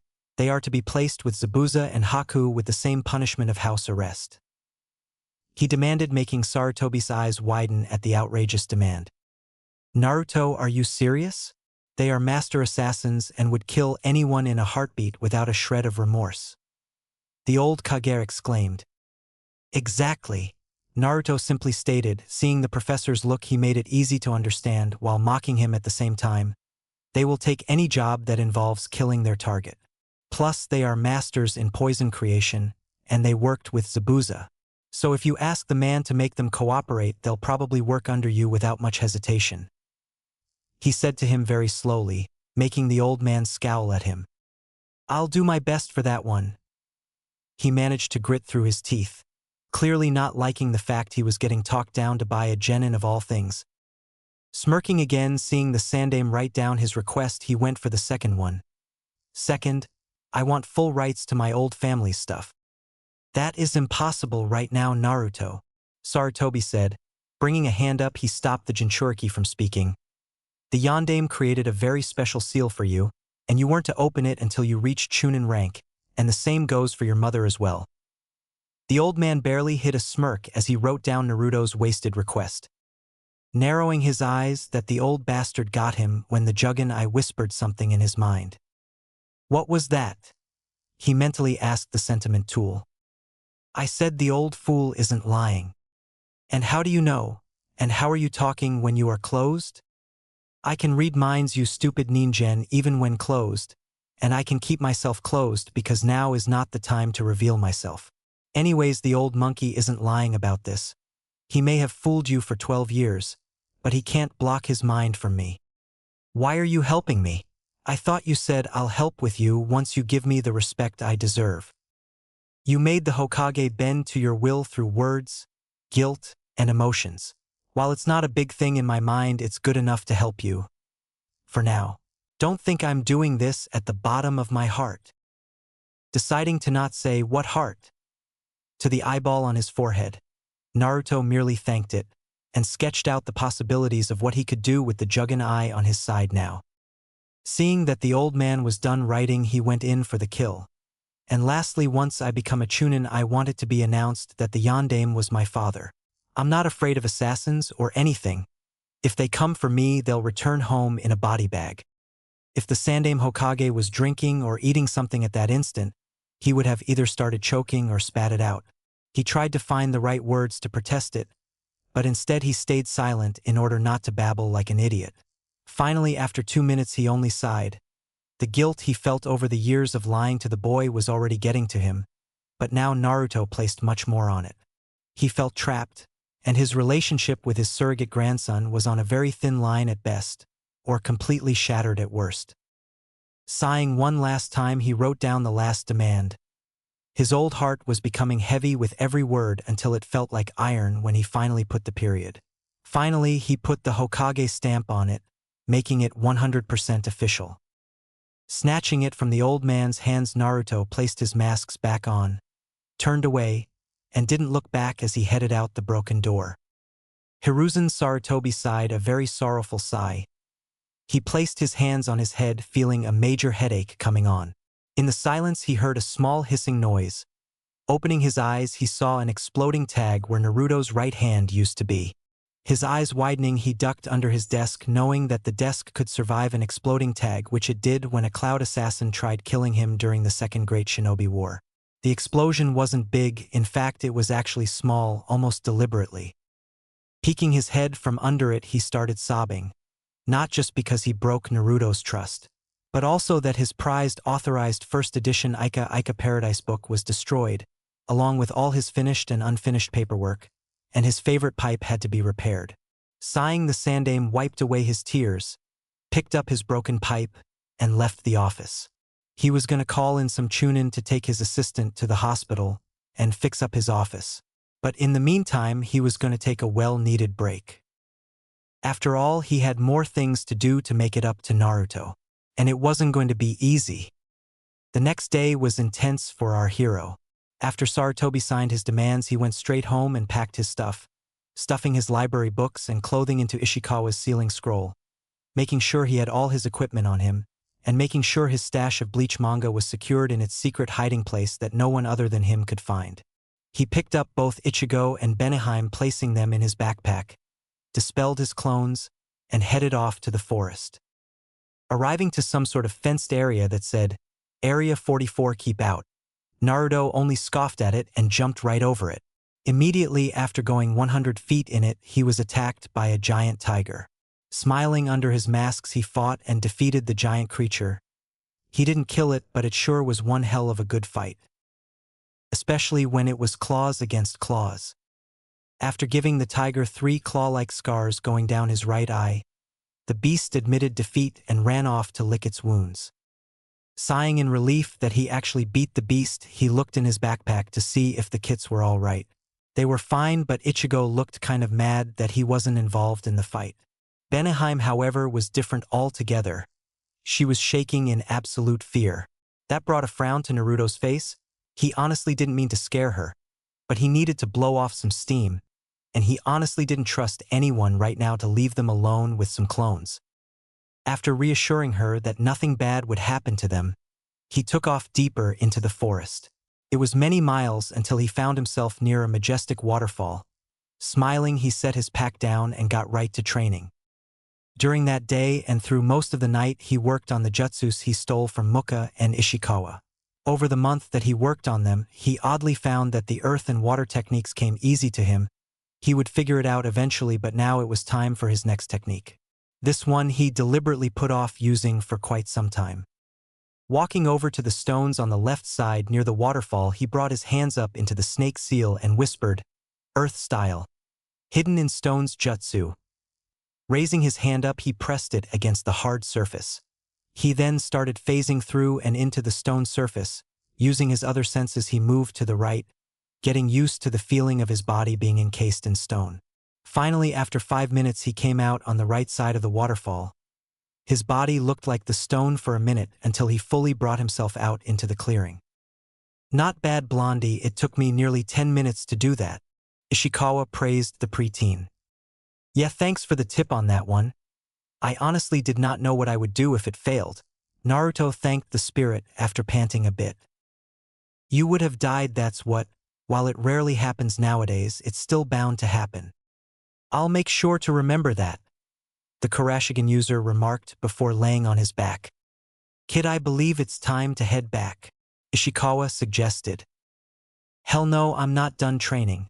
Besides, I don't want to see Sarutobi for a long time," Naruto angrily replied. "Dude, no need to be too harsh on the old guy. I mean, sure, he lied, but he feels bad. Doesn't that count for anything?"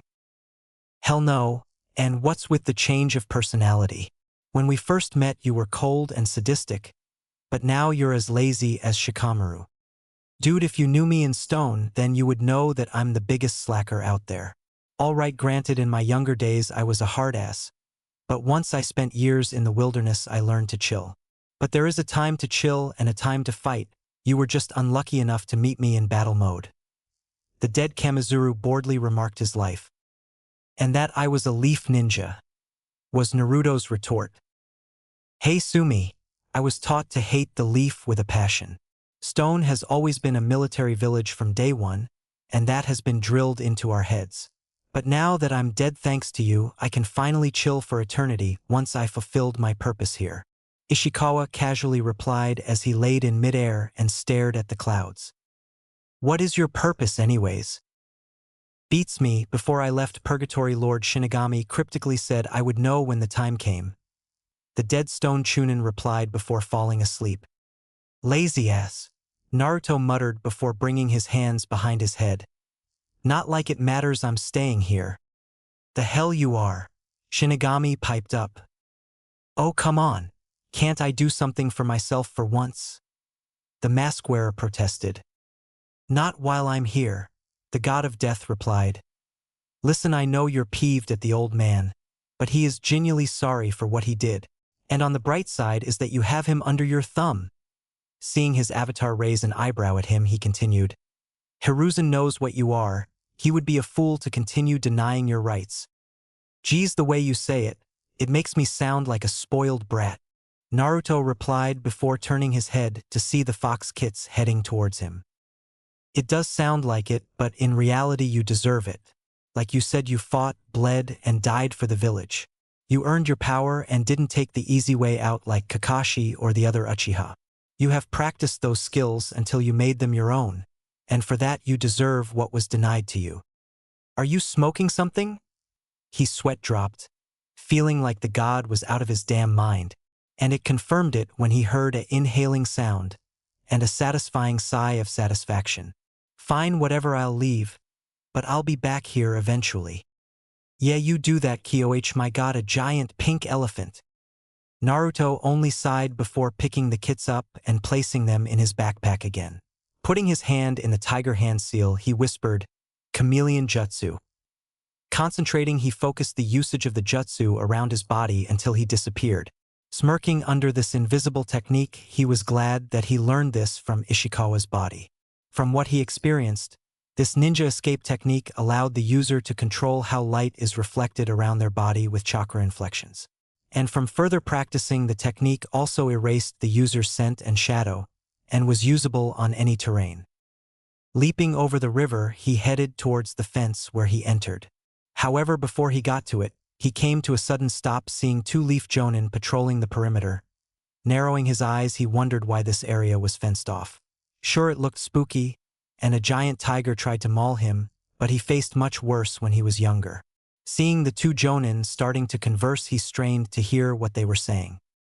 "Why did Hokage-sama assign us to guard this shithole again?" the first unremarkable one asked. "For the 10th time, it was our turn to stand guard." The second one, wearing red-framed sunglasses, replied irritably. "I don't see why. No one ever goes into the forest of death besides that crazy snake slut." "Snake slut?" Naruto questioned. "Will you quit ragging on her? It's not her fault. "Yes, it is," the first one bellowed angrily. "That vile student of Orochimaru deserves to die for her traitorous actions to the Leaf. Her and the Kyuubi brat both deserve to die for their dash." He didn't get to finish before he was punched in the jaw by the second one, who had an angry look on his face. "I told you time and time again not to mock those two. Just because your wife left you after your failed attempted pursuit of her, and you lost your home to the Kyuubi attack, does not justify for your actions towards them." The first Jonin only glared at him before wiping his mouth. "Shut your damn mouth, Aoba. Just because you're a special Jonin doesn't mean you are better than me." The man, now revealed to be Aoba, only sighed at the man's stupidity. Reaching to his turtleneck sweatshirt, he gently pressed on it and said, "Target acquired and is ready for transport." The Jonin only looked confused before two Umbu Black Ops members suddenly appeared beside him. He started sputtering as they drew their katanas and crossed them over his neck. "Aoba, what is the meaning of this?" the Jonin demanded.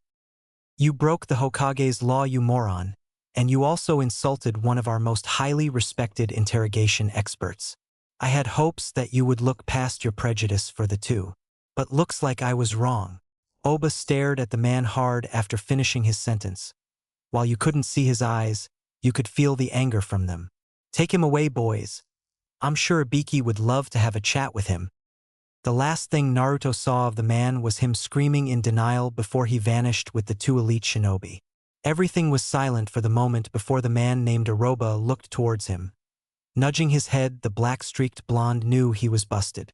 But seeing that there was no use hiding anymore, he undid his jutsu and leaped from his tree perch. Doing a few acrobatic tricks in midair, he landed next to the special Jonin. The man only clapped a little bit before saying, "I give the hiding a 6 out of 10, and the landing a 8 out of 10. "How did you notice me?" Naruto asked him. Oba only smirked at him. "I've used that jutsu enough times to know when it's being used." "You know it?" he asked him. "Of course, I fought in the Third Great Shinobi War. I killed a stone ninja and took it from his corpse." "Wait, there is no way you could have done that. Except if you were in the Umbu Black Ops," Naruto reasoned out, unfortunately remembering how to actually retrieve the information for a corpse. Aoba was stunned to say the least after hearing that this kid, who was undoubtedly the Kyuubi container, found out on his first try.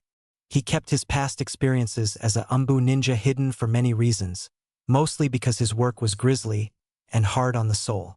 That was why he quit straight after the war ended and became a special Jonin for his skills in the knowledge of the human body. "How did you figure it out?" he asked the mask-wearing preteen. "Kakashi-sensei once told up what hunter ninjas do during our last mission, and I heard the Umbu do the same thing. Once I got back, I decided to look it up to see if it was up my alley." Naruto replied truthfully, for the most part at least. The special Jonin just shook his head and looked back at him. "That job is not glorious. Listen, Naruto promised me that you will not pursue that position. Raising an eyebrow behind his mask, the black-streaked blonde only shrugged his shoulders. Okay. I won't as long as you let me go back in that forest every so often. Oba looked skeptical when he heard that. Only high-level shinobi like himself, Kakashi, and Enko were allowed in there. He was going to object, but he saw that there was no scratch on the preteen. From his experience as a Umbu operative, he observed his clothes. There was a good amount of dirt and sweat coating his clothing, and from his calculations he was in there for a little over a 24-hour period. Pretty impressive for a genin, not an ordinary genin of course, but a genin nonetheless. While every ounce of his being screamed at him to say no, he instead replied, "All right, but stay safe, all okay?" Naruto only smirked under his masks in reply. "Who do you think you're talking to?" "That's what I'm afraid of." The man deadpanned before the preteen only shrugged at him before running off. Once he was gone, the man let out a shudder he was holding in ever since he started talking to the kid. That damn mask. He sighed remembering it, and all the horrors that caused him to lose sleep at night. While Naruto sped away from the special jonin, he noticed that the village seemed quieter than usual.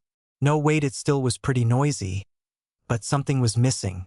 Straining his ears, he heard a soft noise, but a few seconds later it kept getting louder by the second.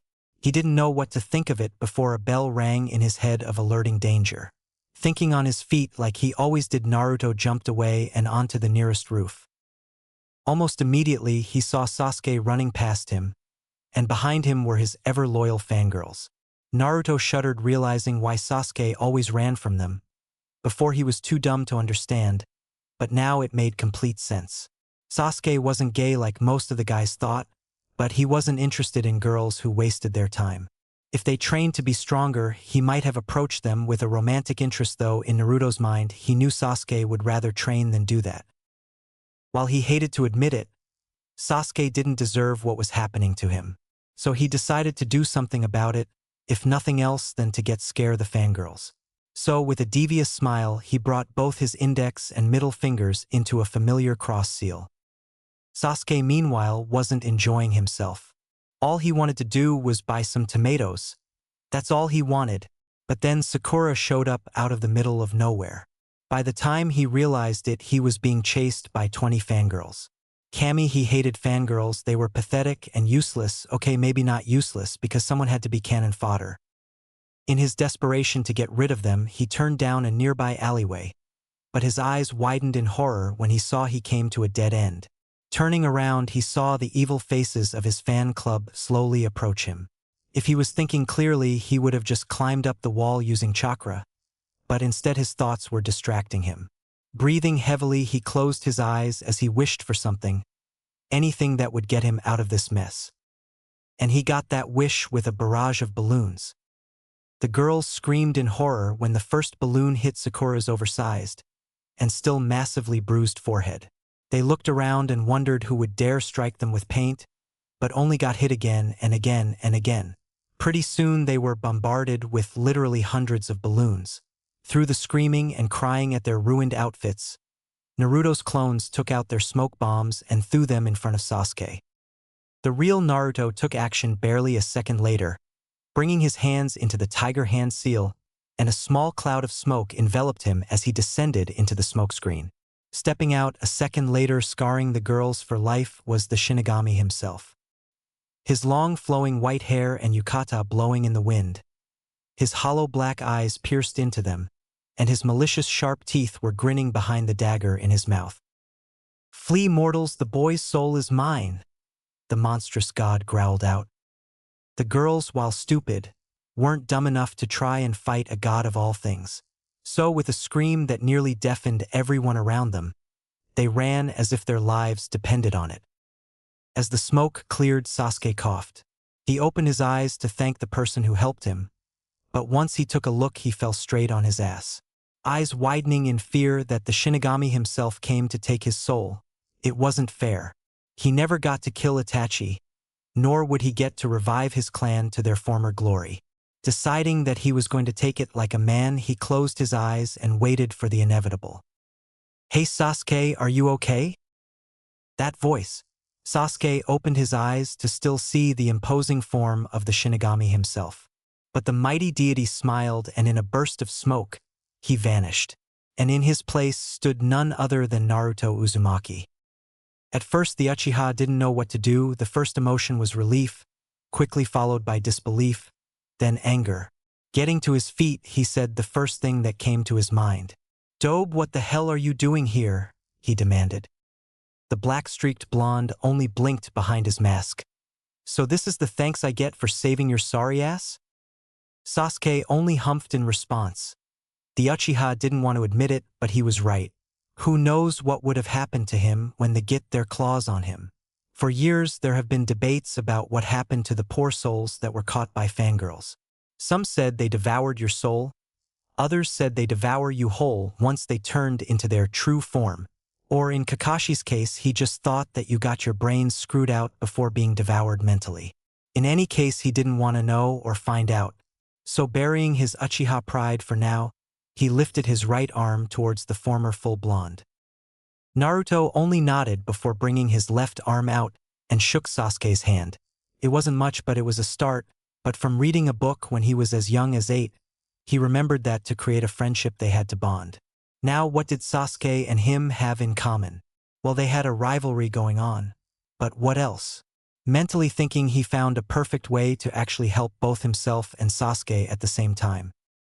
"Hey Sasuke, you want to learn how to avoid them forever?" he asked him. Looking up, Sasuke's face told him exactly what he thought about it. He had never really realized until now just how depressing the Uchiha compound was. Naruto followed Sasuke back to his compound so he could actually make a deal. When he first told him of a way to avoid fangirls, he told him that they would need a private place to practice. Through his masked face, he saw his cousin have conflicting emotions. What was going on in his head that made his stoic look almost falter? But the Uchiha only told him to follow him after a minute later. Now he realized the cause of Sasuke's emotions. This place that was once his home were the reminders of the Uchiha massacre that pervaded the Uchiha compound to fuel his cousin's desire for revenge.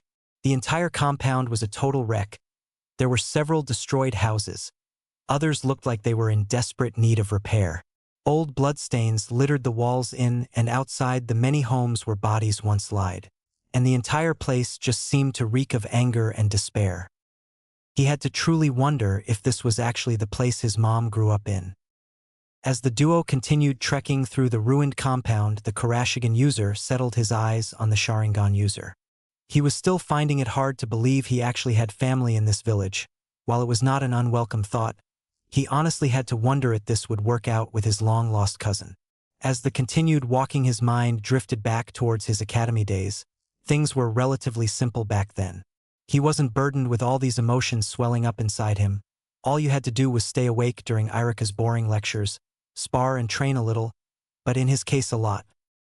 Any further thoughts were halted when they arrived at the biggest, yet modest house in the compound. Sasuke unlatched the front wooden gates and swung the small door open, making its rusty hinges give off a loud squeaking noise. "Follow me," was all Sasuke said before continuing towards the oaken door. Frowning behind his masks, Naruto wondered what was getting Sasuke so sad. Normally, the Uchiha boy was good at hiding his emotions like he used to, but since he arrived at this gloomy place, his mood plummeted to a whole new emo level. Staying quiet, he just followed him. Once inside, the black-streaked blonde looked around. The house was ordinary, completely filled with dirt and dust, but ordinary. Slowly following the Uchiha, he calmly looked around the place. Still, it was covered with dust, and a few things were broken once they got further in, like there was a sign of a struggle. Sasuke, however, kept moving ahead, his onyx black eyes looking straight ahead. Narrowing his eyes, Naruto just couldn't figure out what was so special about this place. Turning his head, he saw a fireplace, and atop of the mantle was a picture that was covered with a thick layer of dust. Seeing Sasuke was in a trance-like state, the Shinigami's avatar decided to take a quick detour. Since he could find Sasuke anytime he wanted, on the account that his footprints could easily been seen thanks to the thick layer of dust on the floor, he silently jumped towards the fireplace. Landing without a sound, Naruto gently picked the picture frame up and was careful to not break it. Wiping the dust away, he was shown what was in the picture frame. The first person revealed was a man with short, brown hair that framed the sides of his head, and onyx black eyes, with visible creases below them. He was wearing a blue robe with gray pants and brown Geta sandals. While he didn't know who he was, Naruto had a very bad feeling about this man. Wiping more dust off revealed the second figure, this one being a woman.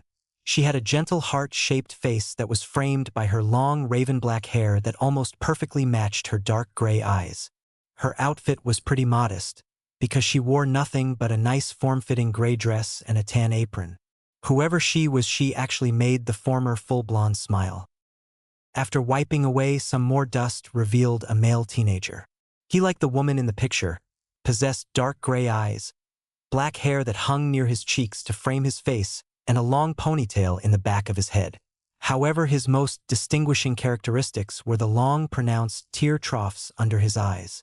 The teenager was also wearing a black loose turtleneck t-shirt and some black pants that went to the middle of his shins. Naruto studied this person closely. A faint voice in his head was telling him to keep alert. And finally, wiping the rest of the dust away, he nearly dropped the picture in shock. The last person was a younger Sasuke. Taking a small breath, he knew exactly why Sasuke seemed to be zoning out when he entered this place. This was his old home, the place where he lost his family. With a sad sigh, the former full blonde placed the picture back on the mantle and quickly jumped away and landed back, or at least near his footprints. The instant he landed, he went into a strong and fast power walk. Scanning the floor for Sasuke's footprints, he easily followed them. With several seconds going by, he reappeared behind the brooding Uchiha and wondered if he noticed that he was gone.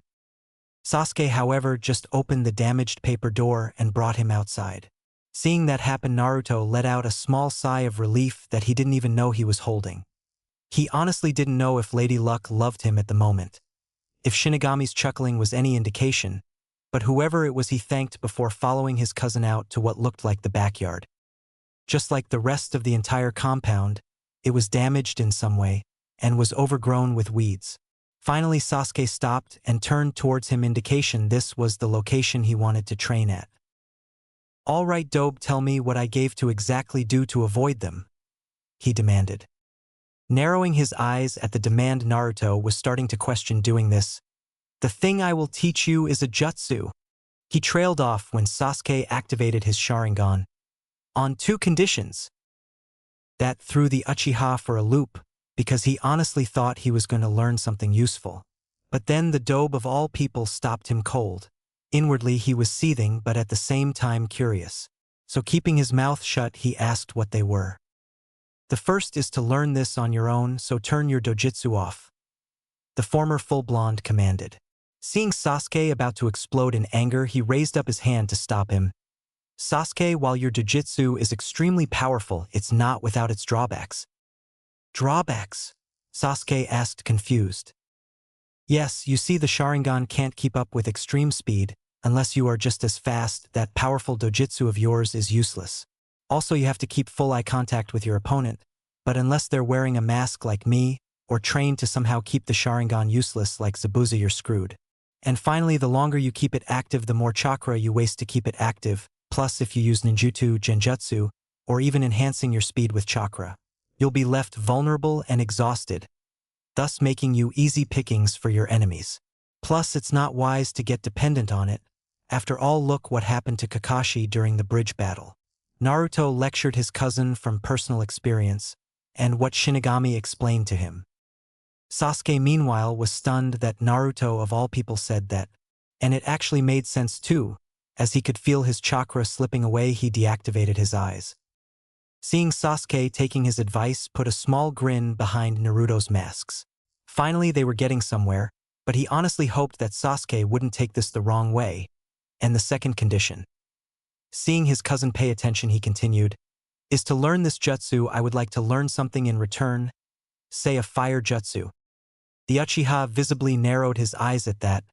What was his teammate up to? Never before did he wish to learn anything for him. He kept thinking about it until the mask wearer spoke up. "The longer you stall, the faster those fangirls will plot to capture you." "All right, I'll do it," Sasuke blurted out without thinking. But once he realized what he said, he covered his mouth as if to bring the words back. "It's a deal then," Naruto replied, smirking his foxy grin. So ignoring Sasuke's heated glare, he took off his backpack, brought his hands into the tiger hand seal, and thought the jutsu in his mind. And after a few seconds of concentrating, he focused the usage of the jutsu around his body until he disappeared. Sasuke was stunned, just completely stunned. He moved his head every which way to try and find him, but unfortunately while he was distracted, Naruto crept up. Grinning his famous prankster's grin, he brought his hands to the back of Sasuke's shorts, hooked his hands on his boxers, and yanked them up, effectively giving the Uchiha a wedgie. Sasuke screamed. Oh, how he did scream at the unpleasant sensation that he found himself in. He felt mental pain from when Itachi showed him the slaughter of his clan with an advanced genjutsu, and he felt physical pain when Haku barraged his entire body with senbon. But neither of them compared to both the physical and emotional pain he was experiencing right now. He felt embarrassed, humiliated, angry, and knew he wouldn't be able to sit down for several hours because of this. And it honestly didn't help hearing Naruto rolling on the ground in laughter behind him. "That was not funny," the Uchiha screamed at him. "I'm sorry, but I honestly couldn't pass it up," Naruto replied as he continued to laugh his ass off. Sasuke was about to go over and pound some sense into the former full bond until he heard a few yipping sounds behind him. Turning his head, he saw the fox Kit with the nasty scar on its face laughing, or what he thought of as a laugh, while the other one looked like it was sighing at the situation. Raising an eyebrow seeing them again so soon, he wondered why Naruto brought them along, and how was it that they were doing human emotions. Naruto immediately stopped, seeing his cousin look at both Ichigo and Benihime, tapping into the powers of his Jugen Eye. He focused its power into reading his thoughts, and sighed in relief seeing that he was just curious and didn't hold any animosity towards them. Deciding the joke was over, the mask wearer got to his feet and headed towards them. That Sasuke was called the chameleon jutsu. This technique bends the environment around you, so you're practically invisible. He told him, "Now it's time to hold up your side of the bargain." While Sasuke was stunned to hear that such a technique existed, he only nodded, and went to the pond that they used to own. Once there, he thought about what technique to show the creepy mask wearer. He couldn't exactly show him any high-level techniques because he didn't know them either. He could possibly show him a weapon. Nah, it didn't feel right to rip him off, much to his surprise, plus there wasn't a jutsu that turned a weapon into fire. But finally, after a few minutes, he decided to show him the technique his father showed him that allowed him to carry the Uchiha crest on his back. "Watch carefully, Dobe, because I'm only going to show you once," Sasuke told him. Before bringing his hands up, he slowly showed Naruto the 7 hand seals until he landed on the tiger hand seal. Then bringing his right thumb and index finger around his mouth, he roared out, "Fire style, fireball jutsu." He then took a deep breath, and then expelled from his mouth in a massive orb of roaring flame. The fireball roared over the pond, making the scummy water sizzle and evaporate until the big ball of fire dissipated. Naruto stood off to the sidelines and watched his cousin do his jutsu, and he did remember everything Sasuke showed him, but he didn't activate his Kurashigan. During his 2 weeks of training, he promised himself he would never copy an ally's techniques. Whoever said that shinobi had no honor was full of crap in his opinion. While they did work in the shadows and did various work for the highest paying client, he denied doing that sort of action. He learned from experience that it took hard work to achieve your goals. Take Rock Lee for example. He was incapable of doing any ninjutsu or genjutsu. Instead, he made up for his lack of those 2 areas and focused on taijutsu, and throughout the years he pushed his body to the breaking point and beyond to become as good as he was today. That was the sole reason that he would never steal from an ally and master Handen Ryoku with his own 2 hands without the help of shadow clones. After Sasuke cut off the supply of chakra to cancel his jutsu, he turned to look at the black-staricked blonde. While he couldn't see past his mask, he knew Naruto paid close attention to how he did his technique. Nodding towards him, he ushered him by the pond before he walked off to practice his new jutsu. After the 2 passed each other, Naruto immediately went for his Hanya mask. Pulling it up enough to the point where his mouth could be seen, He brought his fingers to his half-mask and pulled it to below his chin. While he wanted to try and perform the jutsu with his mask on, he honestly couldn't risk setting his face on fire, at least until he perfected the technique without it, of course. Suddenly bringing his hands up, he flashed his hands through the hand seals. However, his messed up on the third one before stopping himself. Now wasn't the time for flashy hand seals, he had to take it slow and steady. So taking a deep breath, he tried it again slowly this time until finally he landed on the tiger hand seal. Fire style, fireball jutsu, he screamed within his mind before bringing his right thumb and index finger around his mouth and opened it. The only thing that came out was a giant flume of smoke that severely burned his throat. Hacking up the black smoke along with a bit of saliva, he gasped, clutching his chest. By the love of the Shinigami, that hurt. It honestly felt like he was forced to swallow magma, and it went down his lungs.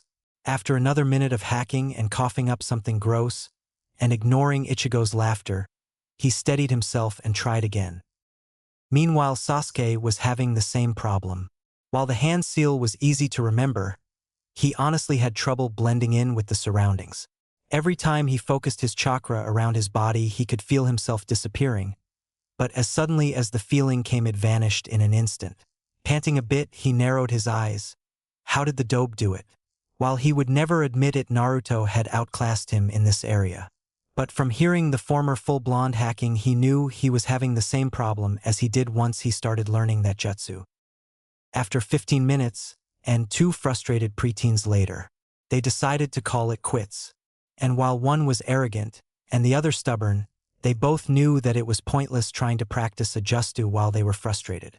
So with Naruto putting his masks on, and nudging the kits into his backpack, and Sasuke dusting himself off, they proceeded to walk back through the deserted house. As they trekked through the house, Naruto was staring straight ahead. He mentally decided that if he was going to eventually live here, there had to be some drastic changes. Of course, that meant that Sasuke would have to learn that he was in fact a Uchiha like him. This plan involved weeks, maybe even months of planning, and of course building a friendly relationship up with Sasuke so that he would get used to the idea that there was another Uchiha than himself. Sasuke, however, was observing his former home with little interest. Not long after the Uchiha massacre, he was given his apartment in order to relieve himself of any horrid memories he had of this place. And in his youth he thought this was absurd, but after heading back to his former home to find out what Itachi meant in the Uchiha meeting place, to uncover the true power of the Uchiha clan. But once he set foot into the compound, the vicious memories flashed through his mind.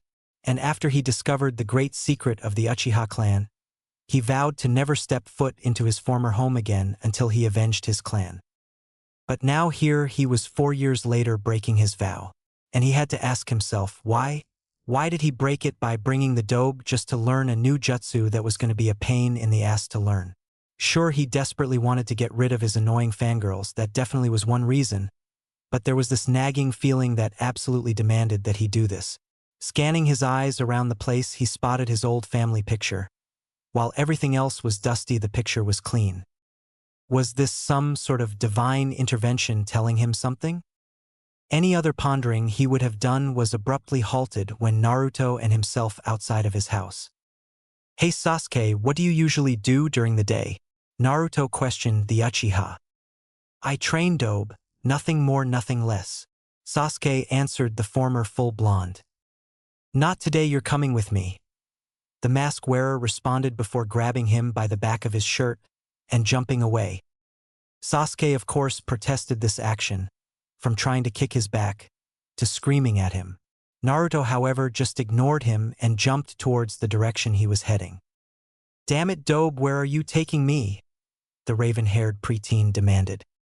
"We're going to visit the academy," he responded as he continued jumping towards it. Irika Yumino was honestly not having a good day. While he loved teaching the next generation of shinobi to protect the village with all their hearts, sometimes some days were just terrible. After his last class graduated into the shinobi ranks, while only 9 graduated and the remaining students were sent to a different class for further training. He took on another generation of future shinobi, but they were just evil little bastards. They hardly paid attention to his lessons. They practically shouted over each other to hear themselves, and his big scary head jutsu was only a temporary solution that lasted an hour. Clasping his hands together, he prayed to any merciful being out there to help him with this class. "I don't want to go in there," a voice shouted behind his door. "Oh, come on, you honestly don't want to see your former sensei?" Another one replied to the first one. "That class was ungodly boring. All he did was teach us history that had absolutely nothing to do with killing a man with a kunai. Yes, it was ungodly boring, but the man at least deserves to see his old students. Who knows, your skills might rub off on the next generation." "I don't want them to rub off on me," the first voice whined. "Don't whine, it makes you look bad," the second voice said to the first one before the door was kicked open. For the first time today, the entire class stopped screaming at each other and looked towards the disturbance. Immediately, a figure was thrown into the classroom, stunning every occupant in the room. "Sasuke?" Irika asked the very familiar figure on the floor. "The one and only Irika-sensei," Sasuke replied as he got himself off the ground. "And don't you dare forget about me, sensei," Naruto said, walking through the door. As expected, Irika freaked out seeing him. While the man didn't fight in the Third Great Shinobi War, he certainly read about the famous berserkers that terrorized their shinobi during that terrible war. However, his former teacher looked him up and down. Seeing the familiar beat-up leaf Hitai displayed as a belt buckle, the familiar spiky if slightly different blonde hair, and seeing the sublity of a caveman this person held, he knew who exactly person was. "Naruto?" he questioned the figure. "Wow, you're actually the first person to guess right the first time," Naruto answered his former teacher. The scarred-faced Chunin couldn't believe his eyes. That was Naruto? What happened to the short, scrawny, orange-wearing, hyperactive youth that he remembered from his academy days? Barely 2 months ago, the Naruto he remembered practically demanded a C-ranked mission. But now, standing right in his doorway plain as day, was a tall, muscular, black-wearing, sword-wielding, and calm preteen that was just the opposite of the Naruto he knew. "I see you're having more trouble with this class than you had with us," the mask-wearer stated, as both Sasuke and himself heard the screaming from outside the hall. And sure enough, the class full of brats erupted into their useless conversations. It made both Naruto and Sasuke narrow their eyes at their disrespectful behavior. Granted, Naruto was no saint to being disrespectful towards Irika or any other authority figure, but that was just his lovable personality. Looking at the Uchiha, the two nodded towards each other in complete agreement for what they were about to do. Using the scary memories of Irika, using that jutsu that controlled them through fear, they did his infamous big scary head jutsu. It was rather simple, really. All they had to do a partial transformation jutsu to their heads and enlarge them to scare the living hell out of everyone, and of course yell with all their strength in order for it to be really effective. "Shut the hell up, you little brats," Sasuke screamed at the top of his lungs as his head grew to enormous size. "Or we will devour your souls." Naruto finished as his head grew to the same size as Sasuke's, and for an added effect he added a tiny amount of Kyuubi's chakra into his vocal cords, giving him a demonic voice. Much to Irika's surprise, the horrid little demons completely ceased their chattering, and all looked at the two with their eyes wide in absolute fear. Cracking his knuckles loudly, Naruto grinned evilly under his masks. "So you little brats don't want to learn from Irika, huh?" Sasuke crossed his arms and glared at them. "While I loathe my teammate for bringing me here, I believe I could spend a few hours teaching you brats what a real shinobi can do to you. So I suggest you run before we destroy you," the former full blonde told them. "Right now," the raven-haired Uchiha calmly said before pulling out a kunai. The bratty students that were making Irika's teaching duties an unholy hell looked at them like they were pulling their legs. But when Naruto took out his own kunai, threw it into the crowd of youngsters, and watched it sink into the desk, they screamed in horror before bolting out of the classroom like a bat out of hell. "Naruto, Sasuke, what is wrong with you two?" Irika demanded his former students, after he realized what on earth just happened. "Teaching the little heathens a lesson," Sasuke casually replied. "Sorry, sensei, but we'll have to get back to you later," Naruto said before both Sasuke and himself disappeared through the open windows. Normally Irika would have gone after them, but if he was being honest with himself, he was glad they were gone. Slumping down into his chair, he sighed tiredly when he looked at the empty classroom. He liked kids, that was why he decided to become a teacher, but now he was wondering if it was truly worth all the gray hairs he knew he was getting. Closing his eyes, he soon found himself asleep, completely exhausted from all of it. It would be half an hour later when the door slammed open did he awake from the well-needed nap. Opening his eyes, I glanced up to see several of his students stumble into his class with wide eyes and completely exhausted bodies. They slowly went to their respective seats before collapsing face first on the desks. The last two figures stepped through the door, revealing them as none other than his old students. "What did you do to my students?" Irika demanded. "We convinced them to listen to you from now on," Sasuke answered the scarred-faced Chunin. "And what did you little skid marks learn?" Naruto questioned the students. "That Irika-sensei is a way better teacher and will behave from now on," the students chorused in reply. "Good, you little demons. See you around. Irika isn't afraid to call on the two of us," the mask wearer replied, stifling a chuckle as their eyes widened in fear before walking out of the classroom. "That was enjoyable," Naruto said to Sasuke as they left the academy. "But did you have to turn into the Shinigami to scare them?" Sasuke questioned. "Oh, come on, they deserved it. I know we didn't exactly treat Irika-sensei the best, but none of us was as bad as that." Sasuke only nodded in response. "So what else should we do today? It's only 4:30, Naruto asked his cousin. "Why do you want to hang out with me all of a sudden?" Sasuke asked. "Never before have you wanted to be in my presence. But suddenly after our wave mission you want to suddenly hang out. What's going through your head, dope?" he continued. "Well, team, after I died many regrets went through my head," he replied, not missing a beat. "I regretted not eating more ramen, not going back to the village, having my first kiss with a girl." He continued, making a jab as Sasuke, who scowled at him in return. "But my biggest regret was not connecting with my team. Yes, I tried that with Sakura, but as you can see that was not to be." Sasuke only winced a little bit, because frankly even Naruto himself didn't completely deserve all those punches to his head. "So you are the last person I can actually bond with? Like it or not, we're practically family when we're together." Kakashi being the lazy father figure, Sakura always being the bitchy PMSing sister that we all despise, and we are the older brothers of the group. So with this second chance at life, I'm not going to screw it up. That makes little sense, yet it actually does at the same time, the Uchiha commented. "I'm just that good."